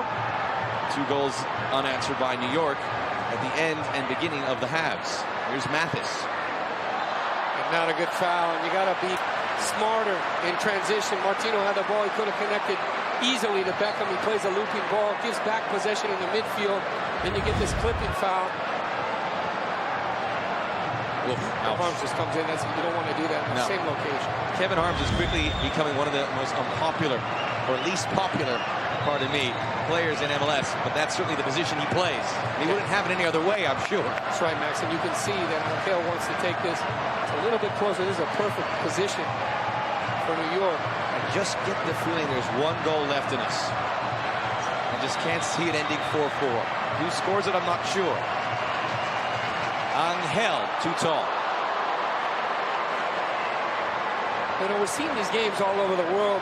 The other day, Juventus was playing against Roma. Roma was 2-0 up. Juventus came back and scored 5 goals. In the Champions League, Milan against Liverpool, and Liverpool made that great comeback. And I think this is one of the things that we're seeing, where teams are trying to get positive, they're trying to get forward, they're trying to insist and make things happen, but sometimes they don't manage the game. And that's one of the themes that we've seen here after the goal. Here's Buttle. Particularly the third goal from Donovan. Right after the kickoff, he came right through everybody.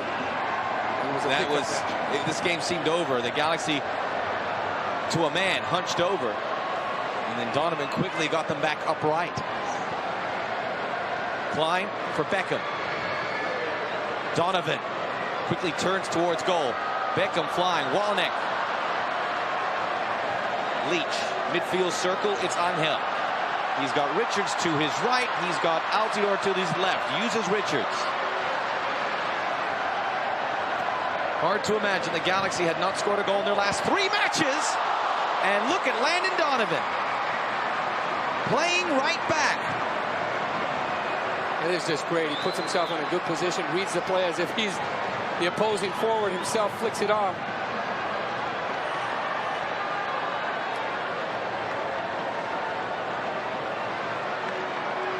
Donovan's still got a ton in the tank. You can see he does so much work.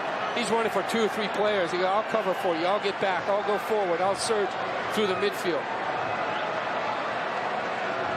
You know that Beckham appreciates that. Pavon kept it in play, tapped it to the midfield, via a long back pass to Huatarus. So many great individual performances tonight. When you look at Angel, has got so many contacts on the ball, made so many great possessions. Released Altior, who's been fantastic. Mathis, one of the best matches that I've seen him play in a while. Yeah. Well, very instrumental in that position behind the 2 forwards. Mathis, they're going to improve that in the one-handed save by Cannon, but he can't keep this one out. The 9th goal of the game, the 3rd place of the game. Juan Pablo Angel, 5-4 Red Bulls.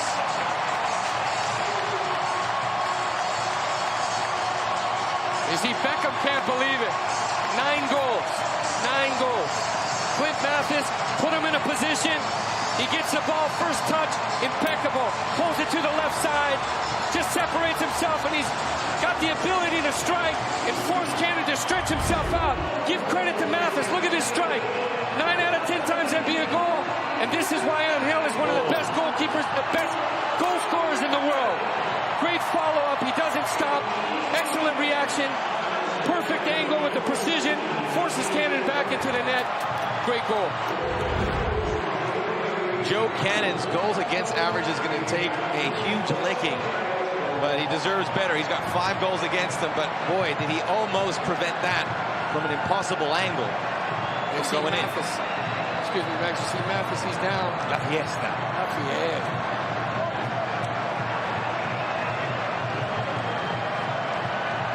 Injury to Clint Mathis. We were saying what a great game he had. It just got a lot better. Now that section you saw, those are the ultras, the ultra fans of the Red Bulls. When there's 12,000 here or when there's 66,000, they're always here enjoying it. It's a lot more fun when the place is packed.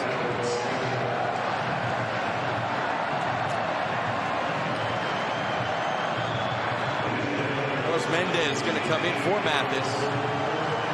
He's every game really for the Red Bulls got injured and now is off the bench, but I'm sure will be back in the starting 11 before too long. Especially when your team's just allowed 4 goals. Well, when you ask for a guy to come in and play that role, make the difference, Mathis had the light over his head today. He released Altior. He had great possessions. One of the best performances I've seen from him in the last couple of years here in MLS. Great day for Mathis. Well, the Red Bulls, who beat Columbus 4-0, scored 3 goals on a couple occasions, have never scored 5. The Galaxy, well, this is the first time they've scored 4 goals. So both teams helping their offensive output. 4 additional minutes. Donovan. Randolph. Pavon off the knees and away.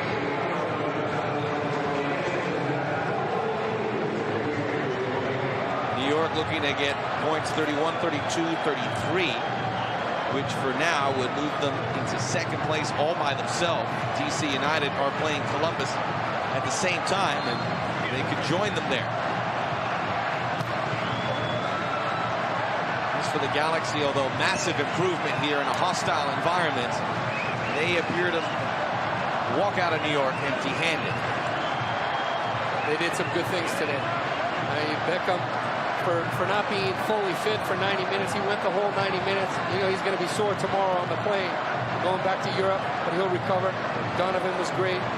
Pavone really lifted his game. It is a New York team in the second half that I think elevated their play as a team collectively 3-4 levels. Mike McGee coming into the match as well for New York, and he will replace Jozy Altidore. McGee just getting back into the fold. And a great reception for young Jozy.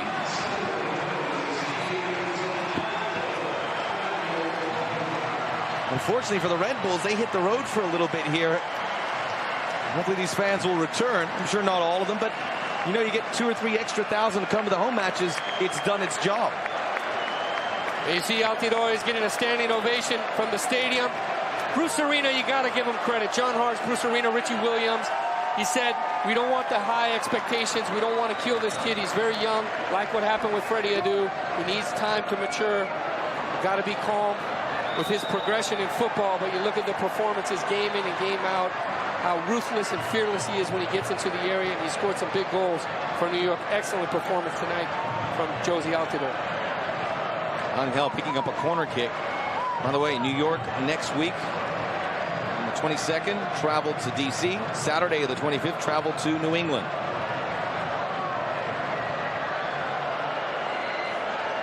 As for the Galaxy, Thursday they have the Super Classico. They'll be the home team in that against Chivas USA. Sunday the 26th at Colorado, who unfortunately for the Galaxy have found their form again. Well, I think there's some positives to take away for the Galaxy. They actually did some things tonight as a team better than even Wednesday when they won against DC United. There were a lot of positives. I agree. I think that it was a difficult match. New York threw much more at them than what they saw against DC United. I'm sure Frank Gallup would say the same thing, but he's probably also thinking how many more moral victories can his team get without getting real ones.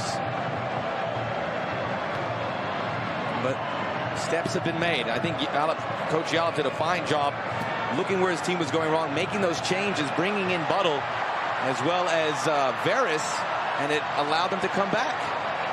But the Red Bulls had one left in them, it would appear. 30 seconds left. On that into the corner, Donovan and Veris converge on him. One thing I'm sure that no moral victory for Frank Gallup is his back four. Obviously they've been in disarray, but they've got to perform better. They have 3 rookies in there. Abel Xavier will help if he's in there, but they've got to perform better. This 5 goals, obviously, in his eyes, is unacceptable. You see that little quick movement, the reaction of Angel in between 3 players. He comes and keeps possession. That's what's been so important that he brought to this team in the second half. Those little subtle movements, and he just reads 2 seconds before. That's what gives him the edge above the other players in this league. All eyes turn to Kevin Stott. One last thrust for LA. Buttle. Donovan. Beckham was in there. Martino throws his hips. Free kick, New York. And they may be home now. Not a bad idea from Landon right there. You see a little different pace on the ball as he was trying to drive it out wide. More than just a game, it's been an event. First for Beckham, and then, hey, 9 goals to sweeten the pot. And Kevin Stott says there will not be a 10th. The match has ended. David Beckham made quite an impression. 8 minutes in, he had 2 assists. Did his part as the Galaxy offense got on track. Unfortunately, so did the Red Bulls. They win it 5-4. An absolute thrill to broadcast this match. Unfortunately, it comes to an end.